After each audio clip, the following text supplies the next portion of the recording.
Bro, oddly enough, all I did was close and open OBS, and that was it. That fixed it. I don't know. I don't know what happened. We're live. We're here. We're on YouTube.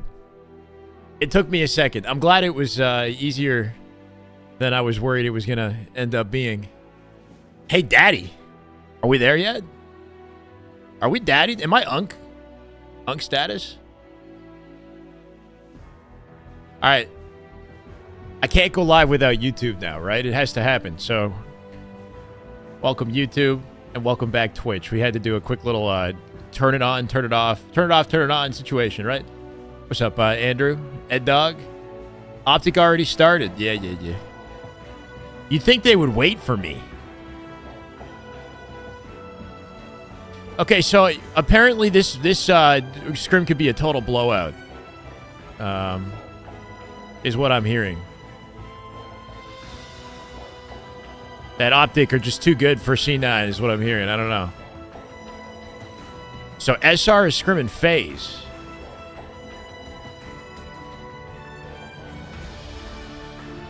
Lucid is scrimming on SSG as well with TSM. Let's get it, baby. Still on map 1. No, I know. Ooh, they're all live. All of Optic is live. We got to start with a bound POV today because we haven't seen any bound. We'll watch just because it's already happening, and then we've got Mikwen who's going to join us. I got to figure out how to make this work. All right, hold on. Everybody, just kind of get in here. Greetings. Happy Tuesday. 2 days in a row. Top A now. Get a slide in. On the box. You were just fine. A pass typing. Yeah. Nice. It's Halo time. The round's already over. They do this every day on the scrim. They start with live fire ball. And nobody ever counterpicks it. Everybody's down for live fire ball. I don't know if this is like a scrim thing or if this is an Optic thing specifically. Salutations. How you doing? Ron, welcome. Does Optic have a major this year? Yeah, I think so. In the middle of the summer, right? The Dallas one? It's one big. Maybe? Who am I? Oh, what do you mean, Samuel? Welcome, brother. Great day for scrims. Yeah, we got a lot to cover today, okay? We got FaZe versus SR. Thank you, Melons. We got Optic versus C9 and SSG versus TSM, all happening at the same time. I'm going to tweet this out. Shit my body. Shit my fucking body. They're shooting it. I put Optic C9 as the title of the broadcast today, but I don't know if we're going to stay here the whole time. Because it might be more exciting for us to watch the SR one, SR FaZe. That might be more exciting. Yeah, but for the sake of clickbait, we're gonna put Optic C9 as the title today, right? And then we'll figure it out from there. Watch out top A. Watch out back green. He's keep top A on the white box. We hit record numbers on YouTube today, or yesterday. Sorry, record numbers on yesterday on YouTube. Let me wake up. On YouTube, 1,200 viewers, nearly 100 new subscribers on YouTube in the one live stream, which was crazy. It was crazy. And Twitch was popping too. Not that I have any expectations, but it feels good. It's happy to be here and hanging out with you guys. Enjoyed some Halo. He's two shot. He's two step tower. One shot. Nice shit. Keep the hype, keep the vibes going. This is all a build-up. In case you're not aware, this is a build-up to the first qualifier for the first LAN major, which I think is this weekend. Can anybody confirm that for me? I think we got a LAN major qualifier this weekend. Yeah, Discord works, Mikwen. What's your Discord? One's nest. Or want to send me your username? Two shot nest. One shot nest. Give me a second to get through just game one where everybody kind of gets in here. I don't know where the other kid is. Let's just make it. Okay, cool. Yeah, I'm looking at plan. One shot. Dead. I'm one. Keto. On Novi. Yeah, kill me. Nice. Cuts again, yeah. Yeah, cuts coming. Two dead. There's probably spawn in no ball. One's top mid. I'm getting situated, okay? Probably in the vent. It was 13-2 yesterday versus FaZe. 13-2. Shy is excellent. How's Jappers these days? This is Slevin. Thank you for the YouTube follow. Welcome. First YouTube follow of the day, I believe. Let's go, big place. One's red. Of the stream. One shot too. Bottom middle, one shot. Benny. Optic had a hot start to round 1. We didn't get to see it. Paulie with a damn good Halo. My God. immediate sub to Mikwen. Goated gifted sub. Let's go, Paulie. Appreciate you, brother. Welcome, Mikwen. Yeah, I love what Optic's doing, right? This is something that's kind of exclusive with the Optic Scrims, is we get all 4 POVs, we get their comms as well, so a lot of insights that we don't normally get access to with other teams, which is why it's fun to watch Optic, you know, regardless of how competitive the Scrim might be, there's definitely more to appreciate as a spectator. We got a big double, he's getting out with ball here. Sniper up, Benny. Not going to be able to defend it. Hey, one shot, Victor. Seb. I'm sniped. One above. Looking fit. I'm doing okay. No more than usual, you know what I mean? Like, I'm not exactly doing what I can to just to maintain. Ooh. Bound kind of cooking with the snipe, gonna stay up. Nice little bait for Renegade, jumps over the nade as well. Somehow my audio mutes itself. Last Shot has his comms on, so we got individual Last Shot comms. I think watching Last Shot's POV will be a treat for sure. We're going to watch a little bit of Last Shot today. Go big, John. Go big. Great positioning at a bound there. You can hear the player coming into pit, right? Gets the audio cue. Easy cleanup. One's back green. He's nasty. He's nasty. He was hitting, welcome, Danny. He was going like bottom mid. Do I know? Yeah, I told you. Okay. One shot. He's repulse, careful. Nice. Expect Bound to do a little bit of teabagging today. That's part of the personality. Ducks the nade, 2 dead right here. They tie the game before they play the ball, though. C9. Pleasure rat. Maybe rat, yeah. Stacking bottom mid, nice line of defense. They got enough timing to break out with the ball, get a back tower set up, right? Come on. 32-1 in oddball rounds. Have they lost one oddball round in all of their scrims? I saw that stat come up yesterday. That's crazy. Shoot ice. Manny's one. Thank you, Derek. I appreciate you, brother. I'll be here for all the main events, covering it to the best of my ability. During the qualifiers as well, starting this weekend, right? So stick with me, brother. Happy to have you. Optic might lock down the game right here, right? 75 and counting. That's green. Found with no reason to play just yet. One's on camo. Still got a numbers advantage Optic here if you can just stay up. A preseason tier list before the matches on Friday. Maybe if I get time to do a live stream, we can do power rankings, you know, coming into qualifiers. Kind of tier list, maybe. He's on my camo. Out with a nice little boop off the edge, right? With the repulse before he sends the ball. 5 seconds to close it. And a confident game 1 out of Optic at 99. They get killed bottom mid. Sab looking to save it. Bound the only one alive to get an overextension and kill Sab on the rotate here. And he doesn't quite do it. Gonna need Optic to join him on the push here. Renegade coming in with a pinch from B. Found almost landing the stick. He finds the one deep on Dice, right? Should be just 1 second right here. Yeah, let's go, ball. Alright, good ball. GG's. Easy money. All right, we got a lot of POVs today. Okay, so this will be fun. And new. Mikwen's going to join us. Mikwen, if you guys don't know, is, you know, obviously Halo legend in the scene, pro player, now retired. I sent you a friend request, Mikwen, on Discord. As far as coordinating this, I'm sure it'll be maybe a little bit chaotic. I don't know. But just like going to have some fun. There he is. All right, let's figure this audio balance out. Austin, what's up, man? What's up? How you doing? Good, how are you? Good. Can you send me the link of like the quad stream that you have? Yeah, so I can hell yeah. Have it real time. Yeah, so I guess with the streams, hopefully we're just seeing the same thing at the same time, you know, depending on our internet and whatnot. Yeah, it might be a few seconds off, but I think it'll be okay. Yeah, it shouldn't be too bad. So I know you were saying coming into this. Holy sheesh. What's that? 6 POV. Oh, right. For now, for Shot now. five. But yeah, but there's more. Honestly, like I'm gonna go do a check. There's Drux POV as well. If we want to see SSG, I don't really know if we want to spend time. There's just too many scrims. Because you were saying between Optic C9 and Phase SR, definitely Phase SR would be more competitive. You think? Who's SSG playing? TSM, which is actually kind of competitive too. You'd think, right? Like. This is the way. We got Boo Boo Jubu POV on C9, which is nice. Norsey, thank you for the follow. I don't think SSG TSM has been particularly close the last few times they've played, but TSM is playing better. TSM's weird.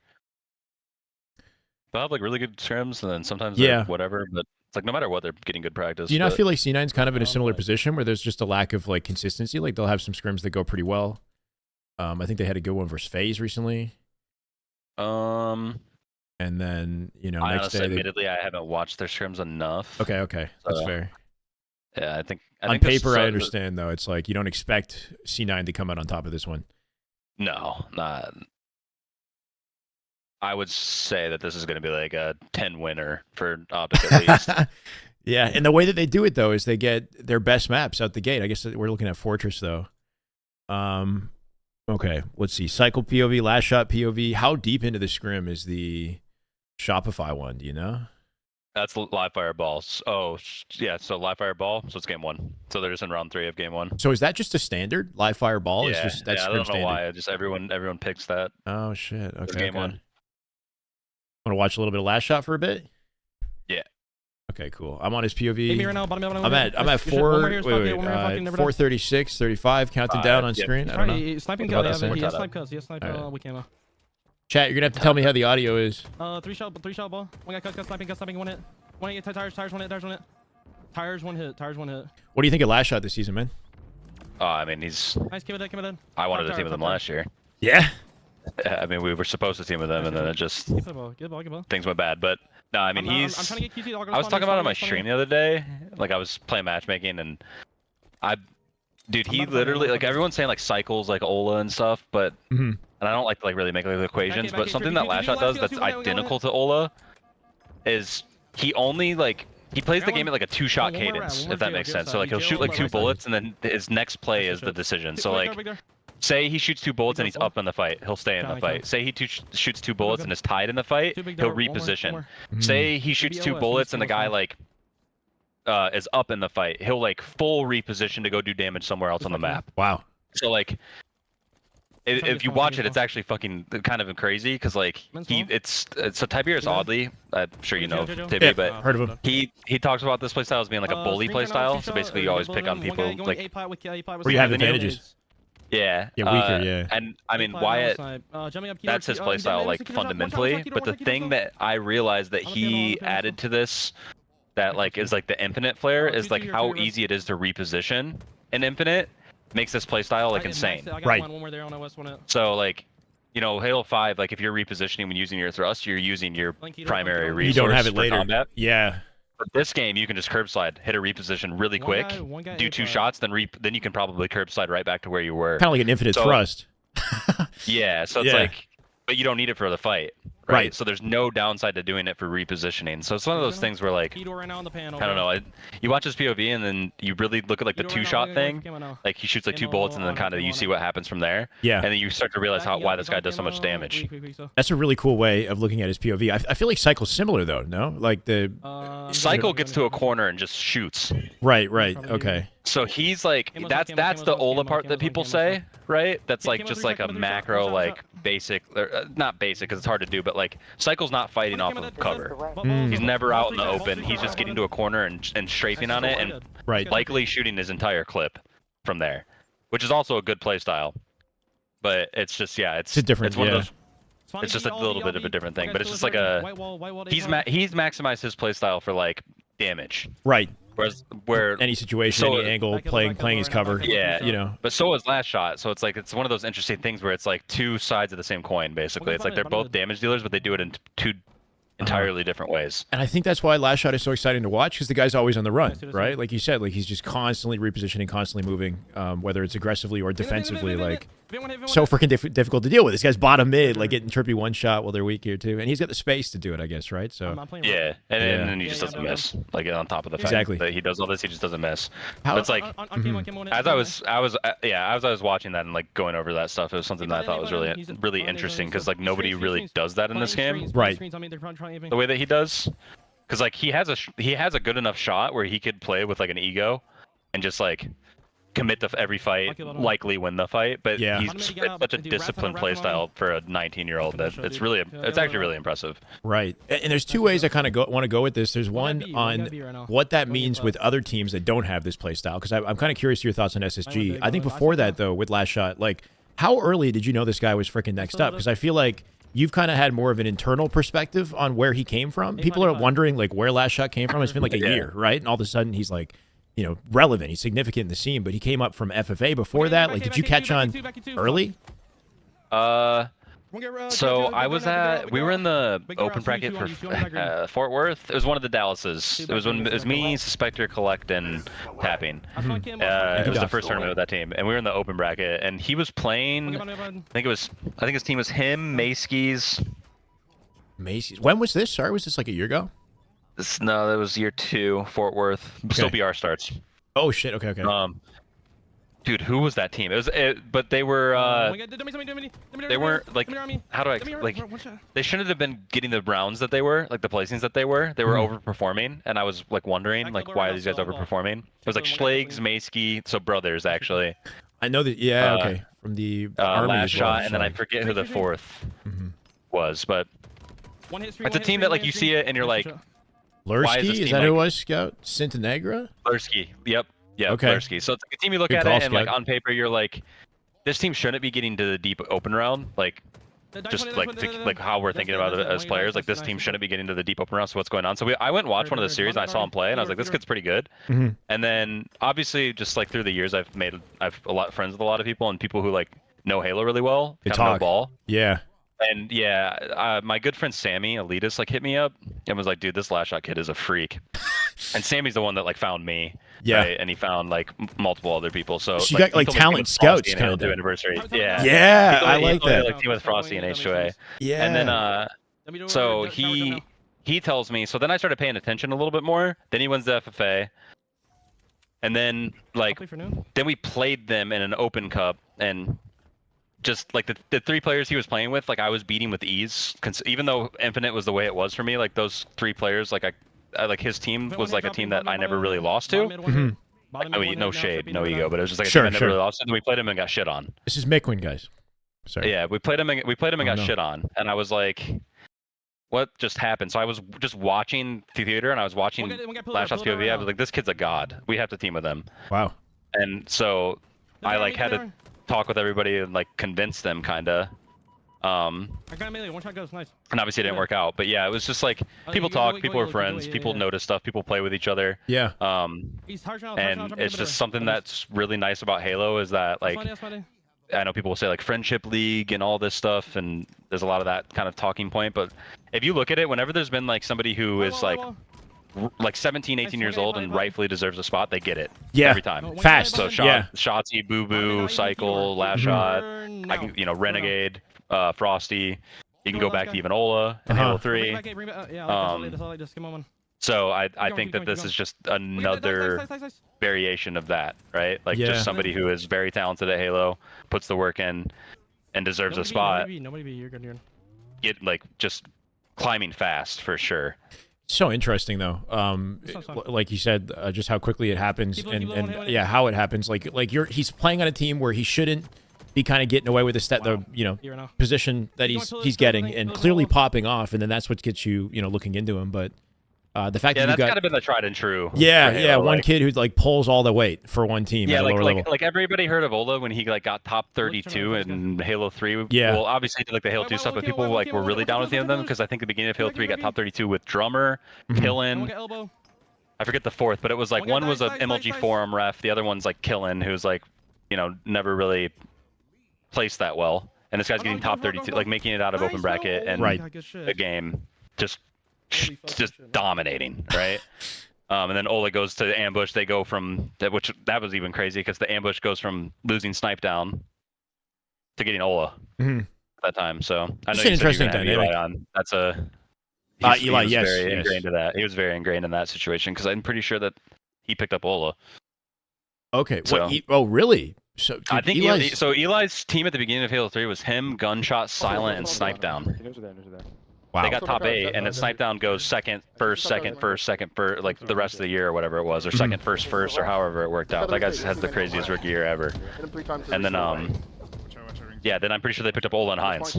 Right. Close up. It's interesting how it almost has to happen young. Not that it has to, but it's just I guess it gets me thinking about a player like Gunplexion, right? Where you've got somebody like Last Shot who kind of rises up in the scene so quickly. People wonder how it happens, right? Like obviously he plays exceptionally well. You've got people who are kind of like talent scouts, like they know good Halo players, like you're saying. They talk. They see Last Shot's gameplay. This kid's clearly got something special. You know, the fact that he's a young player, I think, adds to it as well. He's new to the scene. And then what do you do when you're, you know, in a position like Gunplexion where you're kind of seasoned veteran, you've been around for a long time, you don't have the standings, you know? It's like that's the big thing. I think Last Shot's making plays in land. People are wondering what the fuck is going on. This guy's getting away with it. That's why people start talking. So Well, I think one of the things that is like the biggest difference between what like kind of Gunny and Last Shot, and I've seen kind of the stuff around Gunny, and I respect Gunny and his grind and think that he is obviously a talented player, but it's like Gunny, like if you look at the beginning of Last Shot's like true career, like he was on the same team for like 3 events. Yeah. Well, he was just also on the same team for like 3 events. Oh, okay. And so like there was longevity there, and for whatever reason that hasn't happened with Gunny. I don't know if it's by choice or it just hasn't worked out with players. I don't know, right? I don't talk to him. I don't know these things. That's a really good point, though. Is just a little bit of Last Shot consistency with one team. Yeah. Last Shot stayed on the same team for like 3 events where like he very obviously could have team hopped and gone to like another team and probably got a slightly better placing, but I think just for whatever reason he decided to stay with that Santa Negra team, and it showed like consistency, and it also showed like growth because their placings got better, right? That's the thing that people look for too. Like I don't care kind of how good you are if you don't know how to get better. Right. Like if you're the best player but don't know how to get better, you inevitably won't be the best player anymore. And so like that's something that people kind of look for. And again, not trying to say that Gunny doesn't have that. That's not like what I'm inferring there, but that's what that Last Shot staying on a team showing improvement showed to everybody. That like if you go look like hey, these placings aren't great, right? But it showed like, you know, probably a good head on his shoulders working together with people trying to get better, even though he very easily could have an opinion in his mind like I could go leave this team and probably get pool play consistently, right? Sure. If I wanted to, like, but it's, you know, maybe he just realized that he needed more to learn. I don't know what what's going through his head at that time, but it does show like a level of maturity. An obvious trend of improvement, though. I like that a lot. Yeah. So Last Shot, he's comes into the scene. He plays consistently with the same team for, like you said, 3 events, which I wasn't aware of. I didn't realize he was, you know, in the trenches. You have to start in the trenches, though, of course, and shows like clear improvement playing with that same team. So yeah, it just gets me thinking, Gunny, you know, can he recreate something like that and showcase some clear improvement? And that might have to, you know, come from a little bit of consistency, finding the right players and making that happen. And I guess it's easier. Maybe it flows to you when you're kind of new to the scene and all the opportunities are right there because you're just meeting everybody for the first time. But you don't like have expectations and things like that. Like you're just, I think the thing that benefit, like what always works out is like somebody who's really good and is just playing Halo because they like to play Halo. That every time. There's no pressure. There's no sense of expectation. They're literally just vibing. Yes, and that's I think that's the thing that the young kids have as well, is like they know they got so much time on their side. They're kind of foolish in that regard. They're not like strategic in their approach. In a sense, it's just all kind of flowing and working, and that puts no pressure on their teammates who pick them up, you know, versus it gets trickier. Yeah, you got more responsibilities as you get older. You've been in the scene longer. There's more pressure to play well and expectations on it if it doesn't go well. So it's like trying to remove that and just be a kid again, you know, and get and to have your teammates feel that way about you, like you got time, like you're just vibing, you're loving the game. That's you know, I wonder what it takes to kind of channel that. It's really, really interesting. Yeah, because I struggled with that. That was like all be the pressure, a sponge. like having to pay bills. So yeah, that too. Yeah, all that shit like piles up and like gets in your brain and then it gets in the way where it's like, yeah, dude, like you pay attention to people who kind of like ascend in each like Halo game, right? It's usually people that are just like they're grinding eights, chilling, having fun. Their friend group is playing like. You know, I always say it's like, if you look at like Cycle and Lashar right now, like they're playing squad battle almost every night together, right? You know Me what's and Ola crazy? were doing jump maps in Halo 5 24/7. Like I don't Exactly. know if you ever did like the saw maps, like the puzzle maps. Him and I were doing that. We'd scrim and then do those for like 9 hours. Next thing we know, it's Yeah. like 7 o'clock in the morning. No responsibilities. Go to bed. Do it again. Right? That stuff does make you like get really good at the game really fast. Right. And what I love about that, though, too, is I think it's bringing out something in Frosty and Royal, too. Like a new sense, like a renewed sense of passion for the sport, right? Because they see their teammates who are young and who are fucking vibing, having a good time, laughing, learning the game quickly, dominating in their own respect. And then you get inspired. Like, I'm sure Frosty and Royal, too, are like, damn, we could own this year, you know? Like, you're just kind of reinvigorated. So, Yeah, that was that's dope. when like things are going well on Native White, and it was like I had Alex and like Gilk and Ozbay. Like when Alex and once we got top 4, like when Alex and Ozbay kind of got that giddy, like they were on all the time and like we're having a good time. Like I started to feel like kind of like a young whippersnapper a little bit again. Exactly. And then Alex gets fucking deported, and it was like No, bro. like just completely deflated. But like. Yeah. Yeah, Thank you're you, right. Asa. It's infectious. Like, I mean, good mood is infectious no matter what in 100%. an environment, but it's especially infectious when they're just doing it. Like, they're not even like trying to be in a good mood, right? They just are. Right. It just comes naturally. Exactly. Yeah. And it's difficult to channel that, but I want to say it's doable for many players. But like you said, the longer you've been around, the more it kind of takes a toll, Yeah, and the 10 more years of- 10 expectations years come of with Halo is, 10 years of Halo. Yeah. You need mean, somebody to make you young good again, work. kind of. And I think that's where, Cycle and Last Shot come in. Let's get kind of situated here, though. So SX2, thank you, brother, for the 10-month resub. Welcome back. I know we got a lot kind of going on simultaneously here, chat. I'm not used to doing this. Welcome, Mikwen, to the broadcast. So Mikwen's a longtime Halo legend. You're, I guess you're retired now, Mikwen. Is there any chance that you come back and you play more Halo? No? Okay. Absolutely not. He's all right. Can't find any young whippersnappers or whatever, like you said, to inspire the grind. Everyone asks me like, "What about next game?" I'm like, "Dude, I think I'll be like 35 by the time that game's out. That won't work." Bro, don't even get me started. Yeah, I'm already approaching the mid-30s. It's crazy. Yeah. It's going by so quick. So we're kind of watching like 3 scrims, guys. We got Optic on. They played 2 matches so far. I believe it's 2-0 in the Optic scrim. I can put the Optic score up and keep tabs on that, but we also have an SR versus FaZe scrim. We've got a TSM versus SSG, so there's a lot. I also don't want this to be like an interview, Mikwen, even though I know it's kind of going that direction. It's easy to talk to you, man. But also kind of balancing like watching it too, watching the games together and talking about them. As long as it's vibey and you guys are enjoying yourselves in the chat, just letting you know what's kind of going on. It's a little bit different today. We're we got a lot of different things we're talking through and keeping tabs on, so bear with me. I'm currently watching Formal, by the way, and they're trip capping strongholds like effortlessly right now. Yeah, I don't think the C9 team will win any strongholds. Probably no balls. Yo, get in gold, That's one here, actually. Okay. So bombs and slayers are probably their best chance. You You don't think they'll win Right now. strongholds? Do you feel like strongholds is a weaker game type for Optic? Have you seen much of it? I mean, it does seem like it's if you're gonna go like which objectives are their weakest, you go probably assault. But True, 'cause flag's it's probably new. their strongest, even though the ball stat is crazy. But I think with like the people that are on C9, just strongholds is gonna be one of those ones where they're not like getting like Optic 4 dead. It's gonna be pretty hard for them to get a setup just because they're a little bit more like. I hate to get into like the slow and fast conversation because it's like there's so much nuance to it, but like Boo Boo is a little bit more methodical, Definitely. right? So like he's not gonna make like a quick like cut that's gonna split the map or something like that. He's gonna do something that's like either gonna hold a setup or stop a push from Optic. Those are kind of the plays that he excels in. Right. So as you like, that's where the issue comes in. Is like if he's not getting like a double on those plays, then Optic's just gonna get a 2-cap right back most likely. Correct. Which I think is literally just what happened. So you find that the faster playstyle where players are cutting the map is generally more successful, at least in this meta in Infinite? I feel like what Optic did really well last season was... yeah, sorry, go ahead. Well, it's just hard to like fully say because like you have like 3 new teams, right? Right. So it's just gonna come down to that. I would assume that like, because I've always been like one of those people like, here's the meta this year, but like ultimately the meta is determined by the best team every time. True. So like, people would have said like the meta in Reach was a certain way, and then Instinct comes around and plays the way that they play, then everyone has to play that way, right? Okay. The final boss dictated the meta in Halo 2. TD kind of dictated the meta with Straight in Halo 3. Halo 5, like the meta was kind of dictated by Tox, right? But then we were good enough on Envy that we actually were like, we don't really care how they play, like we're gonna play our game, which was closer to kind of the cutting the map and splitting and doing those kind of things.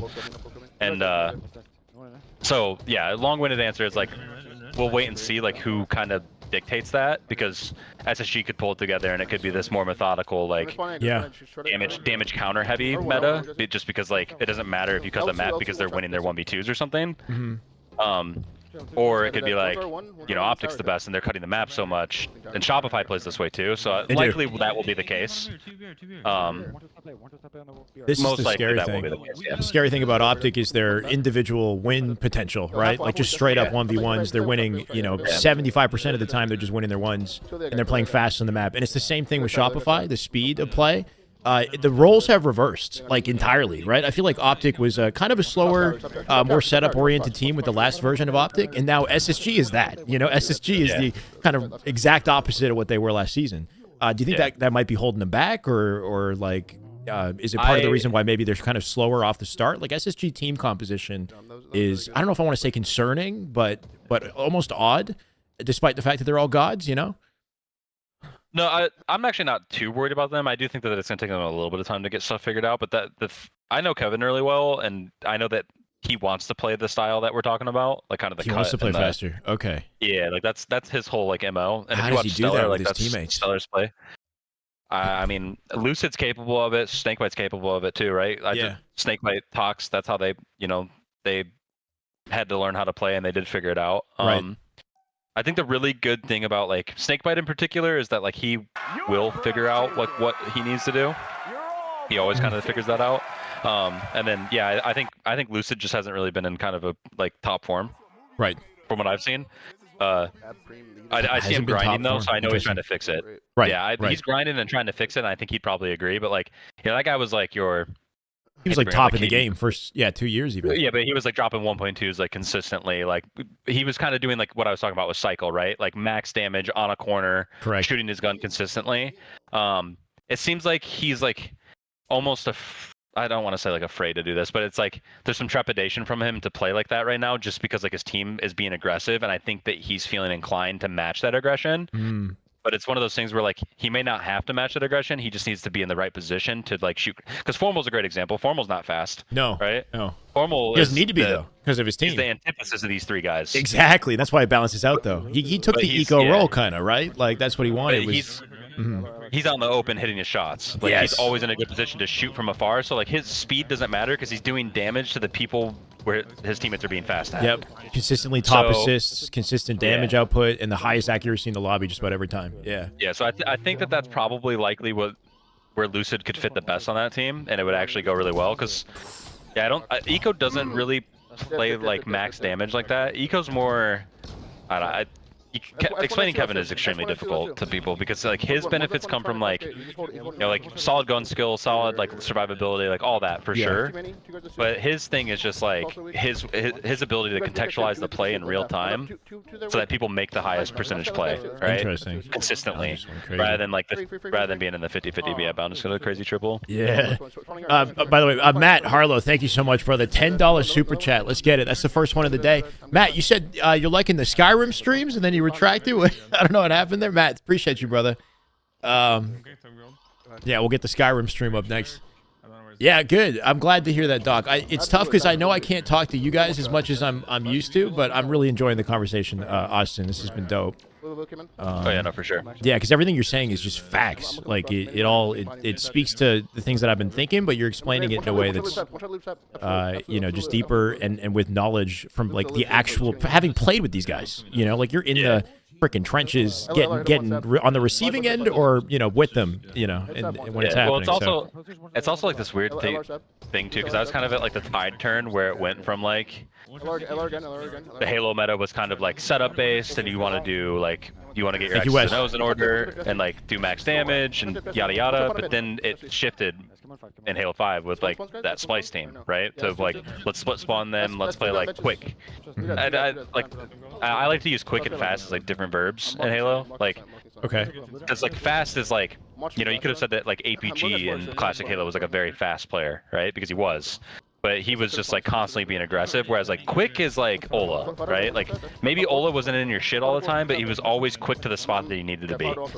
Are you saying that's kind of what Eco is like? One's in blue. Blue behind No, you. so well, Kevin is quick. Kevin is extremely quick. Like he's always in the right spot, but more so like his vocal ability. But just more so like you were saying how like kind of like what you were thinking. I witnessed like the tide turn, like in real time, where like as a player I had to watch it go from like this is kind of the classic Halo meta, this is how Halo's played, to like okay, this is like the new kid classic meta or new kid Halo meta, this is how we need to play. And so like there was just a lot of conversations around both that I've had where it's like it's easier for me to like convey it because it's like we had to figure it out. Right. How do we adapt to this new style that's kind of evolving in competitive? Yeah, as it's happening.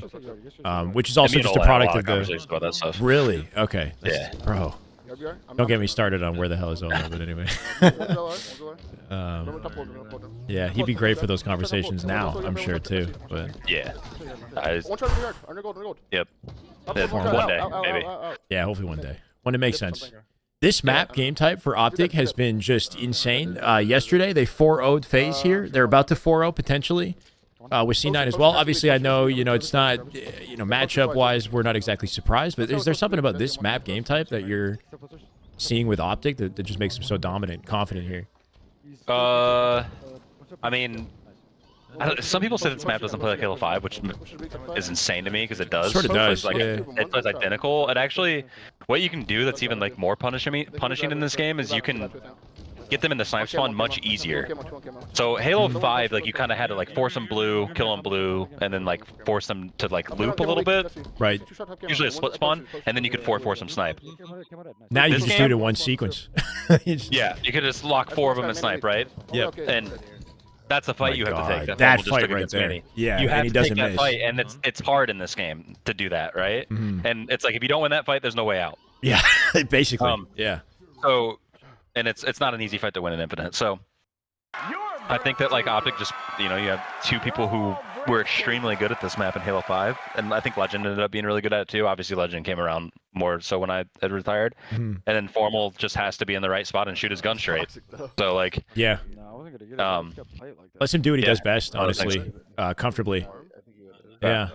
Matt, thank you for the $5 super chat. Happy to be here, brother. Happy to keep covering it, bro. Thank you, man. Appreciate the support.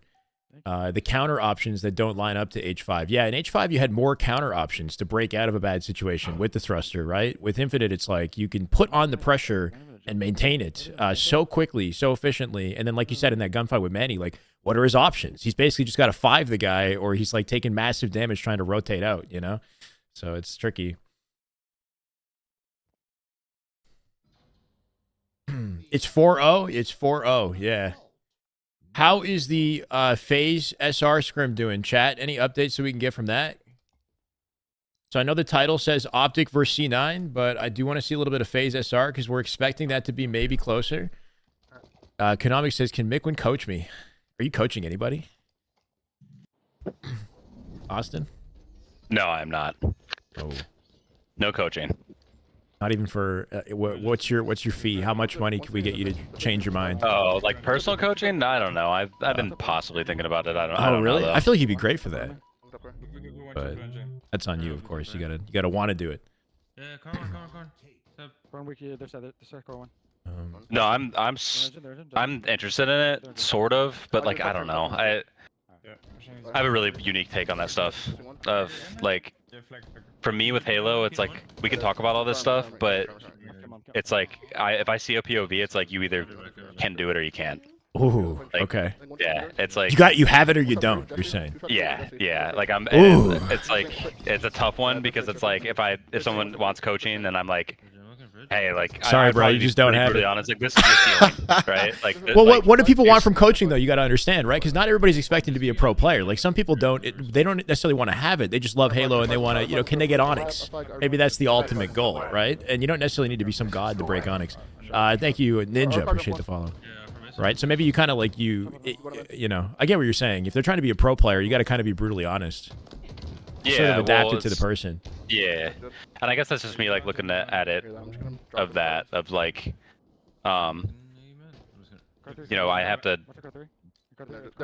look at it like I want this person to get better, but like I shouldn't expect this person to be a pro. Right. I see what you're saying. Interesting. So you're trying to tell me I don't have it, huh? Anyway. No. Watching your PvP, your movement's insane. Thank you. So like, I'm not but looking I think for gas. you're really meticulous about that though. I am meticulous about that aspect of the game. Yeah. I think if I gave, you know, if I put my heart and soul into this game, maybe I could, you know, do some damage at a tournament. But a pro player, you know, like keeping up with these guys, I don't know. Yeah. That's a full life dedication. That's like that should have happened 10 years ago. You'd think, right? But It is definitely something that I think you need to get into in your teens for sure. Like I don't think if you get into something in your into this in your teens, like your ceiling is extremely limited. yeah. What was that? Eli had this post the other day where he said that the best age bracket for what is it? Not like micro. There's a specific word, but fine motor skills. The best like age bracket to perfect and like learn fine motor skills was like 9 to 12 or something like that. Has the most significant impact on like your motor skills growing up. Some sort of statistic or something like that. Eli's like, can't remember what his comment was. Yeah, I mean, It's that like you makes learn to sense, shoot though, when you're like 9 years old, and that shit carries, you know, when you get older. Yeah, that would actually make sense because like I was playing shooter games extremely young, but especially at that age too. Definitely has an So- impact. Yeah. Yeah, I was playing like tribes and stuff with my dad. Bro, tribes. My God. Yeah. What's up, So that was Grizzly? 2002, yeah, 2002 when I was 9. The heart and soul of Halo, Polly. Come on, brother. Thank you, bro. I appreciate you. Can Mikwen coach me from gold to diamond without bleeding out his eyes from sheer aggravation? I don't know. That's a good question.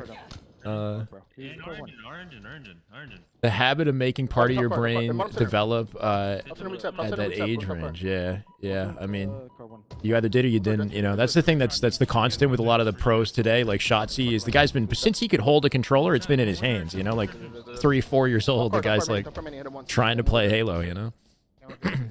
He's pretty far from it. So one top center man. Yeah, I feel like if you talk to a lot of people, that's kind of their story. Like Yeah, are start from a pro in very Halo. young age. Yeah. There's a pretty. That are at the top of the game. Yes. Yeah. Yeah. 1-1. 1-1 assault. Yeah. Yeah, I think assault is probably going to be. Where they have a weakness, maybe. Just Yeah, because because it's they have new. to drop their guns to do objective. Do you think this game type has any longevity in Halo esports? I like assault, but I don't think they chose the right maps. Do you think Bazaar could work? Bazaar would be good, I think. Here we go, man. What the hell? Yeah, I actually think Bazaar would be pretty solid. Bazaar is Bazaar would be literally dope. like Warfare, thank you. Bazaar's spawns would work like perfectly for bomb. Right, I don't the think Bazaar's spawns a good are. map, Mm-hmm. but I think it would actually work for assault. There could be situations where the spawns might be a little far and it would be difficult to defend it. Like if you ever spawned out front courtyard, you're screwed. Like how you know what I mean? If they're blocking it and you spawn in the courtyard, you got to go through the double doors or like jump up just to get an angle. Like you'd be completely screwed. Oh yeah, it's guaranteed an arm. It'd be for guaranteed. Sure. Yeah, but the idea of like breaking into the fort and then planting, like the way the map is designed, it just seems Yeah. so perfect for that. I don't know. Yeah, I also think the mistake they made with this is like not having any type of disarming. Right. Okay. Yeah, I think the bomb should be able to be disarmed, but Right. So you plant it and you got a period of time to disarm. Yeah. yeah. So the way Halo 2 worked, Halo 2 like you would plant it, then you had to hold it for like it's like a brief period of time. But something I'm noticing that's happening on Assault, like on all the maps, is like one, the spawn killing gets out of hand, because like they can just arm it, You have to move go off the crazy. site, and then keep spawn killing, move it back in, right? Oh, I At see what you're least saying. with the holding, you have to like plant it, hold it, and then it has to arm. Then you have to bring the bomb in. So it like it basically extends like your. You can't partial in the classic games. Like partial armament? No, I don't think so. Not in Halo 2. But Reach was like this, and so was H2A, where like you armed it and it blew up. Right. Halo 2 was the only one that had like the disarm timer, where you had to like go stand on it. And yeah, I don't know. I think that was like the most interesting personally, because it makes the smaller maps a lot more playable too. Because again, it just like extends like however long that fuse timer is how much longer you have to hold your setup. So And then apparently in Halo 2, the explosion was way bigger too. yeah, you would die if you like didn't drop into the base and stuff. So like there was a good chance that like you would die of getting the arm or die trying to go for the defuse or something, right? But also I think I think some of them were to 5, maybe. Oh, interesting. Halo 2's objective score limits were kind of crazy though. Like I mean, getting to 3 has been tough in this, especially Fortress, right? I just feel like Fortress, there's just so many freaking angles. Like you have to overslay every time. You know, one guy's alive on the map, he's still getting the kill and bomb. Yeah, it's just I don't know. It's wild. Yeah, 2 core main agenda on John. Do I think a COD type hardpoint would work? You think it'd be fun? In Infinite, what do you think, Mikwen? I mean, isn't that just Hill kind of? Yeah, like what's the difference with hardpoint and King of the? I don't play a lot of COD. I should know. It's just different scoring. So like, not even different scoring. It's our Hill is different now, but it's basically classic King with the timer stops when somebody's in the hill and when the hill's rotating, and then the timer depletes when nobody's in the hill. Yeah. Okay. So like, it's effectively like oddball clock rules with. So just a slight modification of what we had with King of the Hill, basically. Yeah. So I mean, it's a better scoring model than like what existed in. So you're saying standing in the hill makes the score go up, but it rotates every 60 seconds. That's the bigger difference, I guess. Is like the hills are constantly changing position, and you're constantly forced to. So classic Halo did that every 60 seconds. Every 60 this one seconds, is, yeah, this hill is much different than like classic Halo. So like classic Halo basically had hardpoint. The hill stays there until you cap it for this one. Yeah. Yeah, this one is like way different for sure. Hill and classic Halo is very close to hardpoint though. Hardpoint would just basically improve the scoring model and the model. So I mean, yeah, there's no, it wouldn't hurt. I do think that Hill was like one of the good, like one of the better ones in Halo, but it depends on the game. Right. Like, I don't think that Hill would work very well in Halo 5, but it worked well in Halo 3. Yeah, that's interesting that we never had that in Halo 5, but it's been kind of like a main staple in this game. Yeah, this hill is basically like extraction. So like, just extraction where you can put your feet anywhere. This our King of the Hill, you're saying? Yeah. Halo Infinite, yeah. They're going 2-1 here potentially. Last second, Legend saves it. Is he camoed? I think he might have been camoed on the hill. Yep. They got it somehow. Wow. What do you think of that feature where you pick up bomb, if you haven't been seen, you can like sneak it around? Like people in matchmaking, I guess they'll try to hide in the last like minute of the game or so that they don't know where the bomb is. Yeah, you probably don't see that as much. Because you have to go arm it. In competitive. Well, yeah, but if you don't need it, if you have the advantage though, you can hide and just kind of like waste time, right? But in competitive, I'm sure your team can kind of figure that out quickly. That's already kind of happening though. Like on Fortress, people will go hide in the windows and shit. Yeah, so they can just play it the moment you get near it. Yeah. Yep. I mean, again, it's just like it comes down to like where the clock is kind of classic Halo clock in this game, and I think that that's just something that like doesn't work anymore. Is like that was one thing that like if you go back to like classic Halo and look at like their clock scoring or the clock rules, like they were all bad, right? Ball was bad, hill was bad, flag was bad. We had to do 30-minute flags just to get OT basically.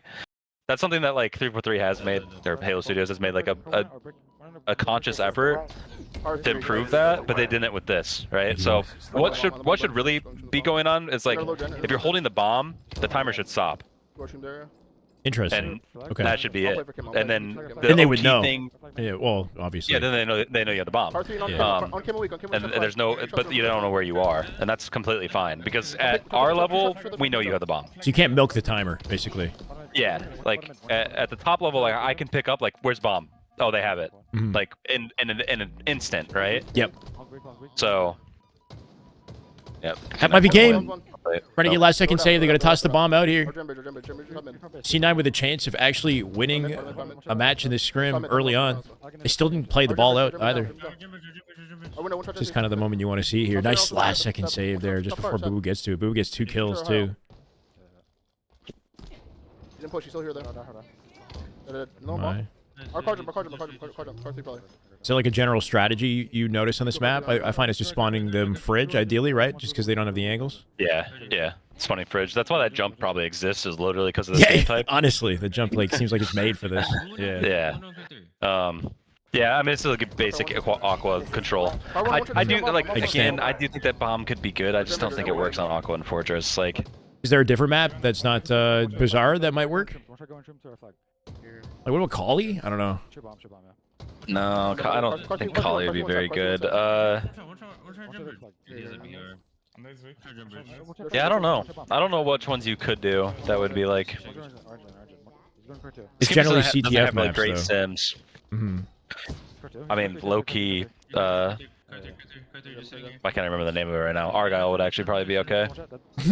But Do you miss people hate Argyle at all? Yes. You I don't do? know why people. The only issue with that map is the vents. Like that map is like. What, it's like just a the vent's good- kind of like, annoying to good play assault map. against? You're saying? I Like, mean, they're too people just powerful? camp in the vents, and then it's just like you have to clear them out, and it's just like really annoying. Like if those vents were blocked off, that map's like an A-tier map in my opinion. Wow. Yeah. It's crazy like, how the opinion has changed on Argyle, bro. Like when it came out, everybody freaking despised it, and it's I don't know. It's just. And I think that's so the thing with I like worked Halo on that, games too. and I Is like loved it after the then. fact. Sorry.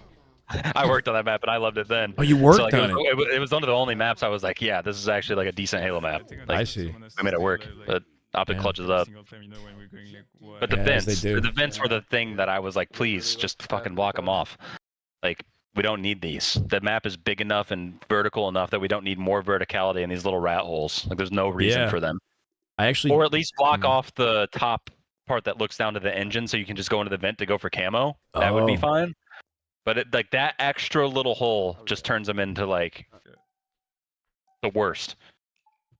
Right, chat. It should be in the YouTube thumbnail, right, Anita? I'm talking to Mikwen. If you look at it, says Optic versus Cloud9, Halo Scrims, Feet, Mikwen. Mikwen was Halo Pro up until last year. Played for Envy. He's been one of the best players in the game at times. Mikwen, would you say was there like a year in your Halo career where you felt like, you know, what would, I don't know if I'm putting you on the spot saying this. No, I mean, like the you year where start you're thinking like, about that this stuff is when you're my not playing best anymore, year. Yeah. H2A was like probably like the most confident I've ever like just I spawn in. I'm like I'm gonna go like plus 30 this game, like guaranteed, basically. Wow. H5 though, like H5 Worlds. I know we got second, but like that's the best I've ever played. And then Daytona, like I fried then too. Fall final, like that MV run. Like there was times where I think all of us were really like could be argued, like especially Kyler and Eric. 2017 was, H5, like, right? Yeah, there was tournaments where like I was like, holy shit, I'm unguardable. But yeah, no, I think that's one thing. As I just like I never had like an extended like 3 or 4 event run where I felt like I was the best player in the game outside of like H2A. H2A after once it was me, Hines, APG, Chig, like every event I literally felt like I was like the best player in the game. Wow. We didn't win, so it's like you can't really say that, but Mhm. it was like I could do whatever I wanted in that game. Having that confidence is everything, though, as a competitor. Yeah, yeah. Yeah. That's And all awesome. that Though. we could do is like actually be that good. It's that's one of the tricky slippery slopes. But Yeah. that was just a weird game too. Like I didn't really play it that much outside scrims. I just like would scrim, and then we had ranked, but I didn't really play ranked. I would just get on and play like ranked Slayer and play like Zanzibar like Slayer. Really? Wow. And get a sniper and just like hit every shot with snipe doing that.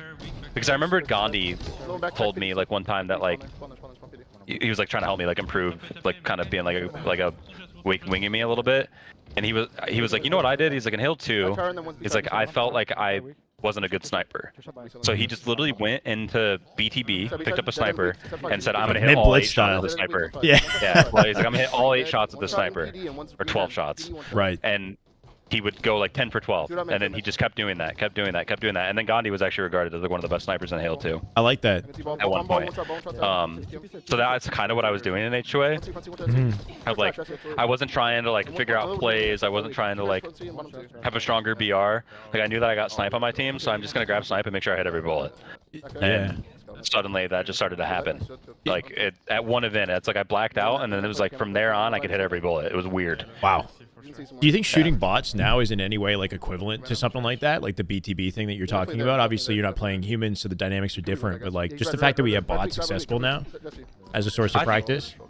I think bots help with like reticle placement and Fundamentals. like that type of stuff, but it doesn't really help like your actual accuracy. I don't think. It like teaches you where to aim, but not how to aim. Like, if that makes sense. I think there are components of aiming that you learn through shooting bots, like transitioning between targets, you know? But as far as like the full start to finish gunfight, it's not realistic, right? Like, humans move differently. Like where to aim. Yeah, exactly. Humans move differently later in the gunfight, right? Like they try to properly evade you, they change up their strategies, they shoot you back, yeah, which makes it that whole dynamic is very different. Yeah, they're just like literally designed for you to like, this is where you can get a headshot, so you're like aiming at this, or like this is where he's gonna come around the corner with at this level, so I'm aiming here. Right. Formal just sat on that tree for a second, for the record, though. I don't know if you saw that. Yeah, you can clamber that thing like pretty. You can consistently clamber it. You can't sit on it though. He was on it for a good like 2 seconds, but yeah, you slide off. He found like I wonder if there's a new spot with like the new changes and stuff, because that would be dope. Yeah, all the time. Like the collision, you could just sit there and like crouch. That'd be nuts. Yeah. Some ivory tower type vibes. I don't know what's up with that. Like recharge now is crazy, right? Like there's so much random collision. Double stack. Yeah, a double the stack. Collision above needles is much bigger. On tower, like on the outside of tower, if you're coming out of a cat, there's like you can jump on that wall consistently now. Like I didn't know that one. Yeah, that's a lot of pros are using it now. Like Druck the other day was just like jumping, like the turbine kind of like the turbine ledge. I don't know if they're changing physics on the back end, or if Havoc's like updating like their physics stuff, so the physics are changing slightly. It's like DLC for me, bro. I'll take it. Yeah, but I mean, Havoc's just could be Havoc, because they just use Havoc's physics engine, so been the same thing for years. Havoc could be pushing things on the back end that are just affecting it. Interesting. Thankfully, it's been kind of working in our favor for the most part, I guess, instead of like destroying the game, right? Yeah, that is lucky. Yeah. Greg in chat here says, ask him about H3, give me my money. You know about that? My money. Yeah, that was, so when I was talking about Elitist, that was I was like, just like a Michigan, like local, like going. What is Give Me My Money? Is that like a tournament? That was our team name. That was our team name. So like, oh shit. Yeah. So like, I was like kind of unknown, and I like randomly won like an online free for all, and Elitist hit me up, and he was like part of the Give Me My Money crew, which is like an Ohio crew. Okay. And so like won a team, and that's how I got on a team with like him, Reliable, and GMM Legend. And Reliable ended up like placing like top 4 a couple times in Reach, maybe once or twice, I forget. But like Alan was really good, Sammy was really good, so was Steve, like Legend. Like they were all really good players, but at that point I was like a 5th or 6th rounder, right? And they picked me up and we got like top 20, and then you get like to frame it too, like this is a different time where like the combine was a thing, so like everyone was like really hype on like Victoria's Secret, right? Because they were like the new AM Kid team that was like, you know, this is like the next wave of pros, and like what an era, bro. Yeah, it was crazy. And we Sammy picked me up. Like our online scrims like went pretty decent, and then we at the tournament we played VS and like absolutely destroyed them. So then it was like, you know, a lot of cameras and stuff around VS because they had won the combine and they're the top AM team, and we just kind of came in like as like a week of practice, like just better than you type squad, and just kind of shit on them. And then got top 20 that event. Like I mean, honestly, like with more practice and stuff, like we're probably a pro team then. And then why'd you split? I mean, that's just AM bullshit, right? Like, yeah, honeymoon didn't last. Something happened. I think I literally went to like a LAN and like or something, and Sammy dropped me because I wasn't there for practice because I was at a LAN instead in Michigan, and then he teamed with like. Then he wanted to team with me for the next event. Then I ended up teaming with like it was me, Lethal, Jordan, and Ghetto, and then Lethal left to team with Ninja, and then we had to pick up somebody. It was like that's just like the way it used to be. Ninja, crazy. And then I got back on GMM at the beginning of Reach, and we got top 8 at the exhibition, got a pro seed. Then I went to the first event, or the first 2 events, so give me my money. And first event was okay, second event was bad, and then that's when like turning point, like me, Ninja, Walshy became a thing. Wow. One thing I definitely don't envy though is just the shenanigans that is like roster mania that you got to deal with. Like, bro, like you're doing well for a week and then, or you know, a month or whatever, and then all of a sudden like somebody like shades on you or gets like a better opportunity, or like that shit still happens today. It's I just don't like the mental battle and fortitude that you would need to like navigate that and stay confident and reset yourself, and you know, like I know Gunny for example is going through that too, but so many people, especially in the AM side of the game, yeah. Yeah, no, it's extremely frustrating. I think it's one of those things where like you just have to deal with it. Like that's where being younger helps too. Going back to that because you can deal with like, it exactly. Yeah, you got patience. Like, oh, whatever. This guy's a fucking idiot. I'll find something else. It's fine. Yeah. But now you're like almost 30. You're like, like that's not good. So you actually like realize like the downsides. Yeah, can't deal with this anymore. Yeah, so that was one of the things for me. Like when the last shot thing kind of happened, that was like I was like, yeah, I get it. I understand why he made his decision. I don't blame him. But fuck this, I'm done. Right. Like, and that was like kind of it for me. So. Damn. Yeah, no, back then though, it's just like, you know, you're like, it was also like so like regional. It's like, you know, they had like the whole Michigan crew thing. It was like Michigan versus Ohio versus Illinois and stuff. So it was like. Teams would break up, but then you would just go to a LAN and like team with people from your state that were good, and then like go get a decent placing. So like you just were never really that concerned about it, because no matter what, there's people that you've been playing with consistently that you could team with. Is there still any sort of local scene for Halo? Like Bound comes from Ohio as well, right? Yeah. Bounce from Ohio. Michigan still does LANs. Like there's a Michigan group. They do LANs. The same guys that were running LANs when I was playing still run the LANs in the same city. Wow. They actually have like 2 LANs coming up. They had one last weekend, and they're having one like coming up in like 2 weekends. And they had like 20-30 people show up. Is it Infinite though, or is it like they're still playing Classic? It's Infinite. Halo okay. Infinite. Yeah, they play Halo Infinite. I mean, I think they're kind of getting at their wits end though, because like Halo Infinite has so many issues that like to play a series takes like 3 hours. Bro. Yeah, EAC would have crippled us all, I'm sure. Like, I don't know how they got through EAC. They tried to do a LAN with EAC, and I think they ended up at the bar. Like, I played a freaking Clutch Academy tournament on EAC, and I'm like, I can't do this. Like, I don't know how you do this every day. Like, it's insane. It was a fucking nightmare when it started happening when we were scrimming. Yeah, so they still do Infinite. I think they were talking about possibly doing some classic Halo stuff, but yeah, so Michigan still has like a pretty big scene. I know guys drive up from like Kentucky and Illinois and stuff like that, so it's kind of started to happen. Yeah. Where like that's all that's left, so the people from those states kind of drive up. But it used to be like Michigan was landing, Illinois was landing, Ohio was landing, but yeah, it's always a fun conversation of like which state's the best Halo state. Wow. Yeah, and there's real camaraderie, and that was the way to play though. That's the thing too, is like Yeah, none of us wanted to play Halo 3 online. Yeah, we've lost that with the way the internet is now, but yeah. We were literally like, well, let's go LAN. That's because we're not trying to play this game online because it's horrible online. Yeah, I heard H3 was actually like like one of the best Halos on LAN specifically. Yes, so good. So okay. Online, horrible. Online was like a bottom 3 Halo. On LAN, top 2. Yeah. Wow. Okay. Like, it was a massive difference. On 30 FPS on the Xbox 360 on what? On like a LCD TV or something? Like? We're on ViewSonics. We're on ViewSonics probably, so it was monitors. It was monitors. Okay. Well, I mean, that was the whole thing. There was M1s and M2s. And M1s were shit, and M2s were good. So like you would check at the station. Bro, there's a like, meta. The station. Yeah. If you had an M1, it's like when I played Melee, bro. It's like the Sony Trinitron. I found that shit on like a lawn. Like I carried that for like 3 blocks just to get home with it. That's sick. Yeah, I forget which one it was, but one of the ViewSonics was M1 or M2 had a ton of input latency. Okay. So you try to avoid that one. And yeah, but it was ViewSonics, and then we switched to. I don't remember exactly, but yeah, it was. You're good. Taking you down so many different avenues here. Yeah, well, no, I have a really good memory of a lot of this stuff, but it's just like. I remember when they switched to ViewSonic, because yeah, we were on like the tubes, right? Then they switched to ViewSonic, it was like the TVs. There's the M1, M2 problem, but they switched to a different ViewSonic at some point. But they were all monitors technically, I'm pretty sure. Mm-hmm. Okay. But yeah, I mean, even if you go back and play like OGH2 on like a tube TV, 360 or on Xbox, 30 FPS, S-type, it's so hard. Dude, like, 30 FPS is crazy to fathom playing on now. Yeah, oh my god. Well, 65 FOV too. Like, bro, like I'm sure it's responsive. And the buzz of the tube TV, it's so responsive. Yeah, it's like super responsive, but it's just painful to look at. Kev, thank you for the follow.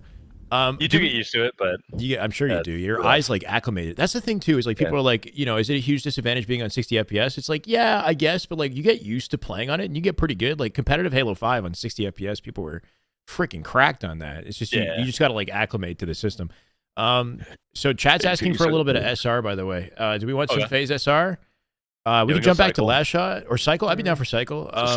Talk a bit of cycle origin story or something. I don't know. I don't know a lot about him, so yeah, he's one of the people I barely talk to. I don't really know a whole lot about him. I heard he's a nice kid, but okay. I still got the streams. Sorry, I'm just hitting a quick refresh on this. Oh, you're good. Do you think his gameplay is anything like Frosty's? Cycles? Yeah. No, I don't think anybody plays like Brad. Frosty is like so weird. Like he doesn't really have like a play style. Like okay. That was like something I was kind of good at, or like one of my, let's call it a superpower. But like I can kind of pick up on people's play styles and pick up on their tendencies, right? Like did you say Frosty's kind of unreadable though, maybe, or like kind of unreadable? It's just like he does a really good job. He kind of does the same thing that Eco does, where like he reads the right play in the moment extremely well. He flows, Frosty. He's got this like beautiful flow state aspect on being in the right place at the right time for every situation, and he makes it look kind of effortless. He just reads the right play like in that moment, and so it's like you can't really say like a play style. Like obviously he shoots super straight, wins a lot of his pivs, like has a crazy snipe, like has crazy movement, like all that stuff, right? Like at the surface level you can look at like mechanically, it's all there. Yeah, from a macro level, like it's like you watch him, it's not. You can watch him in like the same situation, like I don't even want to say same situation, but like a similar situation, like 3 or 4 times, and he might make 4 different plays. Right. But all the times they're like the highest percent play in his brain, and he does make good reads on that. So a lot of the times it is the right call. So interesting. Harder in this game compared to Halo 5, but yeah, he had more flexibility to do the thing that he wanted to do in H5 with creativity as well, right? Yeah, it was just higher percentage plays too because of like more gun skill, more mechanics and stuff. So like he could, if he did make the wrong call, he could still win it. Correct. This game, he doesn't get away with the risk as much. If he makes the wrong call, he's dead. He's dead, exactly. Yeah, and I feel like that's kind of what's been happening, especially on the older version of FaZe with Renegade, like last year, is his typical playstyle was not succeeding as often as it did. Like on, I don't know if it was the roster dependent or just the game and the meta change, but let's go MC. Thank you for the follow. I think game is part of it. I think also like, they lost Lethal, which is a big thing too. Like I think that Lethal was. He brought a lot to the team, Yeah, like a lot more than people realize. Obviously, Renegade's a crazy player, and I think at that point for that team, that a change was inevitable. They weren't performing as well as they wanted to, but it's just really hard to like compare. Like people were saying like Frosty's like not that good at this game. It's like you go watch his POV, like he's still just as talented. It's like it's not one of those like it's not apples to apples, right? It's a lot more confusing than that and a lot more nuanced than that. So dynamics between different teammates and players in the game. There's so many variables. Yeah, and like when you're teaming that long, dude, I can only imagine the type of like shit that's festered. Like true. It's like you're not family, like you're friends. Hopefully. Once you start losing, it creates a rift as well, right? Like difference of opinion and makes it difficult to stay as close as you were when you were on your game. Yeah. MC, I see you, brother. So yeah, it's 6-0, the Optic series, I guess. Like I'm gonna be honest, I'm juggling so many different things right now.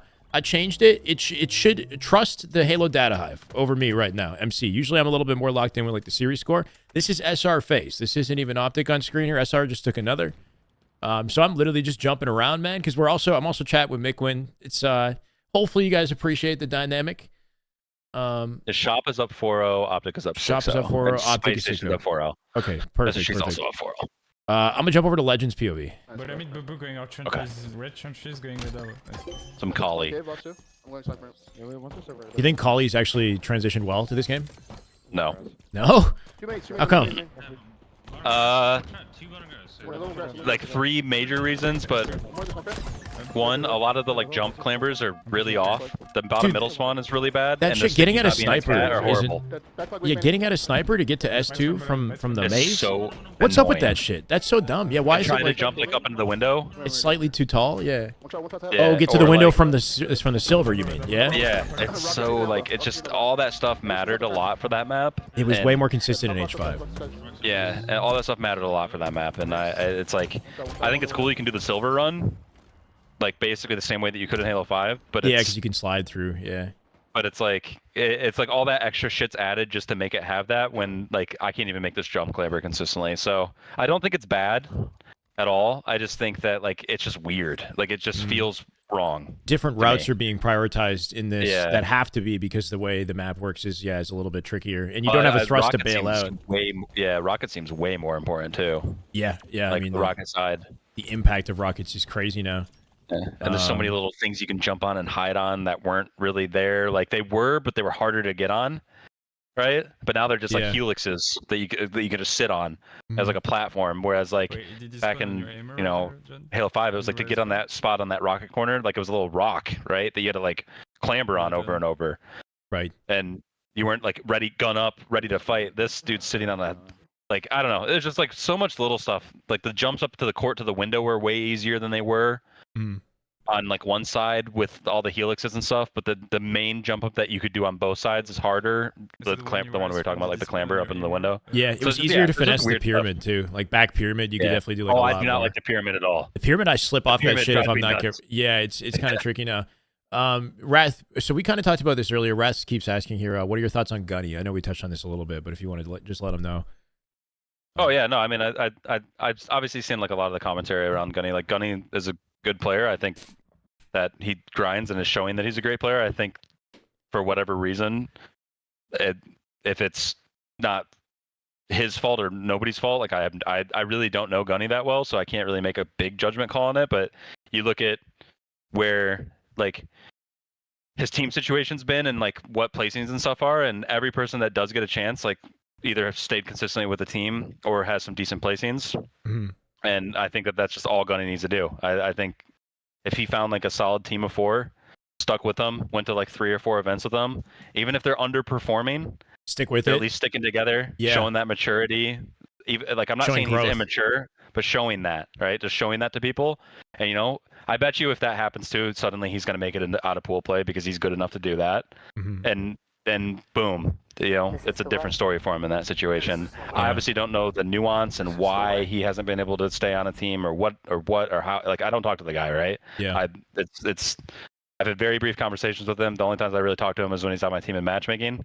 I appreciate the grind. I tip the grind. I think the guy's passionate. I think that he's a talented player. I think he puts in a lot of work. So if he does things right, then it'll work out sooner or later. Yeah. Should. Well said. Yeah, I think you're on the right wavelength. It really just comes down to the statistics, like in the end of the day, like getting the accolades in LAN, and that comes with consistency playing with a team. Who those players are, I'm not sure, but like you said, sticking it out and then showing a clear sign of improvement after sticking it out with those players. Yeah. Which was a really good point that you brought up with Last Shot, is that he stuck through 3 events with a team, and he showed that he himself shined and improved throughout those 3 events, and that's what made him a standout, along with the placings that he kind of collected over time too. So that's a really cool way to look at it. It comes with patience, though, regardless of what you're kind of going through with whatever roster you end up with. So yeah, hopefully he finds the right players to align himself with, right? It's like, it's cool that he's playing with Sparty. It's cool that he's playing with Frosty. It's good experience, but it's not realistic for like his team prospects. He needs to find a way to align with somebody he could realistically team with on a regular basis, you know? Yeah, and it's like, you know, obviously an opportunity may open up with like a team like that at some point, but Yeah, maybe. he's betting against the house on a lot of that too, because it's not just a player decision. Like you have to look at like the orgs get involved, right? And they're gonna like, Interesting. for better or for worse, the orgs don't know like how good a player really is. They just want to see like a resume, right? Wow. So does that's that whole have a different big pull conversation. on I who mean, gets picked? Nowadays, yeah. The resume. Like, example. I mean, here, let's just like give a little bit of tea. So the native Okay. thing, right? We're Okay. supposed to have Last Shot. They offered him a trial contract, Okay. right? In my head, you give that kid the fucking max. right? Because of how good he Gamble was on at that this guy, point. yeah, because he's he's Gamble. good, yeah. But they gave him a trial. I guarantee that's part of the reason why he didn't want to sign with us because Ooh. G1, even though it's G1, offered him a contract.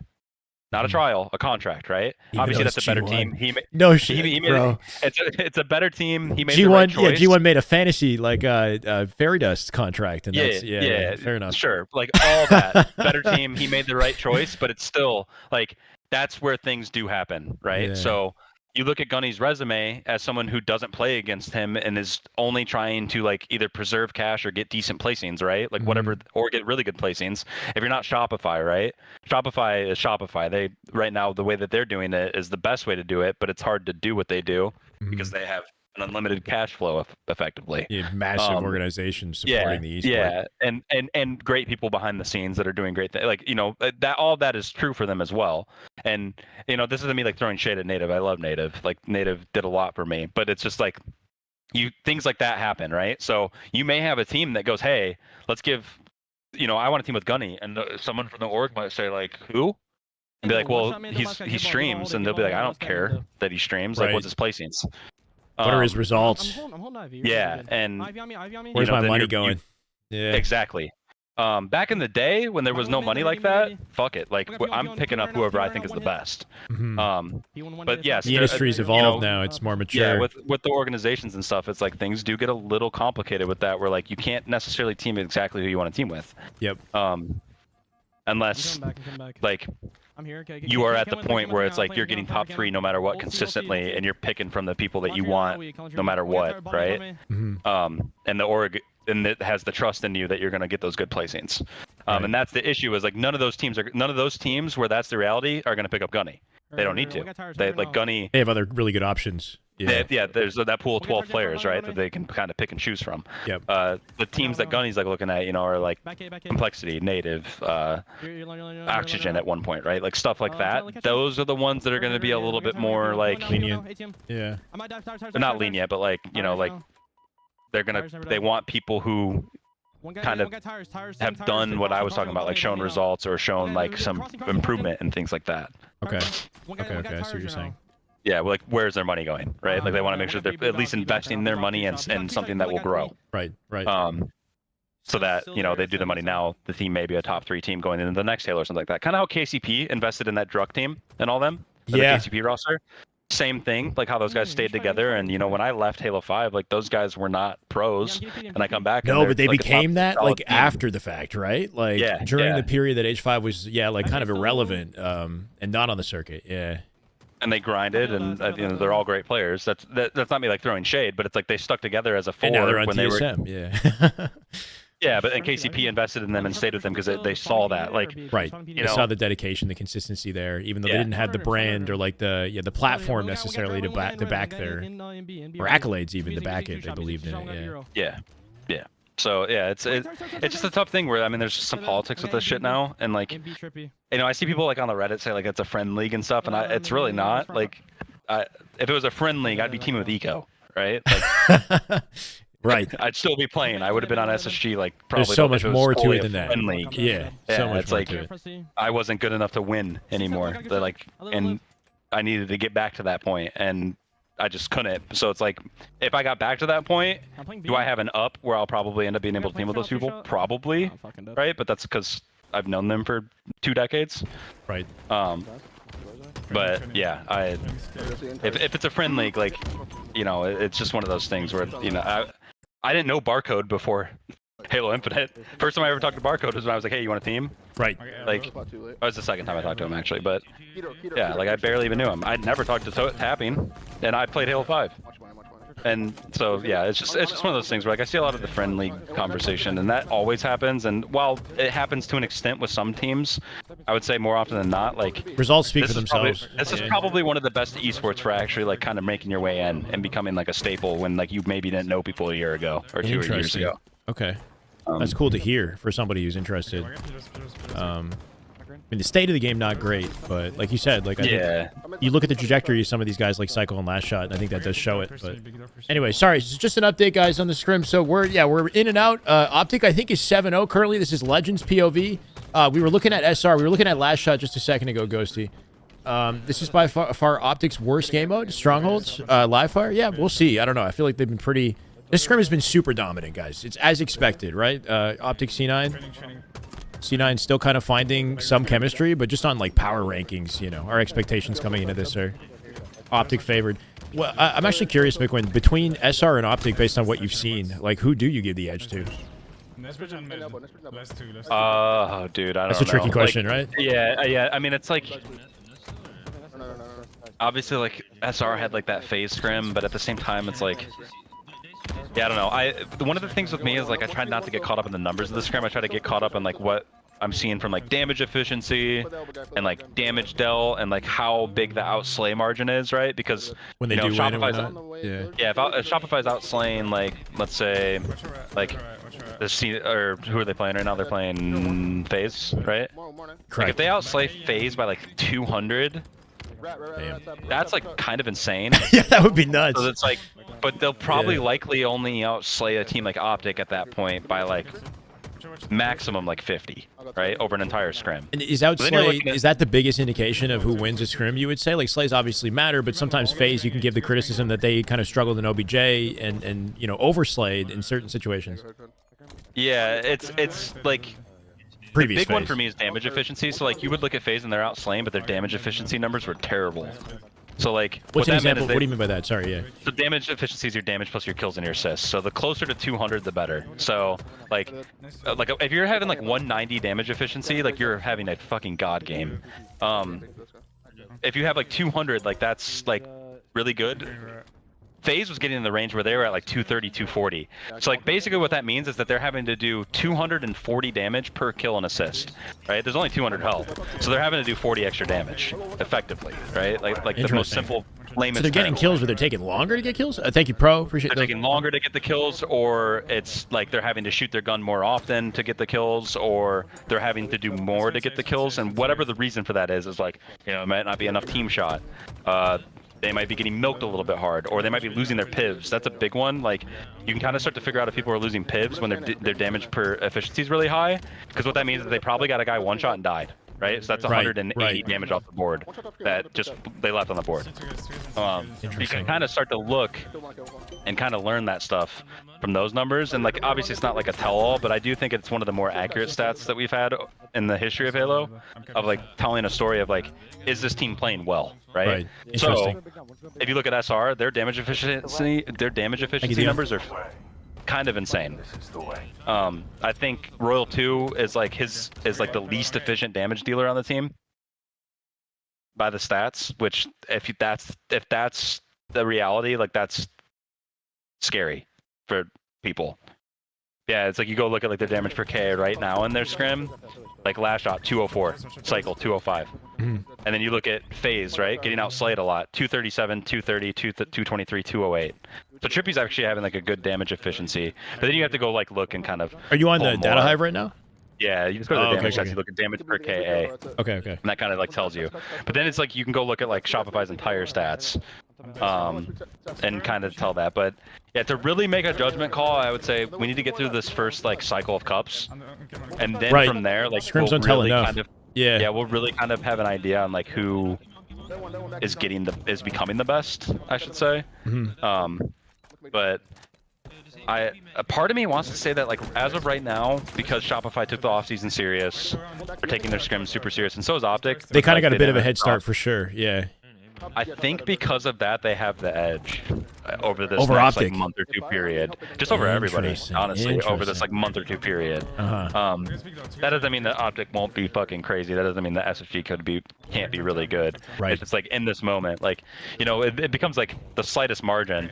And we always said stuff like even back, I think this is still true to this day.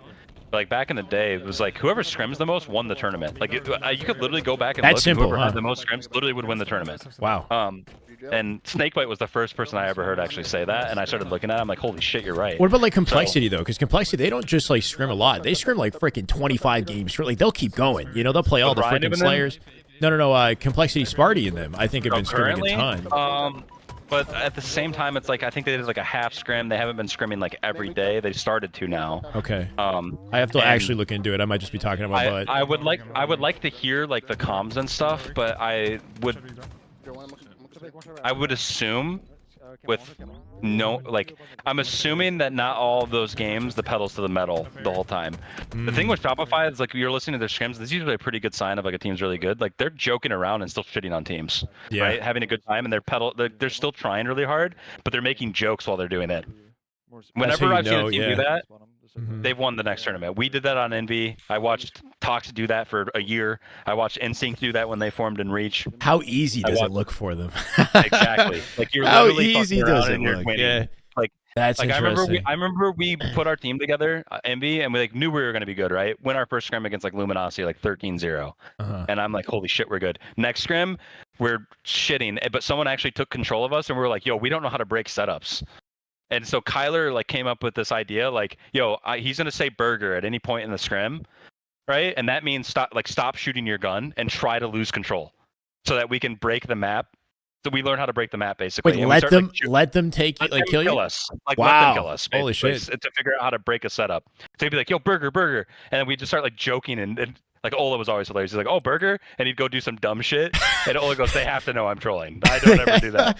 And then like we're just joking, then we break the setup right away and kind of like, okay, never mind, we know how to break setups, so whatever. And like that's the kind of comms we're having, and then I'm pretty sure. And you're like, still winning. That's how you know. Yeah. Oh, we're like 13-0ing. Holy like, shit! Winning like with ease, and like when that's happening, like, so like. You know, you hear Optic like kind of joking in some of their scrims and stuff, so it's like kind of happening both with Shopify and Optic. Yeah, they're both so super confident right now. For the record, yeah. It's going to be tight. Like no matter what, it's going to be a super competitive series. I feel like there's going to be a shock factor on both sides too. Just like the pace of play and the individual ability. Like Optic has gotten, I think, pretty accustomed to winning a lot of their 1v1s. It might not happen in the same way. Like when Matt v Matt, bro, is always crazy. Royal 2 versus Formal is always. Yeah. Beiji with 10 gifted? No way, brother. Accent, NG Rooks, Oleft, Lucid with the nice. Let's go. Big plays, Beiji. Knight, Meet CE, Hermit, Dibachi, Jap, and Hash, I believe. Welcome to the way. Appreciate the 10 gifted sub, Beiji. Your goat. Welcome, everybody. Can we do Bound POV? Yeah, I'd love to. I know chat was asking who we think is better, Legend or Bound, right? It's like, I don't know how you compare those two, but bro, every time I click away, my whole stream freezes too, which I'm sure you guys are seeing. Like, I've got the multi-Twitch up, which I'm like, I think the fact that they're all playing simultaneously probably is part of it.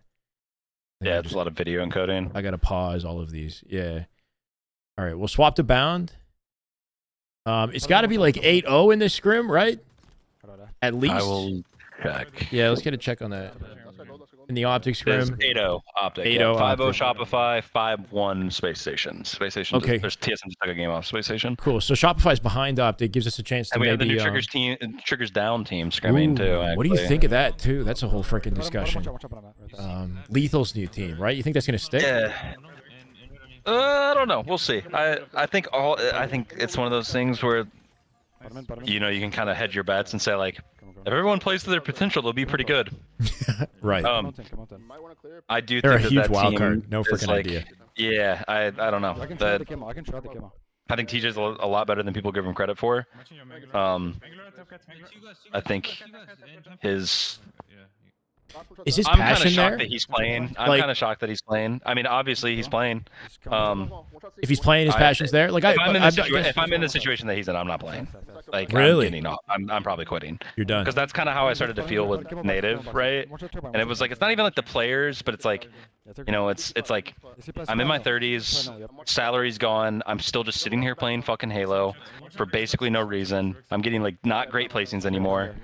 Like, what's the fucking point, right? It was like kind of like the stuff that went through my head. And I saw TJ talking on the Reddit of like, you know, he's not gonna play free the whole year because what's the point? So I do think that he's kind of at that point that I'm at, where it's like, it's not a passion problem. It's more of just like, what the fuck am I doing with my life? Yeah, it hits you. It hits you. Like, yeah, it's really, it is really hard to stop playing Halo. This is something that like I'm really happy I did. I just cut the cord, right? I was afraid to do it. I kept kicking the can down the road because, you know, maybe I'll play better, maybe I'll get better placings. And when in reality, like, I look back on it, when I got top 4 at Charlotte, I wasn't even happy. So that I should have known then I was done. You right? weren't happy when you got top 4 coming back, No, bro? like, that was like, you were off for like, what, 3 years? I was like legit mad. Because you wanted to win. And I'm like, I was like, there's no fucking pleasing me at this point. Like, I just this is two like international formal right players. now, bro. Formal's like either I win or I'm done, right? That's you get to that point in your career because you got second 6 times in a row, and he's like, you know, it's just not acceptable to get second. Yeah, and it's like, you know, I have 2 international players and this is the highest international placing of all time at that point. We came through open bracket. Like it should have been pure dope. And while I did feel pretty hype about it, like Saturday night when I got home, I was like, fuck, like that's gonna be hard to do again. Was like the thought process I had. Wow. Right? Yeah. And I was like, this is all like in hindsight. I've been able to look at it like this, but yeah, TJ's the same age as me. Like we came up together, like we grew up together. Like I absolutely love TJ. He has an iconic career. He does. That's the crazy thing is how extensive this guy's career is. You know, and he's kind of like in Infinity. He's kind of forgotten. You know, just because he doesn't have the top placings that he did. He won a tournament in this game. People forget he did that. with Sentinels like, in year 1. Yeah. And then second place in 2023, right? So he actually had a little glow up there. It wasn't the best game of his career, but it wasn't the worst. It wasn't even close to the worst. I mean, Reach was probably way worse. But actually, it's kind of the same. He won 1 in Reach, got second once in Reach, and got like top 12 and top 16 a bunch in Reach. So it's probably like the exact same situation. So yeah, it's funny, but once I started to feel, because I kind of looked at mine too, like, dude, I'm getting the same placings I was getting in fucking Reach. When I started to feel that way, I was it's like you're back to square one, sort of. I was like, I think I'm done. Back to square one, but you've been here for 15 years or something. Yeah, it's like. Yeah. Which, again, if you're younger, who cares? But when you're 30 and you know have a significant other and life and family is getting older and stuff, and you're kind of sick of traveling and kind of sick of sleeping out of a hotel room as often as you have to. Like, yeah, you know, it's a great life. And I know that people like sit here and like roll their eyes when I talk about this stuff of like, you know, that's amazing that you're able to play video games for a living and do all that. Like, yeah, it's true, but it does get old. Like, at a certain point, it does get old. And you know, competition in general is one of those things where like you age out no matter what. Yeah. So if you're aging out from the lifestyle plus the actual competition, I think that's just a pretty bad mix, and that's what happened to me. I don't know if that's what's happening to TJ, but when I see him at tournaments, him and I are both like, I just want to go home. Like that's like the vibe that we have, like, you know, like just curmudgeon old men. Like I just want to get home to my dogs and my cats and my girlfriend. Like And it, but yeah, I get it. It's like, I think, you know, what kind of mentality do you need to win? And it's the opposite of that, basically. It's like you love to be there. You're freaking, you don't even care if you're sleeping or not, you know? You're like, you're so excited. Like that's worn off by then, you know? It's like, I was talking about that with like my best friend, because he went to my first tournament with me, like my IRL best friend. Okay. We went to Orlando well, it was my second tournament. It was Orlando 07 together. First time we played 4v4 together. And I'll never forget it. We were at my dad's house. The next day was the flight. Could not sleep. So him and I just got up and played Halo all night until our flight. Right. Got on the plane. Didn't even sleep on the plane. Flew into Orlando. And you got to think we're 14, 13 years old. And get to Orlando. And we're in Orlando to play Halo. And we don't even sleep that day. I don't think we slept for like 2 days until we needed to sleep. And you know, brought our Xboxes and hooked them up in the hotel room and connected to the Wi-Fi and played Halo 2 on hotel Wi-Fi just because we loved it that much, right? Yeah. You couldn't catch me dead doing that shit now. Like I'm not bringing my PC to play Halo Infinite in the hotel room, right? Exactly. Like things just change. Crazy. Over? It's too late now. Oh, he's just a little bit too late for the over there, Bound. I switched to Bounce POV. Sorry, I'm all over the place. Oh, you're fine. So get an idea of the game. But yeah, no, I think 3-1 right now. I would be shocked if this C9 team, like this team's the hardest of counters to them. Optic is the hardest to counter as a C9, you're saying? Yeah. Especially when you add somebody like Boo Boo to the team. It's interesting. Yeah. I don't think C9 will be bad. I actually think C9 will probably do a lot better than people expect. I think the top 8 is so volatile, right? Like I could see C9 squeaking into top 6 potentially and having an incredible tournament. You just don't know, right? Because like complexity is inconsistent. Even TSM is looking inconsistent in scrims right now. And I would say they're top 5 in like on paper, you know. But yeah, comes down to land in the end of the day. Yeah, no, it comes down to land. It comes down to like which game types you get. It also comes down to like, you know, like how did somebody just lose? Like there's a lot of stuff that happens, and I think from that 5 through 14 range, it could go one way or the other for all 9 of those teams. or 11 of those teams, or however many there is. Yeah. Thoughts on Bound versus Legend? Let's talk about Bound a bit. What do you think about this guy as a player?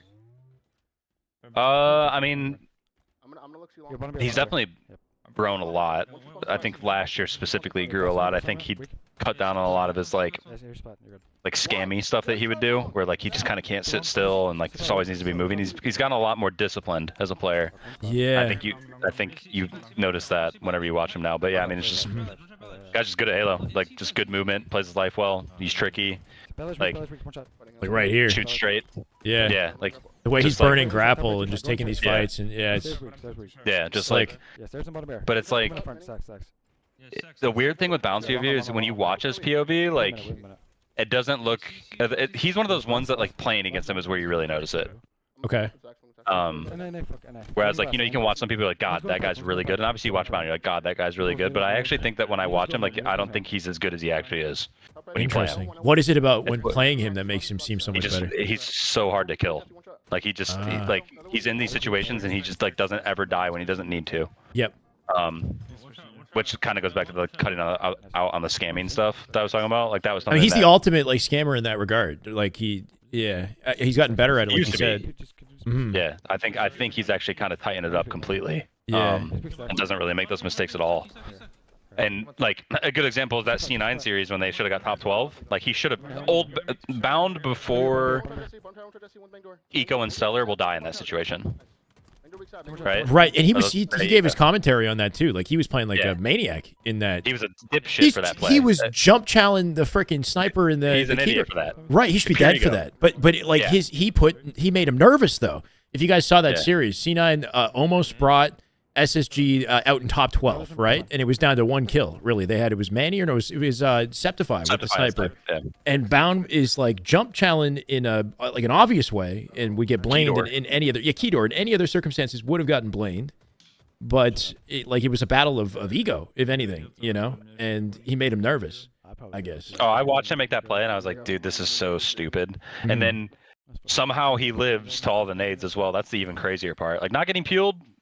Like sure, like living the nades, it's high intensity moment. Like people are more likely to miss the shot, right? Like that's just kind of so you kind of do take more risks in those moments. That's something you learn with experience. Like the closer the game, the more chance you have to like make that somebody will miss those type of things. Like you do think about that stuff. But the big thing was his ability to play his life after he got bodied. Because after he got bodied, I think Bound before the maturity and the discipline would have been like, oh, I'm fucking dead. Right, there's no way out of this. Right. But he just tried for that extra 3 or 4 seconds, and he lives, and they win the game because of it.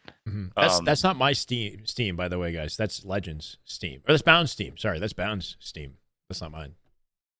I didn't take that off. Sorry, he had like his Steam game library on screen. Yeah. I was trying to click it off like it was mine. Yeah. It's like, no, I don't play Roblox, bro. And I guess maybe Bound does. I don't know. That definitely seems like a Bound game. Yeah. But yeah, just like. It really, when it comes down to like a lot of these players that you watch, like it's not a lot of like pizzazz to it. Like it's not like you talk about like last shot and there's like that type of stuff. Like you can kind of fundamentally break their play styles down to like this is what they're trying to do and this is how they do it, right? Like Bound is just like trying to do max damage and be everywhere on the map, right? So kind of similar to the last shot. The difference is that Bound does it in a way of like a little bit more ego and a little bit less discipline.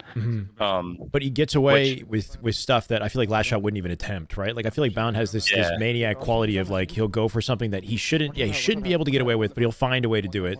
He's not necessarily putting out the same amount of damage, I feel like, as last shot is, like in a consistent way. Like Bound's shot is excellent, don't get me wrong, but I feel like maybe that's like a weaker aspect of his game in comparison to his ability to survive, Like he draws an insane amount of attention and creates the largest possible opening with the way that he plays. And sometimes it doesn't go well, but a lot of the time it does enough, more than enough to make I wonder it if there was distraction medals, who would have the most distractions? He would be the distraction. I feel like, the ultimate. I feel like Bound would have a lot of them for sure. Like Cycle would have a lot of them too, right? Kind of the same idea.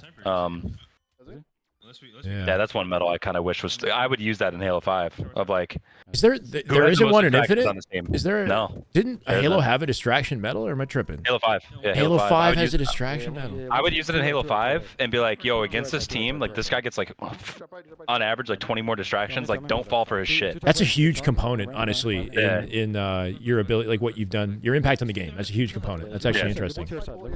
I would literally, the Frosty would get so many distractions on talks. I'm like, stop. I remember on the enemy team, I was like, stop falling for this guy's shit. He wants you to look at him. Yes.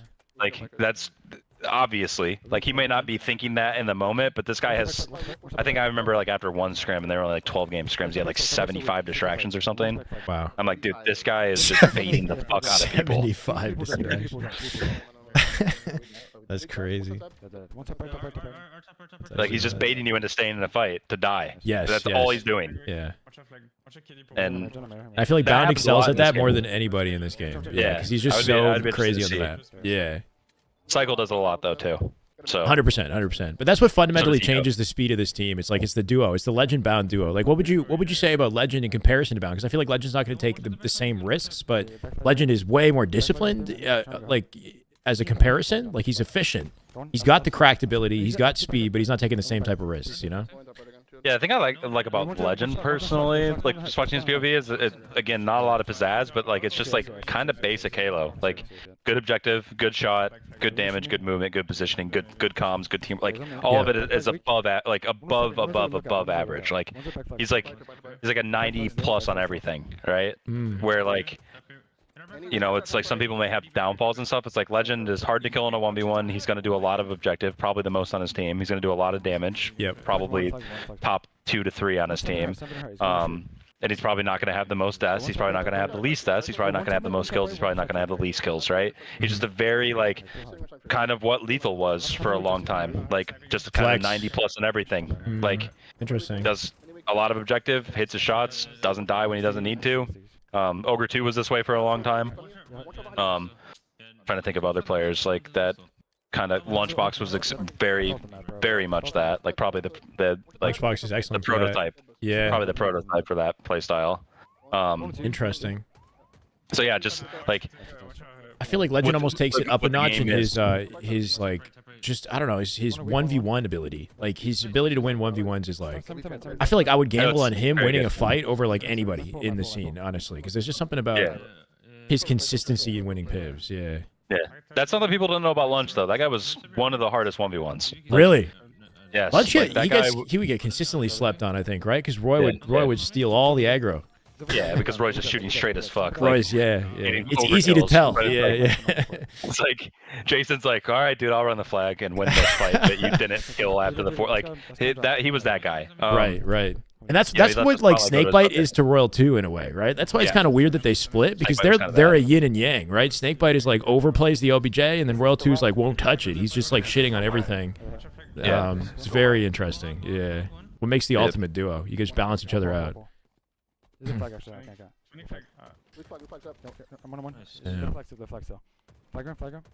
Optic 1A or SSG 1B? What do you mean? Sorry, Symmetry. Wait, like I think we kind of talked about it. SR and Optic are going to be super tight when they play against each other. You're maybe giving a slight favor to SR just because they've had maybe a timing advantage to kind of build the chemistry with each other. But I don't know which way it would go.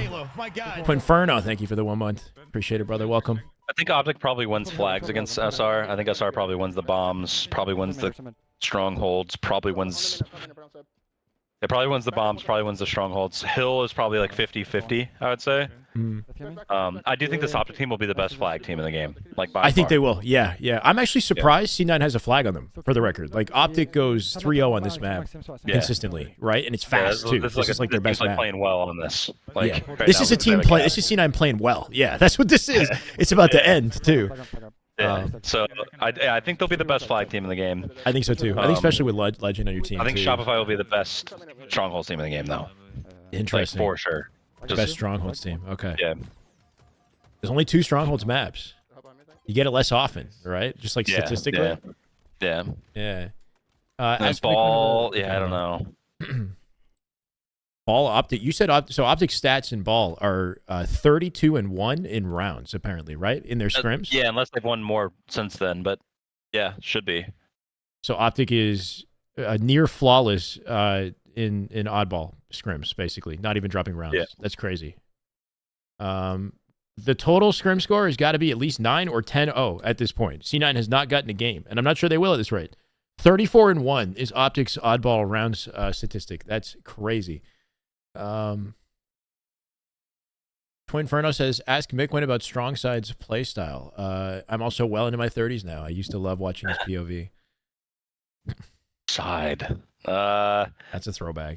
I mean, I teamed with Side, but it was like not really Side. But from what I talked to like the Carbon guys. Not really Side? Yeah, I mean, he just wasn't really like grinding and wasn't like a different era of his yeah, just a little bit longer into his career. But Side, like, I remember he got dropped from Carbon because like they thought he was like a selfish player and they had to play around him and stuff, and they didn't want to do that. So they picked up Ghost Ayami and then instantly started winning. Then FB picks up 10-0. Side. Thank you guys. And they were thinking like, there's no way that the Ogres are going to change their playstyle for Side. And he's like, and I was talking to Ghost about it, Ayami, and he was like, and of course they fucking did, and they just start winning. But like, so the difference that you're saying is Final Boss like changed their playstyle around Strong Side instead of they played around Side. Yeah. Wow. Okay, like interesting. they decided to, and what that means, I'm not 100% because like that was like, I was young, so I don't. But from what I understand from Side was like, he was just like, he shot straight. He invented the way to stay alive. And that's actually crazy. So, like, invented the way to stay alive. He probably was a fucking nightmare on the map in that era. You know what I mean? Like that doesn't exist. Like, why is this guy looking at the ground? Oh, holy shit! I can't kill him. Right. Like, because I don't know how much Halo 2 you've played, but when you drop your head, dude, it's like you really tuck in. People. Yeah. Well, because that game is like it's three. I think it's 3 body shots, full bursts to actually kill somebody. So like it doubles the time to kill effectively. Holy. So you drop your head and like you can get out of some shit. So that guy started doing that, and I'm sure everyone was like looking around like, what do we got to do that, I guess. Yeah, that's the meta now. Yeah, just he was one of those guys that changed the way that Halo played. Right? Was Gandhi hopping very significant in Halo 2? Because I feel like in Halo 3 it was crazy too, though. Halo 3 was like even better in Halo 2. Even better in Halo 2. Like, okay, wow. Yeah, so Halo 2 you could like legitimately like strafe midair with a Gandhi hop. Like, Holy it was shit! Crazy. It was fucking insane. Like you could like change like it was, and then you tuck and you would hit the knees. And right, but I was talking about how like if the BR burst hits any body shot, like it doesn't do that much damage compared to a headshot. So like the knees would get in front of your face type thing. Yeah, so like if you say like you're one shot and you're Gandhi hopping, you could have your knees eat the shot. Holy shit! Rather than the headshot, rather and then than suddenly that's crazy. You headshot the guy and win the fight, right? Right. So yeah, Gandhi hopping was very important. Strong siding was very important, and obviously like the button combos and everything. But yeah, your knees, you would tuck, dude. Like you would get into like a ball in that game, and your knees would come up just high enough. It's like fucking Samus, bro. Like when you go like more. Yeah, if the person was aiming like upper chest, like neck, like bottom of the head, the knees would come up high enough, and the way the Spartan would move is he would go up a little bit, right? Yeah. So like you could do it just right to where like that right there. I don't know if you saw that on Bounce POV. Sorry. Oh no, it's on. Because this game has those elements. It's just not as pronounced, but still effective. It's just the headshot prioritization so heavy on the guns that it's like doesn't really matter. The only thing you can do in this game that like not a lot of people know about, and I don't know how practical it is, but if you look up, your arms block your head. Holy. And then you'll shoot arms instead. But it's like you have to like turn your arm. It's like it's really weird and it doesn't work correctly. But if that's kind of like a similar thing that you can do in this game. I just don't think that it actually like who's gonna aim up in the middle of a fight, right? Like or sprint strafing now, right? So we're like doing the look away, and that actually kind of does something. Yeah.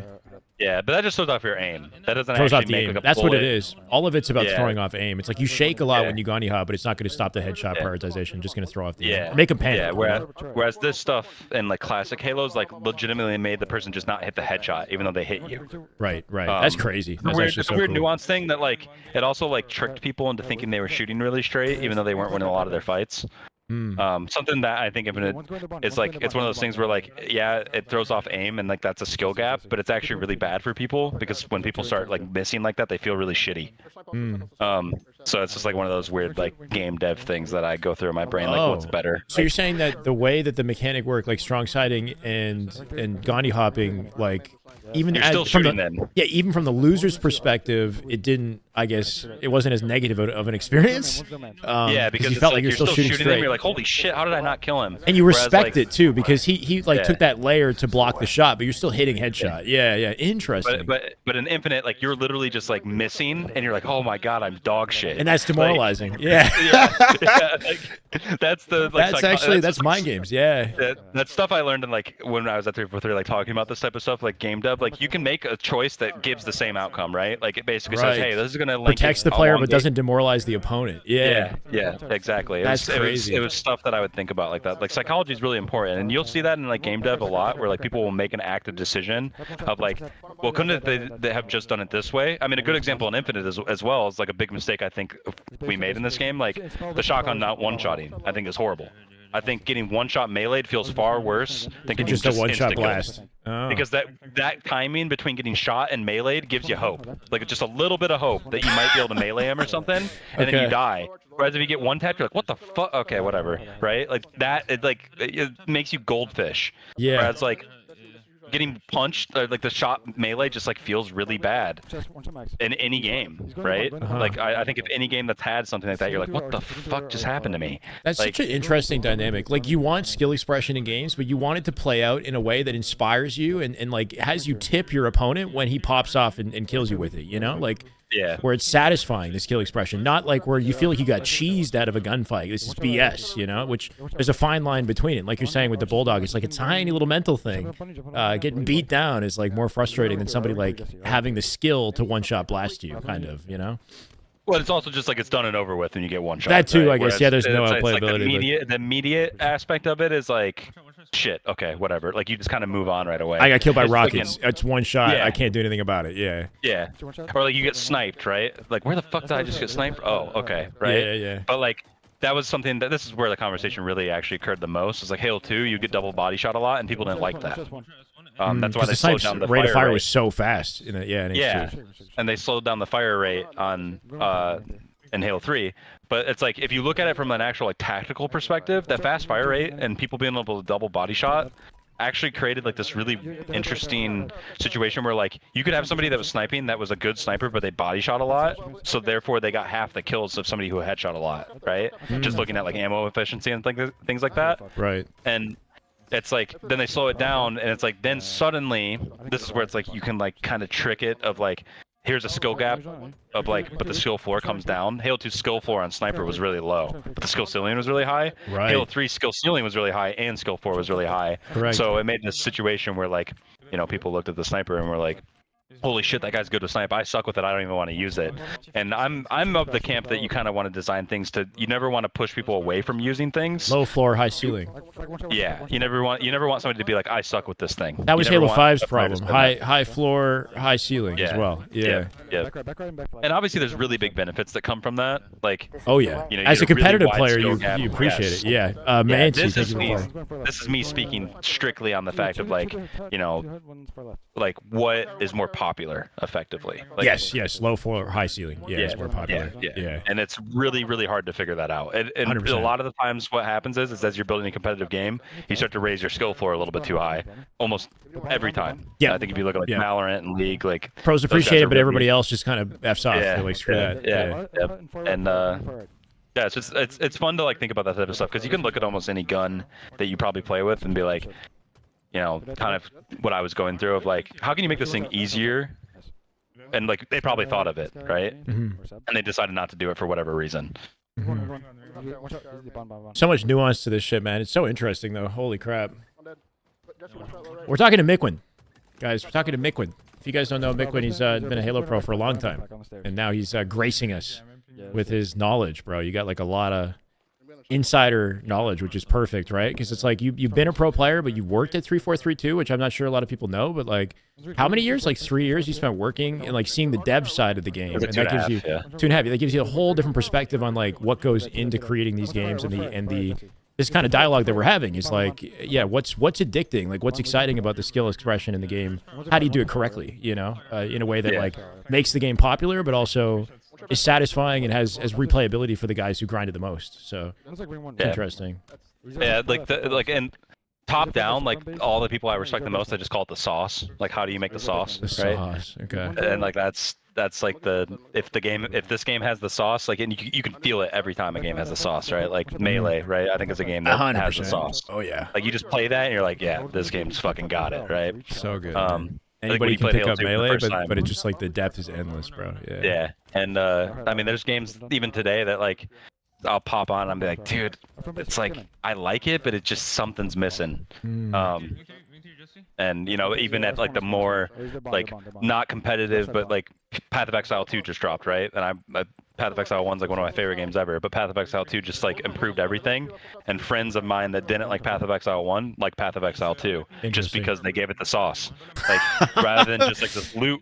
It just has the sauce, bro. You'll understand when you play it. You'll just know. Yeah, exactly. Yeah. Like you're like, holy shit, this is the future of this genre. That Right? is so interesting. And it's something with video games you can always tell when you play a game. You're like, this is the future of the genre. That's actually facts, though. But I'm 100%. trying to think of like where I felt that way because it's been a while for me. I think it's also because I just spent all my time playing freaking Halo. But like, I think if you played Fortnite Battle Royale, you're like, holy shit. yeah, This is the maybe future. if I played Fortnite when it came out, like that's what I was thinking initially, right? Because Fortnite had this like deceptive skill gap, right? Where like everybody's like, oh, this is new, this is interesting, it's an innovative idea being a battle royale, and then over time, you know, you realize the building's insanely fucking deep, it's cracked as hell, right? Like now people wouldn't get into Fortnite in the same way they did in the past because they're going to be intimidated by just the depth, like how crazy it is now. I think most people probably play no build. That's a beautiful thing with Fortnite is the flexibility. Like no build works well. You know, you can get into that, and then you can ease your way into the build version of the game. Like everything they're doing, they're popping off in strides, right? Even microtransactions. Like I was talking about that yesterday. The freaking Magneto. I don't know if you saw that. The glider. Oh yeah. No. Yeah. He's like walking on freaking playing cards. Anyway, just the whole game is like. That's sick. If I was there from the outset, maybe. I just hate the art style. I think that's like my only thing. Is the kitty cartoony. Yeah, the cartoony. Yeah, I just can't get behind that. Have you played Rivals at all? I play. Oh, your Rivals of Aether or whatever, right? No, Marvel Rivals. Marvel Rivals. Oh fuck, no. I should play it. I've heard it's actually good. So I think that they basically just took like Overwatch, made it third person so they can put skins on the character. So that's a money choice, right? That's the only reason they made that choice. It's just a fucking money choice. Anybody tries to tell you otherwise is lying to you. Thank you, Samantha. But they what they've done in that game is like by definition, basically the Riot style, where Riot takes something and goes, okay, we're just gonna improve every aspect of it and not do anything special, right? We're just gonna make everything better. That's so, dude, Marvel like their kinda, theater system is insane. Their built-in Rivals? tournament system, yes, their built-in tournament system is insane. They're basically running their entire esport out of the platform. What the hell? And I've never seen anything like that. The closest I remember that was Call of Duty World War II when they introduced game battles into the game. And it was a mess because it just didn't work. Rivals, it works perfect, dude. Like you can see the teams that are playing. And fun fact, one of the best teams in the game is like a guy that played Halo. So like, who? Ryan Mazing. He was a mouse and keyboard guy. Ryan Mazing won, but he's like one of the best DPS in the world. Wow. And so like I've been watching him, but that's how I saw it. I went to the tournament thing and saw his team won one of the tournaments. I was Marvel like, Rivals is dripping with sauce. Samuel is it dripping with sauce? Yes, it is because it. Just so we should be playing that. I'm absolutely. It just has like you can tell that it's like the future of like how to package your competitive shooter. Rivals is the package. Wow. Everyone is going to have to follow that now. Not necessarily gameplay and those type of things, but like what the UI looks like, the tournaments being baked in, the way their theater. So like Halo's gameplay with that system would pop off. You're saying the packaging system, yeah. So basically saying like this is the UI, like this is the training area, this is the way the trainings work, this is the way we do this is the way we do this. Here's a PvE element, like just like the UI elements and the way they package the again, like the theater it's the best theater since Halo 3. That's crazy. Which is, wait, is Halo 3's theater, is it that good? Or are you saying Halo 3's theater was incredible for its time? Because I feel like if I go back to Halo 3's theater now, it's going to be missing a lot of stuff, no? Like, well, it has the same as Infinite right now, minus like the ticker that shows like the kill feed. But the biggest thing with Halo 3's OG Halo 3's film system is that you could watch it with 4 people. Oh, that's that's dope. That's incredible. Yeah, so but Rivals has everything you would want. So like now I look at Halo 3 and be like, this is missing everything, right? But but it just works flawlessly. Like you can go to any player, go to any point in the match. It's in fast. You couldn't fast forward in Halo 3. Yeah, those things are important too. Yeah, those little features. Yeah, obviously, it's more so when I like. Obviously, they added like little features that improve the theater system, but ultimately, you still couldn't watch it with anybody. Yeah. So it was always a reduction in my mind because like How the is, beauty of Halo 3 mhm. is you could pop in with your team and just watch it in game. How 1-to-1? You want to keep players on your platform. Yeah, how basically. 1-to-1 is it though when you're watching in theater, like with the aiming and the shooting? 'Cause that's like a big thing that holds Halo Oh, back, right? that's It's like Halo is dead just on. it's delayed. It's dead Halo on. 3 was dead on too. Really? Yeah, that's the craziest thing is like that because also Well, it's it was back different the then, way the there was game no worked. It wasn't server. off the server. Yeah, Yeah, it was exactly. peer-to-peer. Yeah, Yeah. exactly. Okay. Yeah, so like that helped it. But Rivals is I'm pretty sure it's 1-to-1. Okay. Wow. Yeah, just the packaging, like how they keep their player on their platform. Client like, side. Yeah, it's good. no matter what, when it comes to Rivals, like if you're on Rivals, if you're wanting to interact with esports, you stay in the game. If you want to watch a game, you're still in the game. If you want to train your shot, you're still in the game, right? Mhm. I think that's a big mistake that a lot of games make now is like they leave it to like third party and say, hey, like if you want to learn how to Play aim aim go use labs. Kovacs or something. Yeah. And Interesting. they're not in your game anymore, and I think that like And they might not come back. I mean, dude, they might not. They like might that's not. it. ADHD is off the chain this Yeah, someone at generation. 343 like coined the term that I fully agreed with. Like when we decided to go free to play, he was like, "It's free to play and free to leave." So That's true. Yeah. like, you have to keep people in. And Rivals is free to play, and it's free to leave, and they try to keep you on their platform as long and often as possible. Yeah. Okay. Slush, thank you for hanging out, brother. It's got to be at least like 12-0, guys. I'm sorry. I know we're going like it's a fun conversation. I know that we're going all different directions. It is. I'm not tracking the series. Yeah. Is it 12-0? 11-0. 11-0. Okay. 11-0 Optic, 7-2 Space Station, 6-1 Shopify. All right. Let's try to snap back to reality here a little bit. Okay, sounds like Shopify has a lot more to play than Optic, I guess, right? So you can kind of double back to Shopify. I don't know. I'm on Bounce POV right now. Did they start the scrim at the same time? I don't know. Yeah, Bounce been Optic's kind of just blowing smoking. through this. But yeah, they're kind of smoking this. Like they had a flawless. Their King of the Hill specifically has been pretty incredible. Recharge was the one that they lost against FaZe yesterday. Live Fire, they destroyed FaZe on. They iced up at the end and looked super clean. But yeah, I got the full setup of the map here too, right? Like coverage all the way to tower, and then Bounce just roaming, doing what he wants, kind of. Winning the piv. 11-0, yeah. That's full hill for Optic because of that. Because Bound getting that double? Yep. I mean, like easy, comfortable Another setup, split and like though, half the hill here too. Yeah, and they're on The splits. big mistake C9 made there is that those two didn't die fast enough. Like, so like obviously they're not trying to die, but Right. The stagger is took- huge. You're saying between their spawns. long enough to die. Yeah, like they either needed to die faster or not. It's like Or not you kind die. of know the threshold of like if I die here, it's fine, but then you get to a point of like, holy shit, if I die, this is really bad, Mhm. right? You start to feel it as a player, and they were probably in the moment of like they should have felt it. Like if I die here, this is bad. And Optic is taking full advantage of that stagger too, right? Like Bound gets up and he's collapsing on the B spawn. Now they're putting hill. like pressure on A. They get the full hill off of that. So that's crazy, right? So Yeah. I mean, Chad, if Yeah, it you're was like- yeah, sorry, go Nothing ahead. special to it. There was like nothing special to that. They didn't do a special setup. They just Stagger their C9 spawns so basically- hard. Yeah. Yeah. They basically cut themselves with their own Achilles heel. Yeah, two of them spawn. The other two are like just dying, and they got to wait the full period to go back to full 4. And during that period, that's just free space for Optic to overwhelm them with their numbers and keep them on the stagger. So yeah, it just makes it so Because easy. they're gonna know where you spawn. Yeah, So exactly. I just Yeah. ran at MMP. Like, see, Bound dies fast there when two people die. Mm.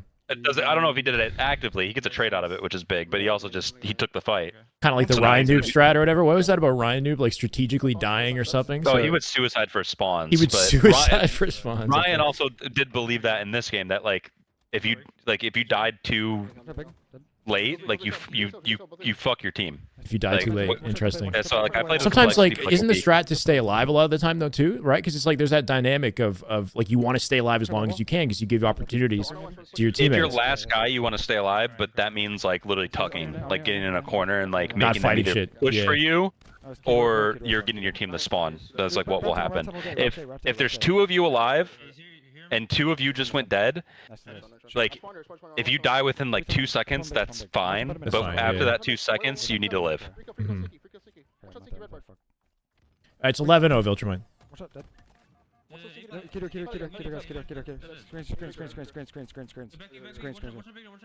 Do they do this? A sliver away from the cap? They got an advantage state here too, and snipe control. Double stacking the hill. Yeah, they're gonna do it. Oh my god, that's a They just went heartbreaker. double dead again. Yeah, the one thing about this map with 3 minutes 50 seconds, like I've seen the comebacks on this map more than just about any other. But with the rate that this is going, I mean, holy shit. They're just 2 dead again. They're just gonna be on a perma split. Now Manny's dead. Septified just spawned. And if he gets this kill, then they're still 2 dead. Oh my god, he trades it too. Yeah, they're still 2 dead.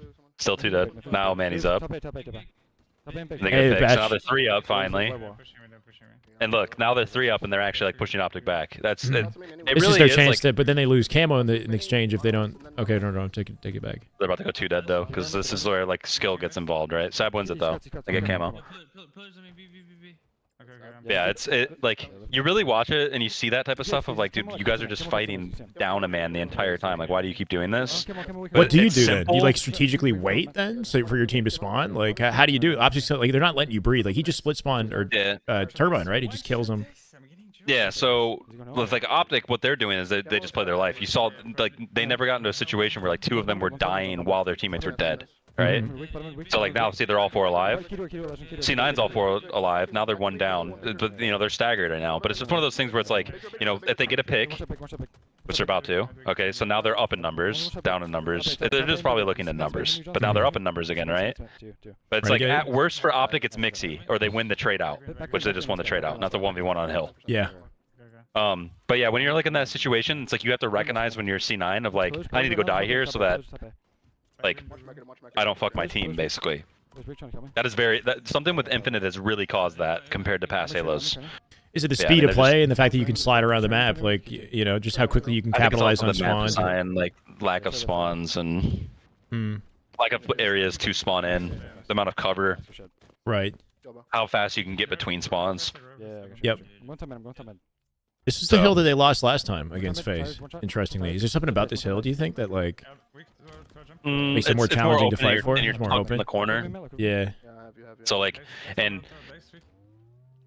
you don't have a great like the guy that has to play tower, right? It's not a great position, but he has to watch dummies. Yep. But he's gonna be all by himself.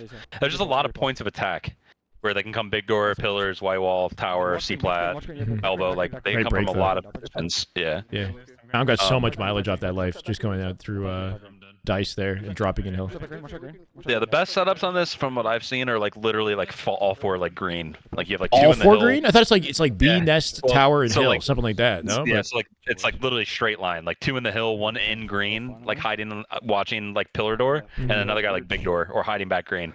you and let so them those- wrap dummies behind you. Yeah, because at that point it's like you're giving up, like you're if you're making that wrap, like you're giving up like 5-6 seconds extra guaranteed, which that's worth it. Interesting. Especially when you're as good as Optic, like you can just double the hill, and like if they try to come out of elbow, like they might just get melted. And if they try to come like dice, you have the guy that's sitting green watching pillars, and the 2 guys in hill. That's just one of those hills where it's like two people in it is extremely strong. Interesting. There's a Yeah, couple you don't of those typically hills want that. Yeah. Like, Yeah, there's a couple hills in this game though where that's the case. 2 people in hill. Interesting. I haven't heard that like discussed as like a strategy. 2 people in hill. That's something I've never considered, you know, or like talked about in my VOD It reviews. was and mostly whatnot. talked about on streets on the middle hill. That was the one where it was like, Do you miss get 2 that? people in this? Strongholds, No. King of the Hill. You don't No. miss that, Streets? Oh, okay. okay. I don't think streets is very good at all. True. It's just too small. But that was one of the hills where it was like, there's no way to control this, so just get in the hill and brawl out, right? Bottom middle on streets is one, or plaza is one as well, where like you can double up. You don't want to do that, but you can, and it's not bad. But I think that mud hill is like doubling up the hill is extremely powerful. Interesting. Because they have to come to you, right? Yes. That's the only reason it works. They got a wraparound tower to get to you. You got like no sightlines Yeah. on you unless they push all the way out to you. Yeah. I'll try to link that. It's 12-0. They're looking pretty good for it. Battery here is saying, can you ask Mikwen about sprint and infinite and how you can regenerate shields? Or we passed the mechanics debate. I mean, this will be the last one, I guess. I don't know. I think Battery doesn't like the fact that your shields still Yeah. regen while you sprint. You shop on him, tower. And that's what I keeps the remember pace of the game up.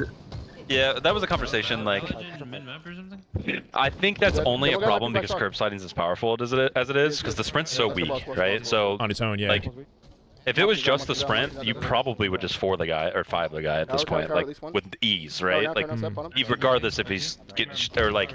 The regeneration wouldn't matter that much because the regeneration takes so long to happen anyways compared to it's H5. longer than H5, exactly, yeah. But the thing is, and this is where like, you know, the game evolves and this is where you need to make changes based off of the evolution, is that you... One, I think people do forget too that sliding's changed. Like when the game first launched, curb sliding off of boxes and stuff was potent, but it wasn't like crazy, right? Yeah. You could go... I don't really remember exactly like the specifics of it, but I mean, there was snap sliding though. The season 2 era could have been insane if they stuck with it. Yeah, snap sliding was really fast, but just I'm saying like from us as a pro team, like when we were kind of going through these decisions, like curb sliding off a box, right? You didn't go that far. The slide that you got that was really far was from a high elevation. So like think tower off dummy ramp, right? You could go really far with that one. Tower off dummy. Yeah, because it has to do with the direction of the ramp being downward sloped plus the elevation, right? It's like, yeah, and you were gaining momentum as you were falling, right? Yeah, and they changed it. I forget when, but they changed it at some point to where they nerfed those, like the elevation ones, and then buffed the ones off ledges, right? So then that shifted the meta into where you can do quick slides off anything that's a square, right? Or a rectangle or anything that has that kind of shape. So I feel like you. Well, I don't know. So when it came out, I feel like you could always get the same distance off a regular curb slide, right? You just couldn't access the same heights that you do now, is how I remember it being. And the timing might have been different. It might have been more challenging, like to get the perfect boost. Season 1, you know? I don't think it was as fast either. Like if I remember correctly, like you would go. I'm trying to remember like exactly, but like I remember I could do the one off dice pretty consistently internally, and I would like go to nest, right? And that was a far one. But now it's like you do that one, and it's like you go a little bit deeper into nest than you used to. Yeah. We've also gotten way better at it though too. But yeah. Yeah, people have gotten better. I mean, we were pretty good at it because the game was kind of clunkier in the internal test for the record. I do remember not going as far in the testing period of the game. Yes. And they buffed it. Like when the game came out, they buffed those ones and then nerfed the elevation ones at some point. I don't remember when, but when that decision came in, I think with the way the maps are designed, if you take all the boxes and everything off the maps, I guarantee like people would say that like getting your shields back while sprinting. I don't want to say guarantee, but I would be inclined to say that getting your shields back while sprinting, if there was no boxes and you couldn't curb slide off literally everything every 10 meters, wouldn't be an issue. People would probably it wouldn't even be a talking point. But the fact that you can do that off so much of the stuff because of the map design, because like that is something in Infinite that always irked me, is everything is a square. There's no curvature to anything. Kind of true. Yeah. So everything is a mechanic basically. Well, even with the curve though, you still get the boost. You know what I mean? It's just not quite as like obvious. It's not quite as it's not quite as obvious. And it's not quite as far. And like it might be a little bit trickier, but it's also just like that creates jiggle peaking, right? If the shape of the surface, wall being a straight line, all that type of stuff. That's a more long-winded answer to it, but yeah, it's just one of those things where it's like I would be interested to see how people felt about it if, like, let's say curb sliding gets removed hypothetically and everything. I wonder what people would say about the sprint, getting your shields back while sprinting. People would probably say, hey, can we buff sprint in all reality? You'd have to change some other components, yeah. Yeah. But if you just got rid of curb sliding, I feel like people would be like, sprint fucking sucks. Like, I can't sprint anywhere. Yeah. And that was the intent, we wanted that to be the case. And we liked the kind of quick lateral movements that you could make with curb sliding and stuff. I think that just, as it's evolved and things have changed, I think that curb sliding got a lot more potent than really any of us expected. Yeah. Especially after season 4, they nerfed it by accident, and then they decided to try to bring it back to what it was in season 3, and that's when shit went like haywire. Like that was a really giga buff. Yeah, that's when like now I'm sliding off like that grapple platform that he's walking towards. Like you can just hit a crazy G slide off the edge of that now. You know, like just that type of height. Ones that you can get now that are really far. Those ones are like, and there's like some weird ones that you can get too. I don't know if you've hit any of the really weird ones. I've done it on accident where like you clip like a really small edge and you go fucking flying. Off like the ATM fin or some shit, like something like that. Yeah, like really small ones that just like for whatever reason you get. I don't really know what's going on there, but that stuff like didn't exist to us for whatever reason, right? It could have been there and we didn't know. Like I don't know, but it's like that's one of the things of game dev is that you're making choices based off what you see, and what we were seeing was a game that like didn't have a lot of quick movements. We thought that sprint being there as like kind of a reposition mechanic was good. we weren't seeing people sprint away a lot because they couldn't. They would just die. And then that changed. And this is where being able to evolve your game and change things is good. They may lose an oddball round here. Yeah, let's lock in on the game. Yeah, let's do this now. We're gonna focus on gameplay. No more mechanics debates. Bashford, hopefully that was a good answer. They're about to lose a round. This is big for their statistics, right? They're just Now they're what, 34 and 2? and 2. Huge hit to the stats, oddball stats. Uh-oh. So yeah, oddball Optic's what, 34 and 2? This is I think so. yeah, Matt's FOV's got to be low for the record. His FOV looks like 100. We did the 105. I think 105. Yeah, okay. Seems like they've all kind of moved down a little bit. Yeah. More in gold, Jesse. Cool. Nice 2 dead off the opening. I don't think they burn the camo too, so I think that's a quick camo for Optic. Yeah, Renegade has it. No, it's 12-0 right now. I'm pretty sure. Alpha, unless Data Hype says something else, I'm pretty sure it's 12-0. I think it's 12. One tower, still weak, one tower. Yeah, one. Yeah, 12. One glass, one glass. Because it was 11-0 with the hill, the live barrel. God damn, I know it's crazy, bro. Double stack, weak, Jesse. Back to Jesse. Weak village. Battle chill. Renegade's on a higher FOV. He's running the highest FOV on this team now. Renegade, what's his? One shot needle jump. Absolute. Another one long. 107 plus, but not higher than like 110. Is 107 meta? Because I feel like Bound and Legend are around there. 107, 108. I think it's all preference. It is ultimately. preference, Like, yeah. Like, somebody could play 65 FOV and be a god, and people are like, "Is that meta?" Like, Yeah. What was that? Comes out like- Dude, Boo Boo had a weird freaking phase, bro. yeah, some people like the lower FOVs. I mean, there's a time in Halo 5 I turned on Overscan, which technically lowered your FOV from like 78 to like 75. Huh. What is Overscan? It was a setting on the bin queues that you could turn on for console games, and it would just cut off like a little bit of the left and right, zoom in a little bit, and I played that in Halo 5 just because that's what I preferred. But yeah, it's all preference. Sensitivity, FOV, all that stuff is all preference. I do think that like a higher FOV comes with like some inherent benefits. Being able to see the map better, Awareness. things like that. Yeah. But, you know, if somebody's already ultra aware and doesn't need the help with the visual, then Lower FOV, I find better supports my accuracy. I Yeah. feel more flexible with the reticle, like looser or something with the reticle. Yeah. yeah, I think that's kind of like the lower FOV shoots a little bit straighter, high FOV is a little bit faster and a little bit more aware. Yeah. So if you already shoot hella straight, like higher FOV is probably the play. I mean, Drux seems to get it done, right? He's like 120. Yeah, I think he's been Snakebite is 120 120 as well. He's been, Drux been on 120 since like launch, bro. Yeah.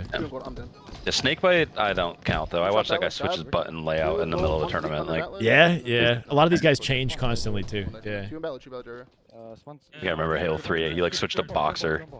Switching a button layout mid-tournament is insane. That's actually diabolical, bro. nuts. That's fucking It's like young crazy. PJ. That's actually crazy. I think it's like him and Ferris. I'm gonna the try whole thing. boxer in the middle of a tournament, bro. That's actually I think he crazy. started shitting. I think he went on like a killing frenzy. No way. After he did it. That's nuts. Yeah, that guy would change his settings like crazy. Like, it's one thing to change your sensitivity. It's another to fuck your whole world upside down, like changing your Start inputs. meleeing with different buttons and shit. Yeah. That's crazy. And I could never switch up button layout. Like I literally No. play Recon, which was basically just default Halo. Like I could never switch off of it. I tried. I literally tried bumper jumper. I was like, I don't know, I can't do it. Now that I'm on the paddle grind, I can't even. I have to play like with my one specific controller, just because my setup is so. You get like 3 or 4 paddles or I'm something. 6. Holy shit! Yeah. That's crazy. And they're positioned in like a certain way that, like, if I go over to the Razor, for example, it's just not the same. Like, I get the benefits of the Hall sticks with the Razor, but the comfort isn't there. Yeah. Anyway. I'm no paddles for me. Yeah. Ever. And how's your hands doing? I honestly, hands are fine. It's my elbow that got fucked up, but that wasn't even from Halo. Oh, really? Okay. That's from mouse and keyboard games. That makes sense. Red Search also. Yeah, and I'm not perfect there either, though. I think no matter what you do with gaming, you're going to feel some sort of Yeah, it's stress, posture. strain, posture. A lot of Biggest thing people. is posture. Like if you're not sitting like Lucid, you're gonna be in pain. Well, Like is how- Lucid's posture Yeah. actually perfect though? Because I feel like it's his neck is back, but how's his back? You know what I mean? Like the position of his. straight. I have to take a He look. sits straight. Yeah. Yeah, he sits pretty straight. He doesn't shrug. Because the shoulders are internally but they're internally rotated on Lucid. I'm pretty sure his head's back, but his they? shoulders are somewhat internally. Then yeah, he needs to rotated. fix that thing because you don't want to pull the shoulders in because that's what actually caused the damage for me. Mm. And most people that I know that have like some issues, that's what caused it. The thing is there's a I don't know. This is a whole other discussion. I'm gonna get lost in this. Needles, one shot, John. Needles, one shot, John. Trying to lock in on the game. Too dead here. One shot, man. Catching camo easily right there, right? Camo. I might lose this ball game. That's crazy. No way. Let's go. Is it a late scrim thing too? Like Optic with the phase scrim towards the end of the scrim finally started bleeding. You know, they started hot. You start to not care as much. Start to not care. Sure. Yeah. Like you've already won the scrim with ease. Like who cares? To an extent, that's where like being a professional, being mature, like comes into play. Of like, if you're gonna do that, like you kind of want to either make sure that you're doing things that are you're actively like trying to do things that you want to try, Top tower, I think. or like test, or like you're ending the scrim so you're just not wasting anybody's time. Right. Okay. Beautiful stick out of Renegade. He's holding the cross. They have not been able to break gold though, right? I don't know if it's Septify the whole time. They traded off the ball, but they had like a hold. They failed on their push. They got cut off. Sit out red. Two shot top red. And one's bigger. Yeah, They're just getting away with it, bro. C9. Like a lot of people are getting doubles too right now on C9. I think like a lot of people are winning like a 1v2. Okay, trades it. They should be able to get a stop on this. Septify going to play it out last second at 94. We got to see some perfect halo out of Optic. Ball going to be collected here. They got grapple control as well. Renegade holding it. And A side, is that A spawn? Just like, I think because of the fight going down in gold. But fortunate, right? Like that's the game giving them a perimeter off the spawn, even though he dies. Two shot, Manny. Yeah, but Manny living there was just huge, and I think Manny either wrapped back or hit bottom middle. That was just a good play out of Manny to guarantee it. Right. Like just make sure he lives long. Yeah. They bleed. They bleed. Tripled their oddball round losses. They did. They've never lost an oddball then, technically, right? Like if they've lost only one round, they've never. Yeah, the first time they've lost an oddball. Wow. Okay, 12-1 Optic series. The series typically goes 14 games before they play a Slayer, right? So we got at least one more, and then we'll see if they play. Usually they play the Origin Slayer out. Throw them a bone. Yeah, I don't know. I'm gonna use the restroom real quick. Right back. Sure, sounds good. Need a podcast, homie. What's up, Unknown Halo? Yeah, chat. How's it going, guys? I'm sorry if the focus has been a little bit off with the broadcast. I know that usually we're more locked into the games, but I'm loving the conversation. I hope you guys are too. Definitely inspiring the podcast potential, right? Like if we had conversations like this on a regular basis in like podcast style content, I feel like that would do well. You know, like I feel like that would be vibey. I think I gotta attribute a lot of it to Austin though, right? Because I feel like Austin is a great conversationalist. Yeah, it's Mikwen, right? Like he's guiding this. Not everybody that I talk to is gonna be so easy to talk to and have so much to say that's like insightful, you know? So I think we chose well with the guest, right? But if we can do more of this shit's fun, right? It's just maybe there's a time and the place, you know? Because I want to also lock in on scrims. Okay, no problem, Cressy. I'm glad you guys are liking it. Fascinating, cool. Love to see you, Twin. Welcome, brother. Welcome back. Yeah. The one podcast Halo needs is to get old pros and just ask them how they became pros and why did they stop. That's been done though, right? Like Diego, there's so many different types of podcasts that we've seen in Halo. And Eli and Mikowski are doing great work with that right now, if you guys aren't aware, right? Mikwen, have you been on that? On the I keep forgetting the damn name, bro. Ty the leader. Ty the leader, yeah. And I feel like they're doing something that I can't even replicate to the way that they do because they were there. Like Eli, Mikowski, you know, have an extensive history that goes all the way back to Halo 2, so they can draw parallels and they can, you know, play the game down memory lane type thing. Yeah. Anyway. Yeah, but there's been some variation of that in every way. I think like so many. Yeah, it's been done in so many ways. I think something Halo's missing is like one, just a little bit of T. Like I think the flank is like really good in COD. How like they'll legit like they kind of call it how it is, right? Like I think that's something that like everyone kind of hedges their bets in Halo when talking about teams, so they like don't want to piss people off, right? For some reason, but like she's saying we need more drama. It's not even like drama, but it's just like you'll hear people like talk about like our native team, right? We were dog shit. And people like they could get top 6. It's like no, we were ass. Like be honest, please. Everyone just be like, because all it does too is like people then like think that team could be decent, and then it's like, then the conversation's like, what's wrong with this team? Why are they so bad? And it's like, you know, that's just like a personal example of like a team I was on, but I see that shit happen all the time where like, just people trying to like play both sides of the fence rather than like step on people's toes when it's like, it's okay. And create the dialogue by making a hot take, you're saying. Yeah, well, and I shouldn't even say like hot take. It's just like sometimes the team's just not good, and like there's nothing wrong with saying that, right? Like it's not the end of the world that like those players are.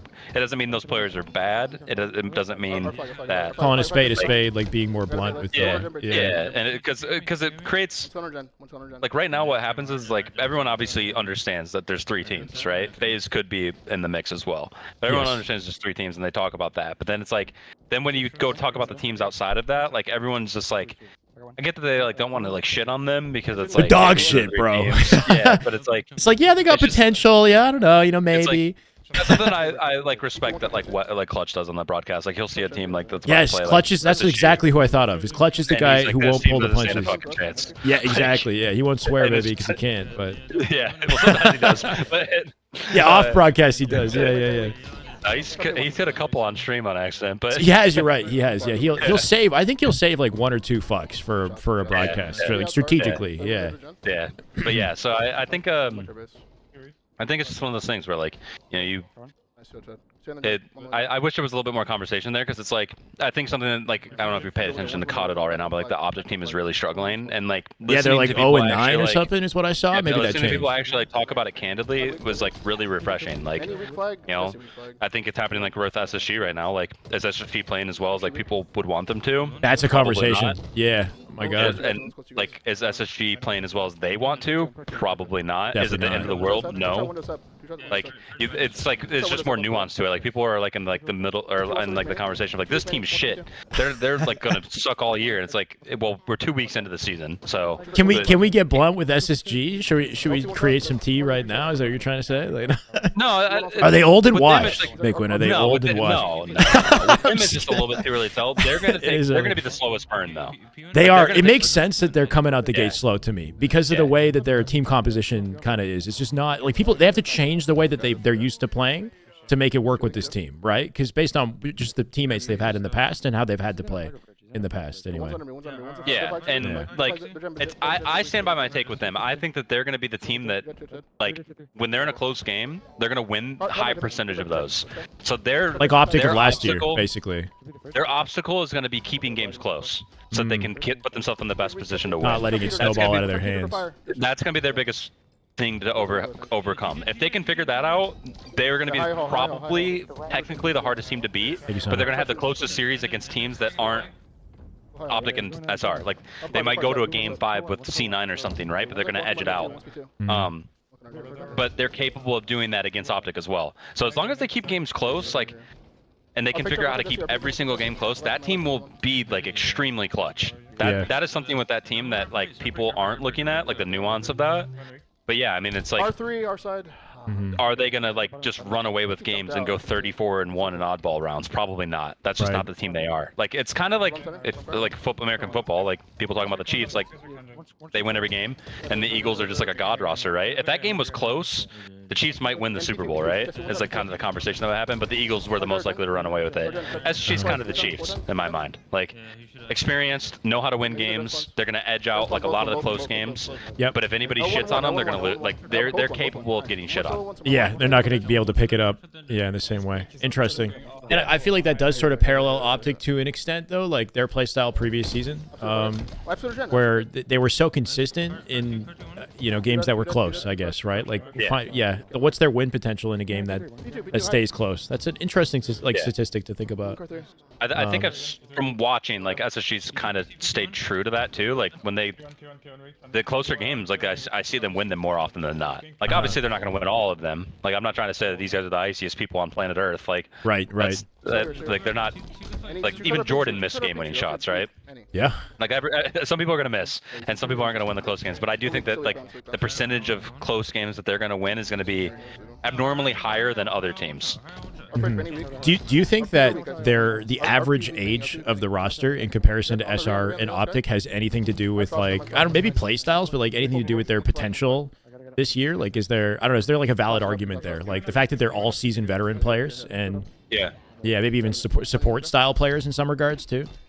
I mean, kind of the stuff we talked about, right? Like, are those guys as excited to get on a scrim as Last Shot is? Yeah, exactly, dude. The thing about Last Shot, guys- his POV's infectious for that, right? Because like you watch him play, he's having fun. Like that's, it's like not to criticize Lucid, for example. It's like Lucid's incredible. He's god tier. People like to talk about how Lucid, you know, complains or whatever. Oh, he's definitely not having fun with the game right now, though. He's not exactly. It's different, right? Sure. Like Last Shot is just like he's soaking it up. You want to be there for the climb because you're like, this is somebody who's like, he's like manifesting his reality because his personality is matching his ability, and it's just like it seems inevitable that that's how you get to superstardom, you know? Anyway, yeah. Well, I think Tommy has admitted that, like, you know, he's not having fun with the game and he's gonna work on it. He's making like a conscious effort to do it. It's just I've been that person that's like been in the game where it's like I'm not enjoying this right now. It's really hard to like pull yourself out of that. You got to pull from a lot of stuff that you just like you have to learn what it is. Like, you know, like, hey, I'm really enjoying playing with this guy, so I'm excited to get on and play with this guy. Not necessarily play the game, but like to play with this guy.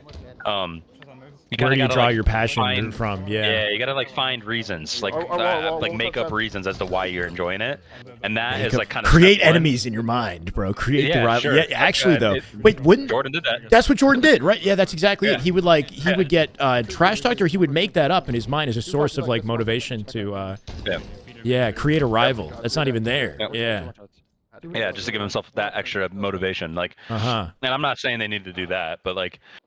I think if you watch Tommy's stream or like know Tommy, like it's obvious he's not having fun with the game. Like, and I don't blame him. When I get on and play, I'm not either. So I get it. I fully relate. But I do know how important that stuff is.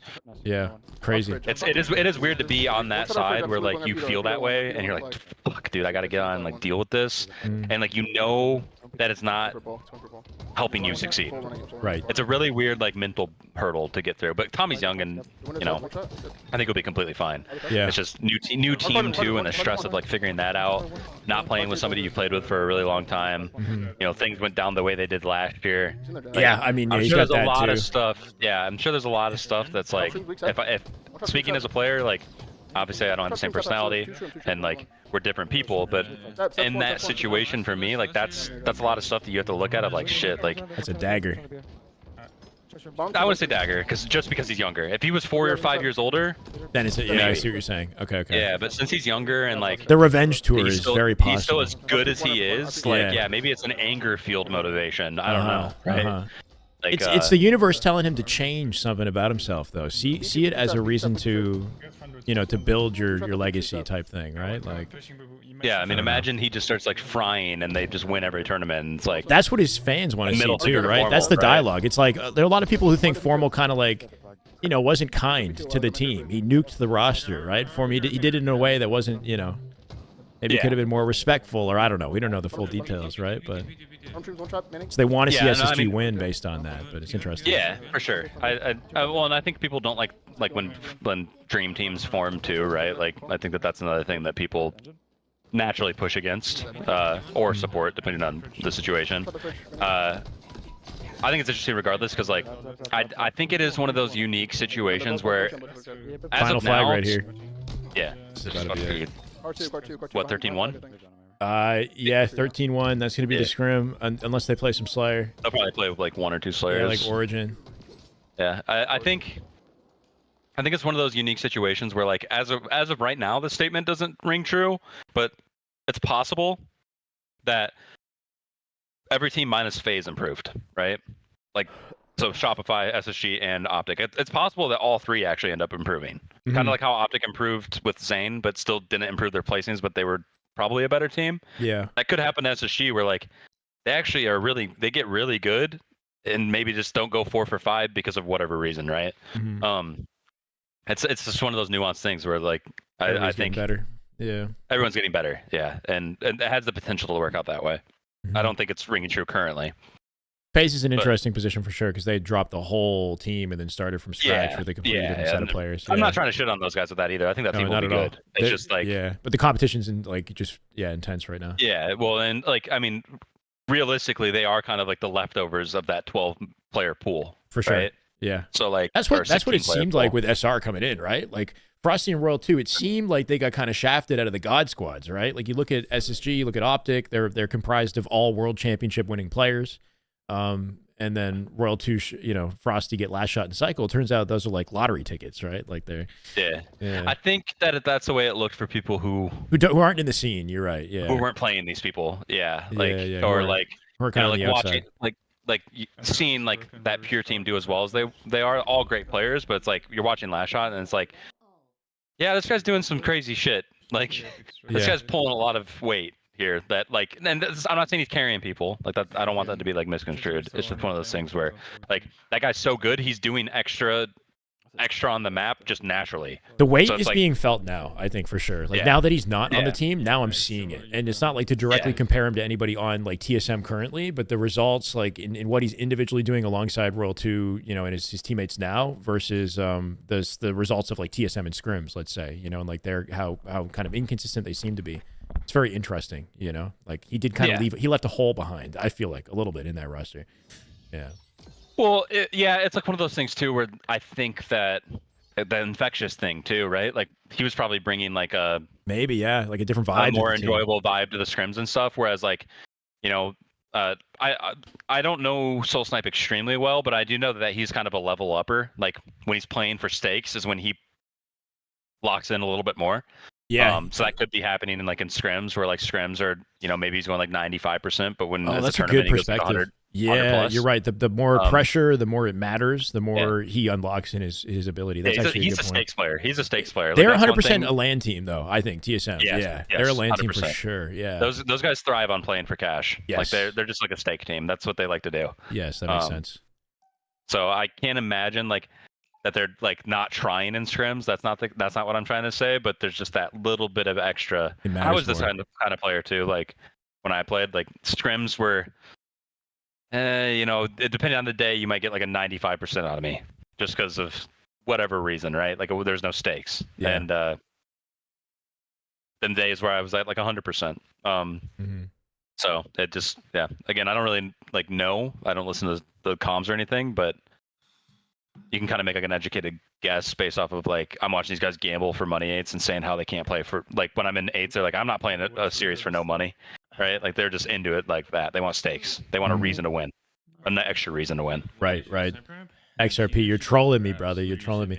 Blampy in the chat said, Dead Zone is the biggest victim of roster mania. Dude deserved better. What do you think of that take?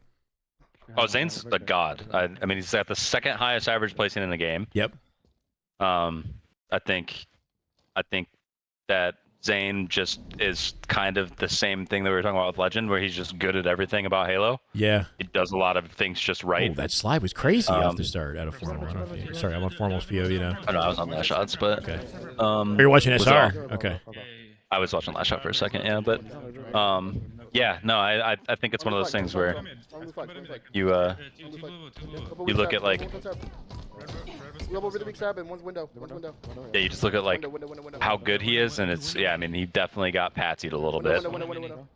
But somebody gets left out. I think that's the way it always goes. You start to wonder if it's not really about the individual ability and more so about just chemistry between players and personalities that maybe has some part of it. I have no idea, but he seems like a vibey guy. Like I don't know. Sometimes I think that this is just one of those situations where like SSG and like him teamed for so long that I think like they were like, hey, like that relationship we know is already kind of exhausted. And not like in a negative, but just like like how do I say this? Like Zane and them like get along so well that like shit gets kind of trolly, right? Okay. So like that's one thing I know for sure. It's like kind of the case. Is that why Renegade dipped out? Do you think? Because he felt like they weren't. No, dude, I don't know why he said that. That was like that guy was fucking trolling with that. Really interesting. Renegade left because he wanted. They don't want it badly enough because he wanted to do what Optic? You're saying? Yes. I thought it was FaZe he wanted to join. No. No, it was Optic. Because Renegade just likes to hop around. Is that what it is? Because I feel like I'm listening. He finds who he thinks is the best and he wants to align himself. Like that's. So yeah, he was interested in going to Optic or Sen at that time, and neither of them could work out. So then he left and ended up with a team that was not as good. right? So he had to like kind of. This is That where, was like, an making awkward shit up phase kind team, of- bro. That was an awkward. Yeah, this is awkward where like team. making shit up as like as like somebody as good as Renegade like gives you the motivation, right? Going back to that, I think that he kind of like felt like a little bit like people weren't going as hard as him for whatever reason, and he like latched onto Oh, like that. he and created inflated that it. dynamic in his mind. Yeah, for, just to be so the that best. he has a reason to keep going. Interesting. Okay, that's and- cool. Yeah, so like when he said that, I was like, "What the fuck?" Like they're gonna win like every tournament one year, and that shit's gonna backfire, right? Yeah. And then sure enough, like 4 out of 5. Like And those it guys take it happens. serious. I know those guys take it serious. It's just a different type of serious because they're older. So Yeah. like they don't want their time wasted as well. It's like part of it. So and they're less inclined to like hop on and play like Formal's money shitting 8s and right money now. 2s and shit. Yeah, he's gonna get really good at this map, I think. This is a straight shooter map. Okay. One trap. One trap ready couch. Does Formal's consistency surprise you at all? As long as he's No. been playing, and like people like to criticize Formal and his like allegiance to Halo, you know, because he'll play Marvel Rivals or he'll play something else like Yeah. Valorant. Yeah. He's like, No, that stuff helps him. helps him. I was that kind of person too. Like playing other games helped me. It's like therapy. It's like therapy, but you also like it learn, moves too. your frame of mind where like you come back and like you're not like say you're like when you're stuck on something and like you sit there and headbutt it over and over again and then you come back to it like 3 days later and you solve it. You're like, Jesus, I should have just fucking not done this for 3 days. Right. That's what playing other games does. Like, Cross-training, You might, yeah. it might just be something that you're struggling with in Halo that like maybe you're not shooting this straight and you can't figure it out. I would always go play Destiny on controller, PvE, Destiny like- PvE on controller. Interesting. and just like shut off my brain and shoot, right? And then I would come back to Halo and not miss, and I'm like, yep, that works every time, tried and true. And that was like that was therapy for me in that sense. Despite of, the like, fact I'm that the aiming mechanics are like different and stuff too, right? Because like Halo feels just- fundamentally different yeah. than so many of the It shooters. was just framing in my mind of like, let's shoot without thinking, right? Let's not think about my shot, and then I would come back to Halo, not think about my shot, and shoot fine again. Because that's like the big thing is I think most people that shoot super straight, they're not really thinking about it. right. Like That's they're my just- issue. I think about it too much. Yeah. And that's Yeah, why I so struggle there. Yeah. That's why I did that was because like I would start thinking about like why am I missing this shot? Like going the moment those conversations started in my head is when I would like get off and go do other stuff. Because I just knew myself. So I think Formal has that aspect of like why would I sit here and torture myself and beat my head against the wall when I'll figure it out? Yeah. That's such a great way to put it because I feel like people from the outside looking in don't understand it. Like he's clearly got a process. Whatever his process is, it's created a legacy, right? So like, who am I to doubt the man and his process, right? Like that's yeah. If it that's works, my it thing. works. Like, Yeah. people like to backseat those type of things, right? Right. And it's like at the end of the day, like the person when it comes to like competition especially, the person needs to do whatever makes them the most comfortable. Because if they're not comfortable, they're not going to succeed. Yep. So if a person's doing something, you're like, why is he doing that? But it's making him comfortable. That's really all that matters. As long as it's not like illegal or terrible, right? Right. Something like some drugs or some Like, shit. That's like like reasonable. slippery Like, slope. Yeah. but like it's like I'm sure that every sports player. I mean, Dennis Rodman's a good example of people that. Oh yeah, for sure. He people would shit dip on out the him. game and party and shit, right? Yeah, and guess what? But it would help him. He'd show up hungover and. Dude, that show He had is so 20 good. boards. The what was it? The The TV Last show? Dance? The Last Yeah. Dance, because that's all described in The Last Dance is what you're pulling from right now. It's Yeah. like Yeah. so sick. But yeah, it's like I do look I watch a lot of sports psychology, like when I was playing, because I think that obviously they've dumped a lot of money into this stuff and figured it out. It's Yes. super important. Like I've heard of And it them carries talking about to they had esports in a teammates big who way. like. Mm-hmm. Yeah, I think I've heard people talking about like they've had teammates that like they struggled to get them into the game, and this is how they helped them. They made them comfortable, And then Dennis Rodman's like the most egregious example of somebody who like you kind of had to bend the rules just because of how good he was, did. and you let him do some really fucked up stuff. Yep. But he needed that for whatever reason. That's just what the guy needed to do, and It'd be hard to have a teammate like that, bro, who's like so talented, but your mental winning- is disturbed by the fact. Yeah, I guess you I'm just winning, have to. I'm ignoring it. Yeah, you focus on your game as long as you're winning, right? But it's like I mean, the right I mean- type of. You have to be the right type of person to allow it, because some people are going to see that Yeah. shit and they'll be like, I just can't, take this Yeah, and gamble. that- He's stressing me out, Yeah. Yeah. And I think that that's where you start to already set yourself up for failing. Maybe and that was a competitive dynamic with environments. Optic too, though. For the record, is like Lucid kind of like he alluded to it. I don't know if that's legitimately what he's thinking or what, but like when he's talked about how look at how much Formal's playing the game now versus how much he was playing, or I don't know. So he didn't say that, but I don't know if you saw some of the. He had like one response when the team split, but I try not to like look too much into it because you never know. I'm sure that that's a pretty Let's go, like, Legend. that's a pretty I would assume that that's a pretty like soft spot for all of them in general because like I can imagine getting off Optic is like a really shitty feeling, right? Like I would assume like being on Optic is like it's really it's not good just for your about the team personal breaking brand. up. Exactly. Yeah. There's a it's lot just of like, huge. benefits that you've lost. Speaking of which, Legend, thank you so much, brother, for the raid. Welcome, guys. 124 viewers. W Legend, W Scrim. You guys absolutely destroyed. Can't say it was unexpected. Was it 13-1 final? No, 14-1 final score. Did they win the Slayer? I think they won the Slayer. Yeah. I'm going to jump over to Last Shot's POV. Awesome. That's what I'm on right now. Yeah, perfect. I'll probably watch this one and then hop off after this. Yeah, that's cool. Yeah. It's been a pleasure, man. Like, yeah, no, it's been fun. Yeah, for got, sure. like, yeah, like I could. You have like a freaking wealth of knowledge, bro. That needs So to be much tapped Halo. into. I'm just gonna fucking mine this shit out, bro. I need like a Wikipedia. Yeah, actually though, and it's not like discussed enough though, and that's not Dude, it's weird. I was talking with some of my friends the other day, and they're like, "Dude, why do you remember so much weird shit about Halo?" And I was like, "What do you mean?" They're Well, like, that reminds "You me can, of like, tell myself, what too, team though, was for the playing record. the team and stuff, Yeah, like where you were at and like that type of stuff." I'm like, I don't know. It's just there. I can like tell you like some games and shit still, like moments in games, like down to like almost a T. Obviously, as I get farther away from it, it becomes a little bit foggier. But there's some series that I remember like pretty vividly, and I'm like, God damn it, like good and bad. Yeah. Impacted you in some significant way. Is it Furious Buttons? Thank you for the follow. Yeah, mostly negative. Those are the ones you really remember. Oh no, don't get me. That's the one thing, dude. That's something I've listened to a lot of like really great like sports guys talk about, and like you get 10, 15 years away, 20 years, and you don't remember the big ones anymore, like the good ones. You only remember like you have nightmares about the bad things ones. that went wrong. Wow. Yeah. Thank you, Code. Yeah. And That's something I trauma, think bro. people don't That's like yes, trauma. Yes, that's what people don't realize, dude. Like losing sometimes is fucking traumatic. Yeah, like, I bet I literally. can imagine when you consider just how much it matters to you. Yeah. Yes, dude. Like when I got icicled at PGL Indianapolis, it will haunt me till the day. You got I die. icicled? He jumped off an icicle and killed it? Wait, No, wait, so sorry. it was- What is icicled? I was against CLG. Thank it was you, for Johnny. top 2. Okay. And we were up in the series. We were up in the game 5 as well. I have sniper at snipe on lockout. I body.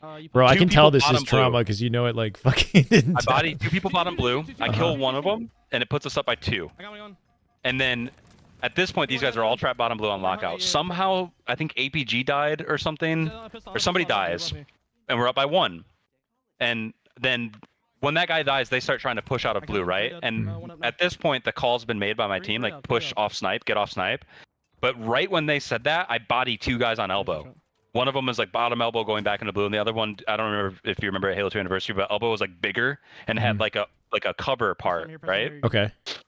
And I body Ogre 2 on elbow.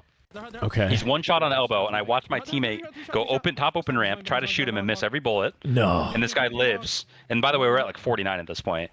And so I go to try and kill him, and as I'm going to try and kill him, Ogre 2 shoots the icicle that was top middle, and it kills him. No, and that shit's part of the competitive? I didn't know that was it tied the game, and then we go into OT and we lose the OT. So off the off the fucking map environment, he gets a kill. And... Yeah, he killed me to tie the game, and then time ran out. Oh my god. And then we ended up losing the series, and then we got 3rd. And I'm traumatized at a 3rd place. Like that's how fucking serious it gets, dude. Yeah, like, not to laugh at your 3rd. misery, but man, wow. No, it's funny now, but it's like I think about it to this day, like all the time. Like that's crazy. It'll just pop in, and I'll like get like shivers. Like, God damn it, why did that happen? Yeah, we got to go find the clip now. Yeah. It sucks. It's horrible. Sounds PGL like it is Indianapolis. there, but, yeah. PGL Indianapolis. There you go. Yeah, denial versus CLG. Game 5. You're just yeah. Oh yeah, just it's wrapping it literally up. burned into my brain. Yeah, I've had I dreams can about tell. it. It sucks, dude. And Wow. so, but it's most just funny people you hear have that trauma stuff. about a relationship that went south, or some fuck other that. dark That's Halo things. for me. This is just a Halo series that went wrong because of stalactites or whatever, right? Yeah. So Nice, 3-3. because It of an happens. icicle. And- Yeah. whatever. I was so fucking mad. I'm still like kind of like, God damn, that sucks. And it wasn't for that much money. It had nothing to do with it. It was just pride. Like, Yeah. I can't believe we just fucking lost this. Yeah. The worst part was too is after we lost to EG, so like Roy Lunch, Lethal, and Snipe Down. Roy comes over and he's like, "GG, see you guys in the finals because we were that good." They He said expected that, it. and Yeah. then that happened, dude. And all I could see was me getting like him, Roy. Like I have dreams about it. Roy fist pumping me, saying, "Go see you in the finals," to me getting fucking slag type. No. Their window's still fucking That's on. crazy. Shit. That's actually Drop wild. me to top block, top mid. We'll kill him. We'll kill Not him. like that, bro. No. I wish I was around for Everyone's got a story, though. the era that Roy was like a superstar in the game, you know? Because I don't know. I feel like I just have so much respect for him as a player, but I just never. It's after the fact, you know. It's after looking in, having missed the golden era of Halo, but watching how he carries himself and how he plays, I'm like, wow, you know, I kind of wish I was. Lunch was. Both of them, but yeah. Yeah.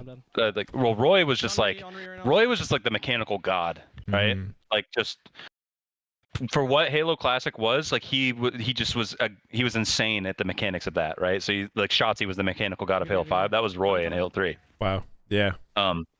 Like the equivalent that you could make. Obviously the mechanics are different, but and I'm not joking, dude. Like that guy does not miss. Like I played a They lot called of him the people best in Halo. BR for a reason, right? Yeah. He would 4 me or 5 me, depending on the game, every fucking time. Holy shit. And I'm not saying that like hyperbolic. Every time. He's the only Like a person I've robot, ever played yeah. that's the case.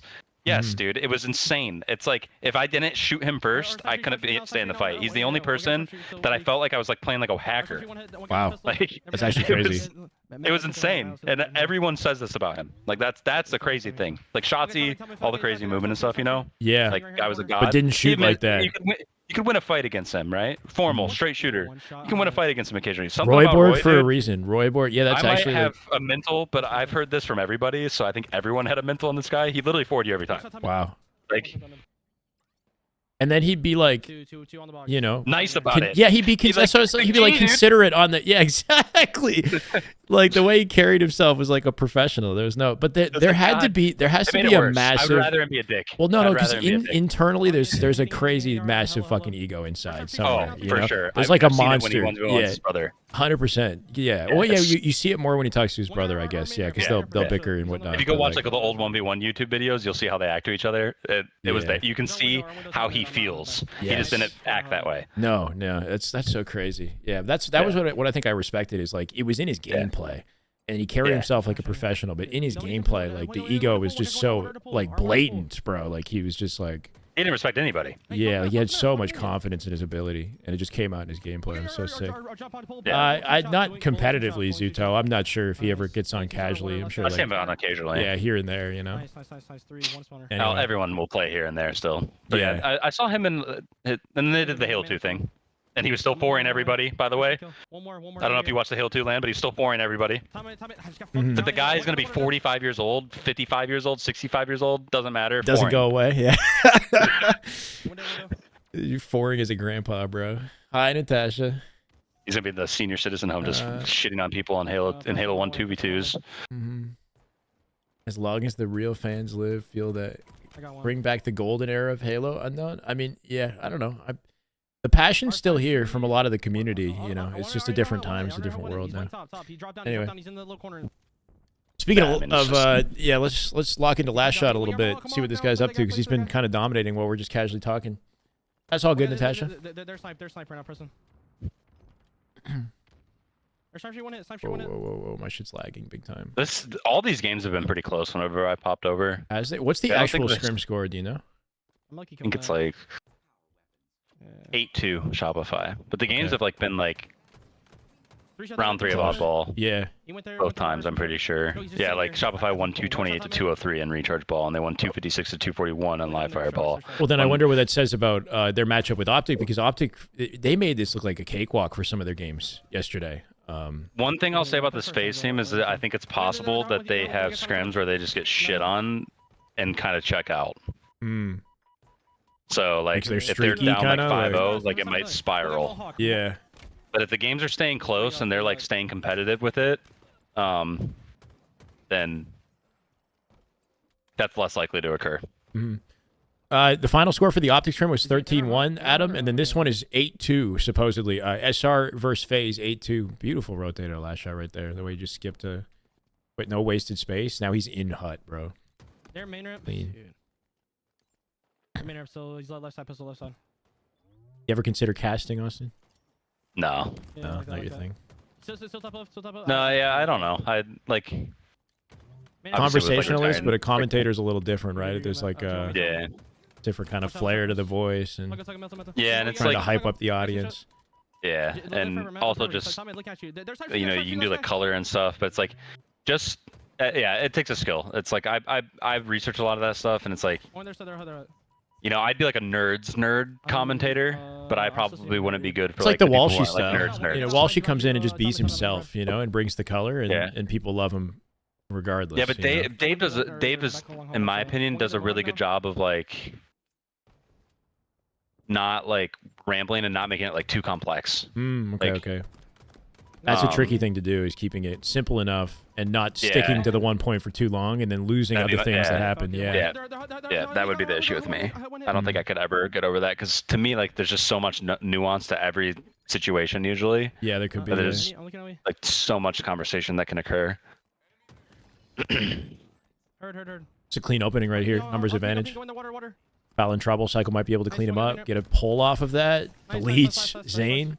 They don't get the pull though, right? That staggers their timing, so they might have to slay him again here. Frosty on top of it. Oh, What is Mog? Oh, Mohawk, bro. That's a huge live out of Frosty. But he got, Dude.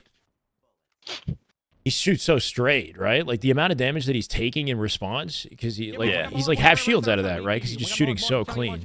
that's just the 2-shot stuff too. Like right here in this whole situation, he just like pops 2 shots, pops 2 shots, turns, pops 2 shots, turns back. Ooh, I like this. Their main ramp in their window. Their main ramp in their Yeah, window. he's just like Up top. scanning. Yeah. Basically. Probabilities, assessing probabilities, you know, like Yeah. depending on Probably how a it game for went. FaZe, though. Yeah. The way. Thank you, Vex, for the follow. Appreciate it. Welcome. They're gonna lose this. They are about to lose this. That's an 8-3. Damn. 8-3 for the SR FaZe Scrim. FaZe with a late series glow up. They went 7-7 in their previous Scrim together. Remember that? That was actually, I mean, I didn't see it, but they actually had a Yeah, they did. super I watched close a good game. amount of that. I don't know. Yeah, I don't know if there's like any conversation to be had about like certain playstyles being countered, like certain teams countering others or something like that. Like you would think that the playstyle of Shopify would mirror Optic to some degree, but for whatever reason, FaZe plays better against SR. I don't know. 3 hot dogs. Yeah, I mean, now. it's probably just like, it's probably one of those things where like you look at like FaZe and they're a little bit more like, or like a little bit more like, they're just like weird. They're like kind of a weird team, right? Like all of them shoot pretty straight, like really straight actually, but like Trippy plays like a rat. Like Trippy's gameplay is Thank so you, weird. Easy Like, mate. Appreciate the follow. his gameplay was always weird to me. Like he's really good, Yeah. but it's just like this ratty gameplay. Like he's just doing like rat shit. And then Dude, that sounds like Zane is just like Rat winning shit. a piv. uh-huh. And so is suppressed and so is foul. So it's like you have like 3 piv winners and then a guy that's just like doing like some ratty stuff in a corner somewhere or something, like some weird spot of the map that you don't really expect, and he's like getting like a double kill. You're like, what the hell? How? But that's just what he does. So it might just catch people off guard. Like Is you Foul might play and slept you're on, like, you think? fuck. No, I think people kind of accurately rate him now. Like I think a lot of people talk about how good he is. Like I think his placements haven't really shown Your white wall's free, by the way. like probably as well as he would have liked or would like. But I mean, yeah, I think most people know that he's like outside of like that top 3 teams, like he's one of the next 5 up, right? Like if you're gonna make a team that can, if You don't need a pick any heavy of those hitter on people your for those team, teams, based on the options yeah. that you have, like it made sense that they grabbed them, yeah. Yep, exactly. So like that comes down to him to like making sure that he like takes the opportunity and like goes hard and you know makes it work. But that's just sometimes what it takes. I mean, you've seen teams that form like this where they're kind of like the leftover squad. Yeah. And actually do extremely well. Right. And you know, then suddenly like the narrative changes on them and they end up on a better team or whatever. And or placing well enough. I'm trying to think of Thank you, the most Phantom. recent like leftovers team that did really well. Not Yeah. so much an Infinite, but Leftovers from the best teams in the league, though, for the record. It's still, yeah. it's still good standing. Suppress is an interesting player, though, too, where I feel like he hit like a huge glow up with Shopify. Isn't being talked about a lot. Yeah. No, Donnie's really good. Yeah. What He's just- happened though, right? Because I feel like he was good, but he was never like this, you know. He got smarter. He got Really smarter. just that. Like he just like started playing the game more, and he started to read situations better. He always shot extremely straight. So like that's what. So like if I'm looking at somebody and like they have that, then it comes down to like They can build. okay, Yeah. they can build, right? That's the foundation. Oh, that's so crazy. I want to kind of like know what that's like. Like you review somebody's gameplay and you just say like, do they have it or not? Basically, like if they like, It's so. do I have it or block not? out Because the names I or wish something, I, though. huh? Yeah, you gotta block out the names or something though. Yeah. So yeah, I don't like be Oh my toxic God. because you could do some funny shit where maybe you like pick a pro and I'm like, this guy's ass. You look at the Right, it's like- gameplay. Yeah. Does he Yeah. have the potential or not? Type thing. Yeah. Like, should he even continue grinding or give up now? Yeah. Yeah. Quit while you're So- ahead, bro. Save yourself the years of misery. Yeah, but yeah, no, I think yeah, it's Donnie is just like he just got smarter. Like that's all it comes down to, more experience. And he just started making like smarter plays. He started like not because he was one of those players. This happens a lot where like you'll play a player, they shoot extremely straight, but they just do shit, and you're looking at him like, what are you doing, bro? Like, and he was like you that for doing? a long time, and he doesn't do that stuff anymore. So Interesting. when I came back to Infinite and played him, like one, I was a big fan. I wanted to team with him in the beginning when I came back in Infinite, but I would play him. I'd be like, what the fuck is this guy doing? Just like he's just like derping, right? And then he gets on that Shopify team, and I never said that again. Yeah. And I think it's just because like he had the right people around composition, him, exactly the right players around him. people talking to him the Like right Stellar? way, like people getting through to him the right way about stuff, and him actually like sponging it. And when I see stuff like that, that kind of goes back to the earlier conversations.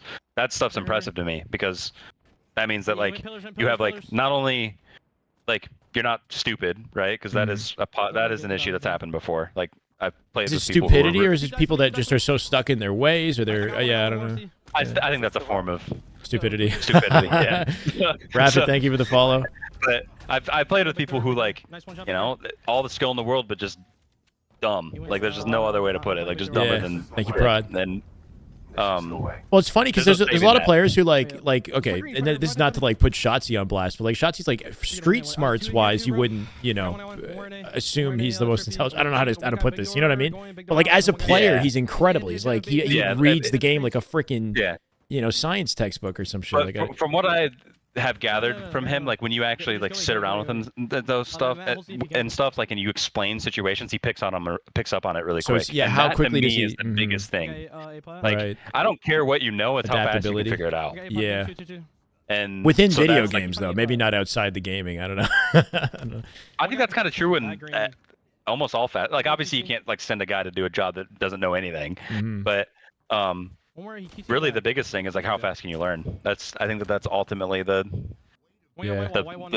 ultimate measure of success is like how fast can you learn, and that is very true in Halo. And you can, the cool thing with Halo is you can like kind of watch it, like oh this guy's learning fast, right? And then you can kind of really pick up on like okay this guy's gonna be really good. Wow. Last Shot's a great example of just like learning really fast. Yeah. You know, a I lot of wish people look I- at it like Holy fuck. they first watch Last Shot, right, and you watch his gameplay 2 years ago, and they're like, you know, this guy's insane. He should be on like a top 3 team, right? Yeah. But they may say that, but it's like he's learned from that. So Right. what does that say about somebody, right? The speed And then at I've which seen he's people who- improved, I think. Oh, sorry, like, go ahead. Yeah. no, you're good. Was It's it? just that's the thing with Last Shot is he's just like he's so quickly evolving. Is what it feels like. Yeah. Yeah. But I've on the opposite end of that, I've seen people who like I first saw them play and I'm like, oh, or like, oh boy, right? And they just blocked in, toughed it out, and got really good. Yeah, it can still happen. Yeah. Boo Boo is a great example of that. I think when Boo Boo would stream snipe all of us in Reach, like he was ass. Yeah. I think he would say that too. And He's I probably always like thought that- 13 or something. He's like a little kid. I always too. thought he was ass. Like I always thought he was like terrible, and then he got Thank really you, good. Cliff. Like, he grinded it out. Nice, good kill. Let's get you Pretty Yeah. funny though. Yeah, he would like stream snipe us and reach and stuff. I fucking hated him, dude. That's sick though. Oh yeah. Yeah. I wish I've never experienced what it's like. This whole I don't know because when I came into the scene talking about the game, I've never been in the. Never tried to compete. I've fantasized. I played Gears of War 3 online. I was sweaty. I was on the top of leaderboards for like playtime or some shit, but I never actually like tried to compete. Thank you, Stan. Stand by, Luke. Cut me. Like when you talk about that idea of like how quickly can you learn, you know, being put through your paces and being surrounded by people who are, you know, like it's a like this trial by fire type thing. Like that shit kind of gets me like inspired, you know, like that's feet to the fire, bro. It's terrifying. And it's like I've never been in that position where somebody's like put my gameplay in under a microscope, and they're like, get good and do it now, you know, like or fucking die. I think if anybody's doing that, it's failing you, though. Yeah. Like, no, I've seen people talk like that, and it's like, dude. Like the moment that so look, when we can go back to native, like when Collect was on the team, like some stuff like that started to happen. And wait, what was that? Sorry. Like just kind of like people were putting like K's feet to the fire, and I think it really affected him. And in what way? A negative way. Just like really? Just like it's hard to get better when like you feel like you're under a microscope. With Collect, interesting. Yeah, I'm here. Yeah, because that's a whole other conversation. Is like how he's bounced around at a lot of different teams, and people believe in his potential, and he gets put through the paces, I guess. And then what does that do for chemistry? Yeah, like why is it that he's found himself, not sticking with the roster? K's a really good player. I think we all made mistakes on that native team, so I'm not like trying to like blame him for anything. I was just saying like the example of what you just said, like the feet to your fire, like this aggressive, like over analytic analysis paralysis. That's a recent example of a team that I was on where it happened to somebody. And it negatively affected them in a way that was unfair. Yeah, it was like unfair to him. So I was using that as an example of like, if somebody did that to you, like the moment you kind of see stuff like that, like that's when like you should like throw up the red flag, like hey, like that's not how you have a conversation. Like, right. That's not how you get better. Getting better comes from like you play with the person and like they may have things that they do that you don't like, but you have to compromise. You have to identify if they're helping you win or lose. And ultimately all that matters if it's making you lose, if like these things, whether they're in game or out of game, are adding to our potential to lose, then they need to be discussed. If they're adding to our potential to win, you have to accept them. If they're neutral, you just have to be mature and professional. Yeah. Because you're with 4 other personalities nowadays, right? And everyone's got different personalities. Everybody's going through different shit. And sometimes, like, this is people crazy are gonna do something you don't like. Yeah, this is an insanely close game. Yeah. They did just get him on the turbine spawn though. That might be GG. That's probably GG. Over. Yeah, they just checkmated the shit out of him on that spawn. But damn. You can tell by Last Shot's comms, he's like, yeah, shit was getting intense at the end there. But yeah. That's so interesting though, because I what's that? He's in the whatever he's in the dead. Yeah, the dead. Yeah, exactly. Does freaking does Royal 2 do that as well? Like I feel like they're picking up on each other's on each other's personalities. Like Cycle's like a mini Frosty. I don't know. Maybe it's a personality thing, but they remind me of each other. And then the sense of humor for Last Shot reminds me of Royal 2. Like they're like feeding off each other from a personality standpoint too, which is interesting. Yeah, it's that positive, infectious energy. Yeah, they're all having fun winning. Frosty and Royal 2 on land have a crazy like confidence energy that they get into with their comms, where they're like kind of teabagging. They get kind of rude with it, and like that's I need to see Frosty teabagging again. Yeah, that's when they play their best Halo, right? And like that's something that I think Last Shot and Cycle are going to be picking up and like kind of learning from that they didn't have with Shopify. It was a different vibe. Like with there's like a I don't know, there's like a mean kind of vibe behind these two when they like really get going, and that's what leads to them winning. But yeah, it's cool. Oh yeah, especially Royal 2, dude. Like Royal 2 had some of the funniest like ad libs and stuff. This guy's a freaking troll. When he was younger. Yeah. He's like styling on you, and he's like shit talking, kind of like low key too. He was, dude, because you got to remember there's proximity chat, so like in like reach 1v1s, we play each other. Yeah. He'd peel me and he'd go wig. Like you just hear him say that, like, or just like noises and shit coming over the mic, and you're just getting trolled. That's just kind of how we all were. Yeah, right? it's a mental game. Like, and he's still that. I love that he's still the same way. He is still like, that. Even on stream, it's a little bit more aggressive, but I mean, he's had a crazy career, so there's probably just a his lot casual. I'm so much ego better kind of vibe. Yeah. But then Frosty's kind of the same way with that stuff, but his is more like in game like teabagging and stuff. I don't know if you remember the clip from Halo 5 when he Oh went yeah, to go shooting the teabag Envy Ninja. logo or whatever. Or... No, that was crazy. But do you remember when he went to go teabag Ninja and Ninja was like, "Don't you fucking do it"? It was No. a Whitehall on rig, and then you see Frosty go to his body, look at him, and it's just like, "Don't you fucking do it? Don't you fucking do Overlay it?" it? And Frosty looks up and walks away and doesn't do it. It's fucking legendary. I don't That's know where that actually clip is, sick. but I wish I could find it.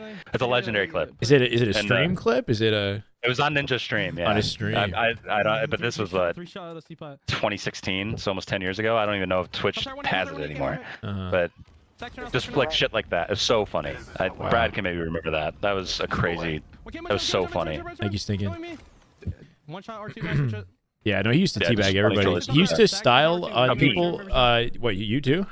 Oh, dude, he used to teabag the shit out of me. Yeah, well, he would style on people by animation assassinating them, right? He would Oh, go yeah, for the yeah. in So Halo it's 5. Smackdown. Yeah, he would just get the assassinations. Bro, this shit is so fucking Yeah, Smackdown did the same thing. It's pretty funny. Yeah. One shot hell right now. You're good. That one where he like lifts you up by like your ankle and then steps in your neck or whatever, like that shit. That's the one that he would do.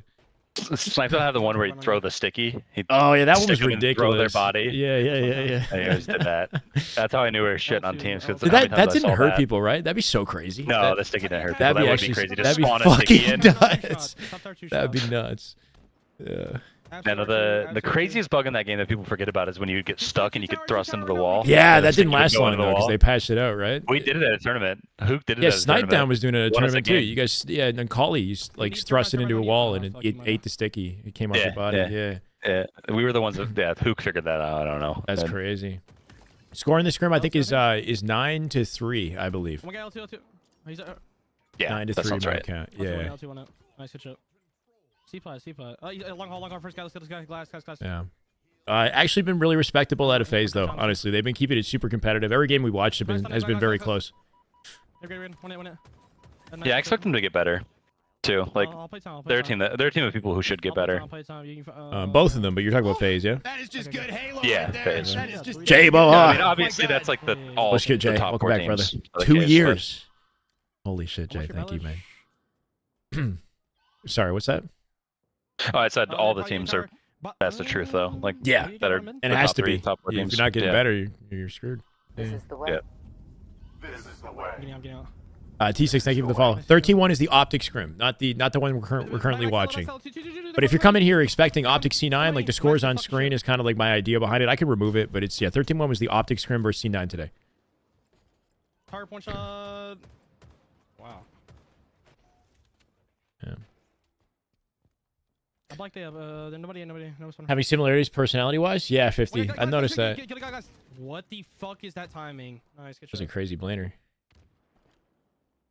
I'm watching Cycle actually. Ooh, let me switch to Cycle. I think I accidentally clicked on him instead of the last shot. It's all good. But I feel like I kind of sleep on Cycle because last shot is so nasty. I tend to just like lean towards watching his gameplay. But then when I watch Cycle, I'm like just as impressed, you know? Like Optic might be final. They definitely are. I mean, it's between Optic and SR right now, you know? I mean, Scrims don't share the full picture, but right now I think it's pretty clear that they're the teams that are the farthest ahead. When LAN comes around, who knows, you know? We'll see. Qualifiers this weekend, right, Austin? is it? I actually have no idea. I think it might be. I gotta look. I into didn't. that. I didn't really plan on watching them, like watch party in any of the calls or anything. I would go back and watch, but you know, I'm Taking notes this whole time. Let's go, Barbosa. $5 super chat. Glad to hear it, man. I'm glad it's helpful for you in any way. Appreciate you, Barbosa. Thank you, man. This is the way. Welcome, Chris. Saturday and Sunday? Damn. It's a full weekend thing. I didn't know that. Are all the teams playing in it? Probably, yeah. Anybody who wants to qualify for... yeah, that's where we'll Arlington, probably right? see like the first like Optic versus SR, SR, and yeah, SR exactly. versus SSG, or Optic versus SSG and stuff. That's where we'll see that because Oh, yeah. I think the reality is, and I know that the scrim schedule stuff has been said, but the reality probably is we probably won't see the top three teams scrim each other a lot. Good Halo right there. That is just damn good Halo. Maybe at My some God. point in the middle of the season we'll see like a little bit more, but I think we got that SR SSG scrim. That's probably the last top three scrim we'll see for probably till after the major, or Yeah. at least after the case on LAN. I saw that with last shot in their scheduling. It's interesting that they couldn't find a way to make room for Optic in there. I'm sure there's a lot of dynamics to it, and they set it in advance and whatnot. But anyway, Paper Street, thank you for the follow. You probably could. You could probably just bail on a team that's not that good. I know, that's what I was thinking, honestly. They've got that shit set up, and there's teams that they're double book with. Like, they've scrimmed SSG twice. I'm sure they scrimmed somebody else twice. Like, this is the second time they're scrimming FaZe. You know, like, these are great teams, but at the same time, this is Optic we're talking about. Like, it just makes me feel like there's something deeper than just scheduling that's has them not playing each other. If it's strategic, if it's, you know, anyway, it's interesting. Chris Bell, is it Bello? Thank you for the sub, Chris. Big plays, brother. This is the way. Trying to keep up with y'all. I think we'll see. Like, probably the reality is we probably won't see. Like, I think we're moving towards this way in Halo 5 as well, where like the top teams just don't scrim each other. And then Infinite has kind of been that way. Like, people forget that like SSG hasn't really played FaZe or Optic the last like couple years in general. That's been like kind of their MO the whole time. I don't think it's for petty reasons. Like, how people like to point back to the beginning of this game of like petty reasons. That was petty reasons. This stuff I don't think is petty. I think it's just like, it's kind of the same thing that like FB did in Halo 2. Like, FB didn't scrim any teams that could possibly beat them. Right. They played the other teams to sharpen, like, to sharpen up, be as good as possible. Yeah. Be as good as possible. And like, if a scrim comes around and it makes sense, they'll take it. Right. Yeah. But who knows what those reasons could be, right? Maybe they beat them in the last 4 tournaments and they're feeling confident. Maybe they've lost them in the last 4 tournaments and they're feeling not confident. It could be a bunch of stuff, right? It's interesting scrimming against SR though twice. Like, and I'm wondering if maybe the dynamic between Royal 2 and Snakebite is an example of why they're able to get those scrims going more comfortably though, right? Like, they're really good friends, really close. they're good buddies. Like, they're definitely like, I could see them setting that up between each other. Yeah, I don't know. Yeah, I mean, also kind of like what you said. Maybe people didn't think Shopify was going to be as good as they are. True. Yeah. Maybe. And now, like, there might need to be reconsideration of like, hey, are we going to give these guys more practice because they're kind of shitting on everybody now? Yeah, we've lost 2 of them now. Yeah. I mean, I get it. I get that people like hear me say stuff like that and they're like, that's lame. I get it. I fully understand. The viewer. Yeah. For the viewer, 100% I understand. But it's like, there's no like sports team. Like, you don't hear like about like major American football teams that like go out and like they'll have like scheduled scrims and stuff that are like big deals, but their major practice isn't playing against other teams, right? They're practicing to do that. That's where Halo's so different. Of like, you practice against other teams, but so you're expected to practice against your main competition. Yeah, that's a good point. A lot of the practice happens separately from other teams, like amongst each other or drills and stuff like that. Gaming is so like different because football is like offense can play defense, and you know you can kind of play like a real scrim against your own team. Against your own team, exactly. Yeah. Which I guess they kind of did in Halo 5, right? With Splice, like they 2v2 each other. Yeah. That stuff is a little over talked about though. Yeah, I don't know how significant that was. It's actually even worse. Like they would 2v2 scrim each other, and that's all they would do, but they'd barely do that. Those guys were winning without really playing the game at all. That's crazy, like, that's actually how good crazy. They were. So like, but how are they so dominant in 4 tournaments in a row, right? Like they just like wiped the floor, and then it seemed like they lost because they started playing COD or something. Like, they like signed them to go play COD, and they tried to play Black Ops 4. I mean, oh my God, it just was like so close. Sorry, he was about to get the over. Sorry, you're good. It's just like a perfect mix, right? Like the right playstyles, everyone's as good as they are, and then one of those occasions too where like, I mean, Shotzi was just like so good at that game that like it literally put like the fear of God in people. Like fear of God. Wait, where do you rank Shotzi on like, was his peak? Would you say he was the best player in the world during his peak? He's the best player I've ever played against. Okay. Ever. That includes like Infinite currently. Ever. And you gassed up Roy pretty hard earlier. I mean, he is the best player I've ever played against, but that's crazy. Wow. I didn't play against like Fire Ogre only 1 in his prime. I didn't play Ogre 2 in his prime, right? Right, like, right. You played Shotzi in the center of his prime, essentially. Yeah. The next closest person is Ola. Like Ola was like, and it's close. Like Ola Halo 3 is like, and Shotzi Halo 5 are like basically let's say it's almost even. Wow. But Shotzi was just like, it was fucking crazy, dude. I don't know. It was like watching his POV was definitely a thing of view. Yeah, exactly. He would approach the game in a way that nobody would. Like it's just he would do shit to me, and I'm like, this guy's fucking with me. Like, this is coming from somebody who was like always the person fucking with everybody else, right? Yeah. Like I'm trolling people in games. Like I'm never getting like this isn't happening to me. Like this has never happened to me, and this guy's doing stuff to me that I'm like, okay, I'm figuring this out real quick, because it was insane, and it was so tricky and fucking confusing too. Like it was like Roy's flooring you, right? Like just out shooting you, like you said, like the out skill, right? It's not confusing what's happening. He's just better than you, right? Shotzi's like making you feel dumb while shitting on you. Ola did the same shit though. Like Ola literally did the exact same stuff. He made you feel stupid while destroying you. Yeah. So that's why let's call that even, because I think that people from, that's just where like my weird overlap comes in, where like I was a Reach kid, but I played early on. So like and followed early on. So like I saw that stuff, but I didn't really get to play against like those OG classic guys.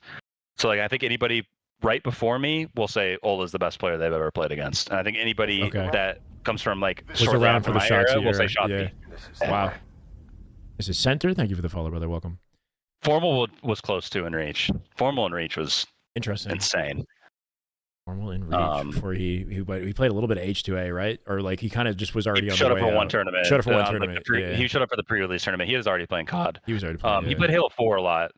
But that was like, none of us really cared about Halo 4. But yeah, he played a lot. Like, dude, Reach, the way he played Reach, nobody played like him. Like, he'd be like Bon on Sank, right? With Sniper, walking back and forth, no scoping people. Yeah. Watching his Reach, like, I watched his like Ninja 1v1s, which is more like jokes. Yeah. He was disgusting in those 1v1s. He didn't miss. Yeah. And Ninja was really good at 1v1s in that game. Yeah. So, like, Ninja would get shut down by him, though, I think. Sniped quit. Yeah. Sniped made him quit. Yeah, like, Formal was insane at that game. I think, that's one that I can think of, like, because obviously, like, I played against it, but it's like, I played Ola in Halo 3 like a couple times, but I wasn't really on like a good team, so like I can't fully see, but like playing against him, I could tell like his Spartan was different. Like, there's just something. Occasionally, you'll play someone and they'll do stuff, and it's just different, and you're like, what is this? And yeah, Formal was one of those. Ola was one of those. Shotzi was one of those. This is the way. Frosty was one of those too. Frosty in the early Halo 5, 100%. He was that highlight. Now overall, I want to give it to Frosty, but yeah, Shotzi just had this stint. Like, I mean, he was in the scene in 2017, 2018 when he like really hit the peak. I just think there was nobody that could touch him at that period. Oh, for sure, he was insane. It's probably like he was doing shit like that you couldn't even fathom doing, bro. Like he was doing shit with the movement that like nobody would. He was doing the fucking, I don't know. It's just crazy. Like regret stuff. Just mid fight. Yeah, like mid fight. That's when he got me, shit. dude. He ran like car 1. I'm mid fight with him, and he just fucking thrust straight up the wall and fives me. And I'm like, yeah, exactly. What the fuck? I missed that you could do that shit, bro. I missed that you could do that shit. That's so crazy. Like the way the physics work in that game. Elamite, Kyle, what's up, brother? Thank you so much for the follow. I appreciate it, man. Yeah, that guy had me raging, bro. Yeah. And younger me, I would have been like 26, I guess. Like that, his gameplay inspired me to make YouTube videos. Like I wouldn't be here. Him and Frosty, but Shotzi for sure. Like my first video is like how to move like Shotzi or whatever. I'm like trying to do the movements. Hey, that's all good, right. Kyle. It's a pleasure having you, man. I hope you're doing well. All good. We're vibing out here. It's been a long stream at this point now, Austin. I know I'm taking your time, but it's. Oh, you're fine. Yeah, I'm not really up to anything, so okay. I'm just trying not to break the streak. I've been trying to stream every single day. Are you streaming now? Yeah. Oh well, what the fuck? Oh, you're fine, dude. Honestly, that shared chat shit, I'm not. Well, no, but I should have considered that. That was like, at the very least, though, I'm gonna put your username in the title of the freaking stream so people can click. Next time. Well, I can do it now because it takes 2 seconds, but. Guys, go check out Mikwen. My God. There you go. You're fine. It's more of just like a personal goal, like just trying to turn my stream on every day. That's good on you. Yeah. Hold on. Yeah, just so it says like 25. You can click to it. Day 25. Holy, I cannot relate. But yeah, we got 2 days in a row. My chat's like, bro, Shyway, back to back. Patsy, let's go. Hey, much love, Patsy. Thank you. It's hard to turn on your stream for this game consistently, but I've been trying to make a conscious effort toward it. Just I mean, I'm sure this is a big conversation, and you can stop me at any point. But where's your head at, kind of with grinding Halo? Like you said, like you kind of dropped it cold turkey. Now you're sort of streaming it, right? Like it's kind of just like staying around for the moment that something bigger happens, type thing. Like, is it? Want to keep your skills up. Yeah, No, I mean I'm not gonna play. It's more Not of just, competitively, like, but also like Yeah. there'll be opportunities that come from your abilities though as well, and like kind of staying in the Yeah. scene, right? Yeah, it's kind of just like it's always worked out when I've stayed around Mm-hmm. and like stayed active with it and stay like up to date with it. So that's kind of just the goal and like seeing what happens of it. Like, you know, I worked in game dev and it just didn't really like work for me. Mm-hmm. It wasn't something I really enjoyed. I wish it was, but it wasn't something that I enjoyed. And because of that, it's like I am really at like just this weird crossroad where like I can't compete anymore Yeah. because of a lot of reasons, and also just ultimately that's my choice. I don't want to anymore. And then also on top of that, the fact that I like I don't like game dev, and that was kind of my whole thing. Was like I've competed in Halo or was going to work on game dev was like what I always told myself, and I did the game dev thing and it didn't really work. So now it's just like trying to figure it out. Yeah. I can't Luckily, I imagine have, like, a lot myself of on that connections end. and stuff. Yeah, Mhm. it's weird. It's weird, dude. It's a different Like, world. Like I think that you got some Yeah. valuable learning and insight from it. Like the conversation that we were having earlier about like, you know, what kind of creates the best formula for a video game. Like I think that's something that's like an enlightenment that you gain from being on the inside, you know? Like that's Yeah. cool. Uh-huh. Yeah, and I think it's one of those things where like I'm not gonna lose my passion for game dev forever. Like I do stuff on the side like by myself like in Unreal, like messing around and do some stuff with some friends and stuff. But it's like I don't think that I could ever like, and the game industry's kind of changing rapidly with all the 100%. layoffs and stuff anyways. So it's like, you know, I think if I was to go back to game dev, it would be like a passion project with friends where we design something and there's like 5, 6, 7 of us, and if it's a hit, it's a hit. If it's not, at least we made a fun game. Right. I think that that's ultimately what that world would be like for me. But then yeah, it's just like luckily I've made enough connections and stuff, and esports is also in kind of a tough spot right now. So it's just kind of trying to 100%. figure it out. Like, but like I said, it's like I know that when no matter what, when I sat down and just like played Halo and like didn't bitch and just like dealt with like just just stuck around, things worked out every time. Okay. So Stick it out. Stick that's it out and yeah, believe that like- it's gonna figure itself yeah, out. like Yeah. it may work out in a way that I don't expect, but that Mhm. like that's the thing that I just keep telling myself is like my whole life that's been the reality. So why is it going to change now? Uh-huh. It is That's just like not a bad weird way to because look I at it. retired, Uh-huh. right? But then I looked at like football players who retire, and guess what they do? They just stick around football. Yeah. Almost all of them. It's their whole life And- still. Yeah. Yeah, so like it's just finding what that is, whether it's like doing stuff like this or going on like LVT or doing Mhm. like analyst stuff maybe or coaching or who knows, Right, right. management, who knows? I don't know what it could be anything. I'm not really expecting anything. It's just kind of figuring it out. Mhm. And when stuff comes my way, like be like, is this interesting to me? I think if this Um, conversation in my chat is any indication, then you've got some value in your just this what you're providing here, man. So I'm glad. Like I'm glad that you're. I mean, I'm not gonna get cheesy, but you get what I'm saying. Well, I do think that's like one of those interesting things where you got like, value to provide us, man. Stick around. well, it's also like what I'm in like this really weird crossroad where like I played esports before it was looked at as a career, and then I played it while it was looked at as a career. So like my era, like me, Lethal, Ola, right? Like those people that retired, like we're the first ones that can kind of go out in the public and like say like, hey, this is what it's like to retire from esports. This is the feeling that we have. This is what life looks like afterwards. Back when like Halo 3, when someone retired in Halo 3, like nobody really gave a shit because they were making like 35 grand a year off prize money. Right. And like, like T Squared retiring was like a big deal within the Halo community, but it wasn't like, you know what I'm trying to say? Like, it's like, it wasn't like a conversation basically because it wasn't like he was getting salary. It wasn't and all these seen things. as a career in the way that it is now, for sure. Yeah, so like everyone knew that he'd be done at some point, right? Yeah. We're the first era where like people retiring is like, it's like that's what they're doing. They're literally retiring from the game, from competition because they're no longer on a salary or whatever reason. Right. And so yeah, it's like this weird thing where like talking about that because it's like this is all I've done since I was like 12. Right. So it's this weird situation for me of like, yeah, I don't really know anything else. So yeah, and I mean I can kind of, especially at this point, relate to it. I went to school and I got a degree and everything, but now I've just been so invested, so engaged in this industry that I just can't see my life going any other direction. So. I mean, I love what I do. Like, as volatile as the industry is, and as stressful as it can be, like it's just it's hard to imagine myself following anything I don't love as much as this. It's like yeah.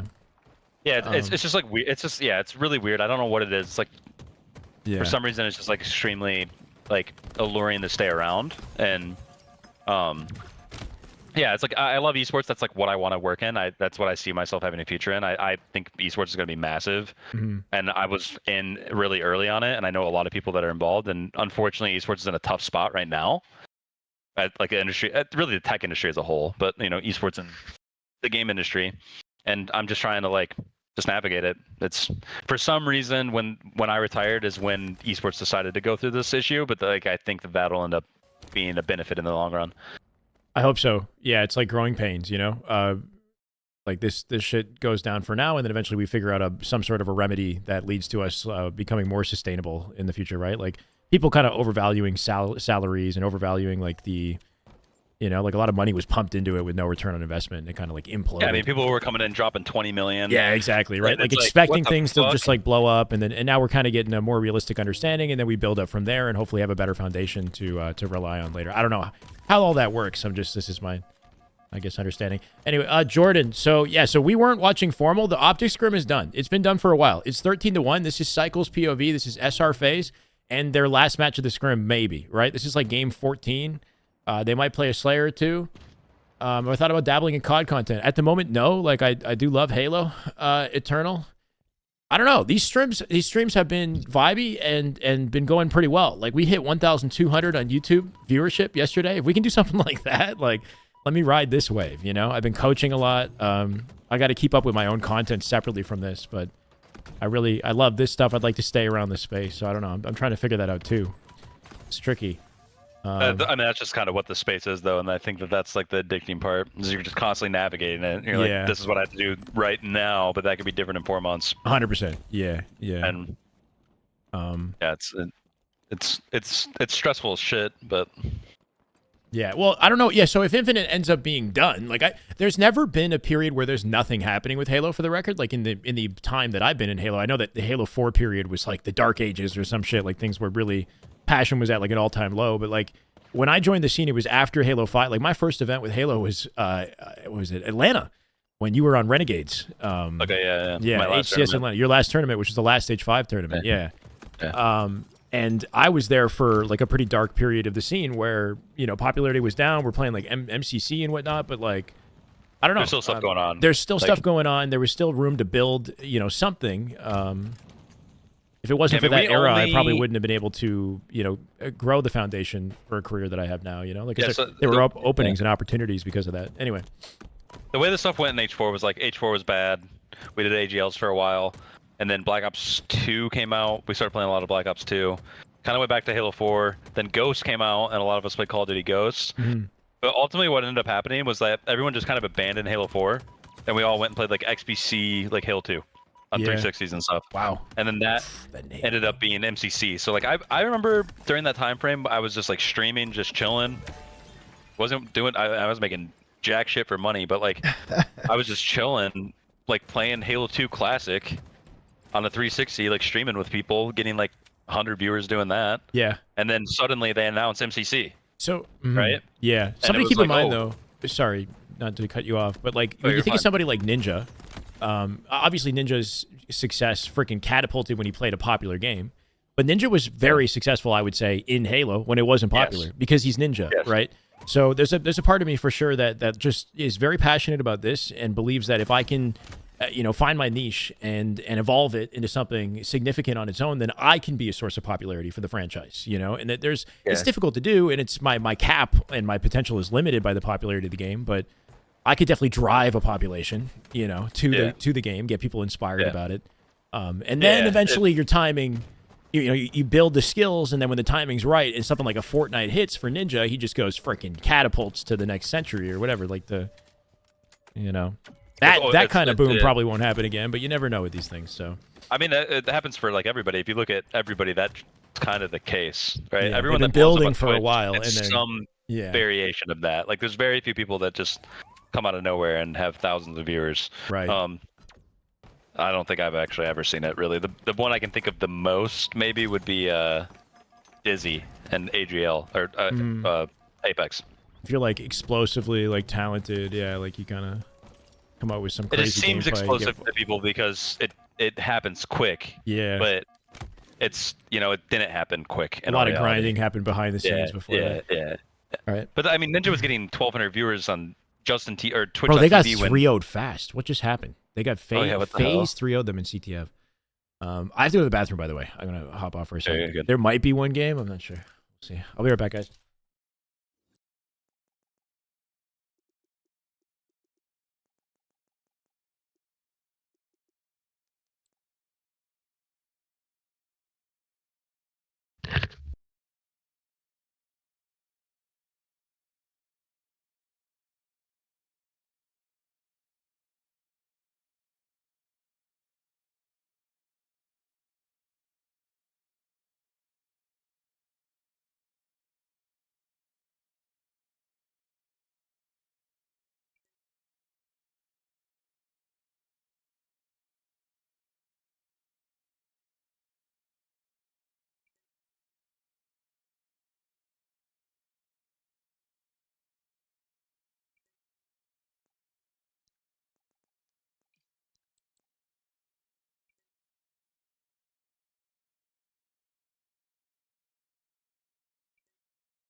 Village Bicycle.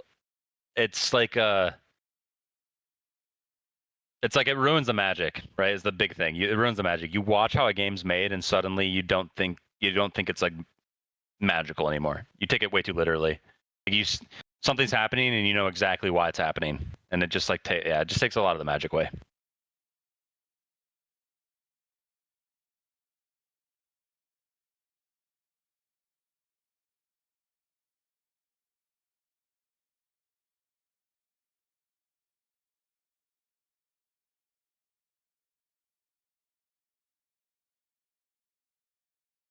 Uh-oh, is that it? That's it. That's perfect, because there's... I don't know if you're into like what games you play, but there's this game called Fellowship that just dropped a demo, and I've been grinding it. Oh, you're jumping over to that? Probably. Okay, that's cool. Yeah, I mean... try to get like top 200 on the leaderboard on that. I go to the bathroom, I check the time, I'm like, bro, we blew through that. It's 8 p.m. now. Haven't eaten in like 5 hours. It's hard to get a 3-hour stream in the Halo Infinite directory, so anything that helps that better. Yeah, no, this went by quick, man, and you made it easy for me, Austin. So honestly, it was such a pleasure chatting with you. The viewers are going over to you, so stay live, okay? Oh, okay. Thank you. All right, thank you. Okay, Appreciate perfect. Yeah, pleasure chatting with you. I'd be happy to do more at some point. But yeah, man, we definitely gotta. And I would like you to fucking grind with me at some point, like actually in the game, if you don't mind, because then you can tell me bluntly whether or not I have it or any potential. Sounds anyway. Good. No, but just Appreciate having like sweaty Thank you. teammates. Anyway, no problem, man. Good chat today. This is the way. Yeah, you too. Have a good night. You too. Have a good night. All right, GG's. Thank you for the follow. Whoever I just missed there. Great stuff. Thank you, Yumdoes. Let's go, guys. Big plays. This is the way. Unleashed Horror, welcome. Doesn't mean there might not still be beef. We got beef. Is that Optic SSG? I don't know. Thank you, Jamie. I see the vision, man. I see the vision. Like you said, good show. I guess it is the show. I mean, it should be, right? Like right here, I'm sitting here, I'm vibing with you guys on a webcam. But, you know, the potential to make this bigger and better is exciting, right? But GG's, guys. This was a lot of fun today. This year, Halo will be exciting. I agree. I think, you know, if the dialogue that we've been having and the stream numbers and anything is any indication, then, you know, I feel inspired to keep at it. Feel inspired. All right, thank you guys for hanging out. We're definitely going to give Austin the raid. If you don't follow Mikwen on Twitch, follow him on Twitch, my Twitch viewers, right? So stick around so you guys can go give him some love. There will be more scrims this week. I don't know how much more scrim watching I'll be doing, though, because I got some work to do. If Optic scrimming, I'll see. There won't be one tomorrow. I won't be live tomorrow. But this weekend is the qualifier, right? First qualifier this weekend. So everything we're watching is like a build up to that first online tournament. That'll be exciting. I assume I'm going to watch both days. Definitely Sunday. We'll see about Saturday, but yeah, the qualifier. Don't miss that, right? That's the build up. Next guest, Roy. That'd be dope. We're definitely going to be chatting with Eli at some point. Maybe like post Scrim. Like Eli's got excellent analytics, right? So we can do like a VOD review with Eli on one of the pro matches, maybe off of the qualifier. So we watch the qualifier and then we go back and we do a VOD review off grand finals or something with Eli. You know what I mean? Like that's a good idea. And then, yeah, we can think about other people to have on. I like actually commentating the gameplay and talking to you guys as well. So I don't want to do this like every stream. It's going to be once in a while, right? Because like I can't do everything at once. Like we missed on series score. Like I didn't know the series score. I wasn't paying attention to the POVs at times, right? Like trying to juggle it. But this was really fun, guys. So go give Mikwen some love. Give him a follow. Started the raid. Good to mix it up. This weekend, I'm not sure the exact time, but I would expect around like, 12 to 1 p.m. Eastern is probably when these things tend to start. Thank you, Crispy. GG's, guys. 163 over to Mikwen. That's pretty good. Let's go. Make sure you follow him. I love you guys, all you lurkers. All right. Have a good night. YouTube as well. Have a good night, guys. I got nowhere to send you. I'm sure you can YouTube raid. I haven't looked into that yet, but we'll figure it out. Thank you, YouTube, for hanging out. Views have been incredible. I think we peaked at like around 900 today. Pretty freaking dope.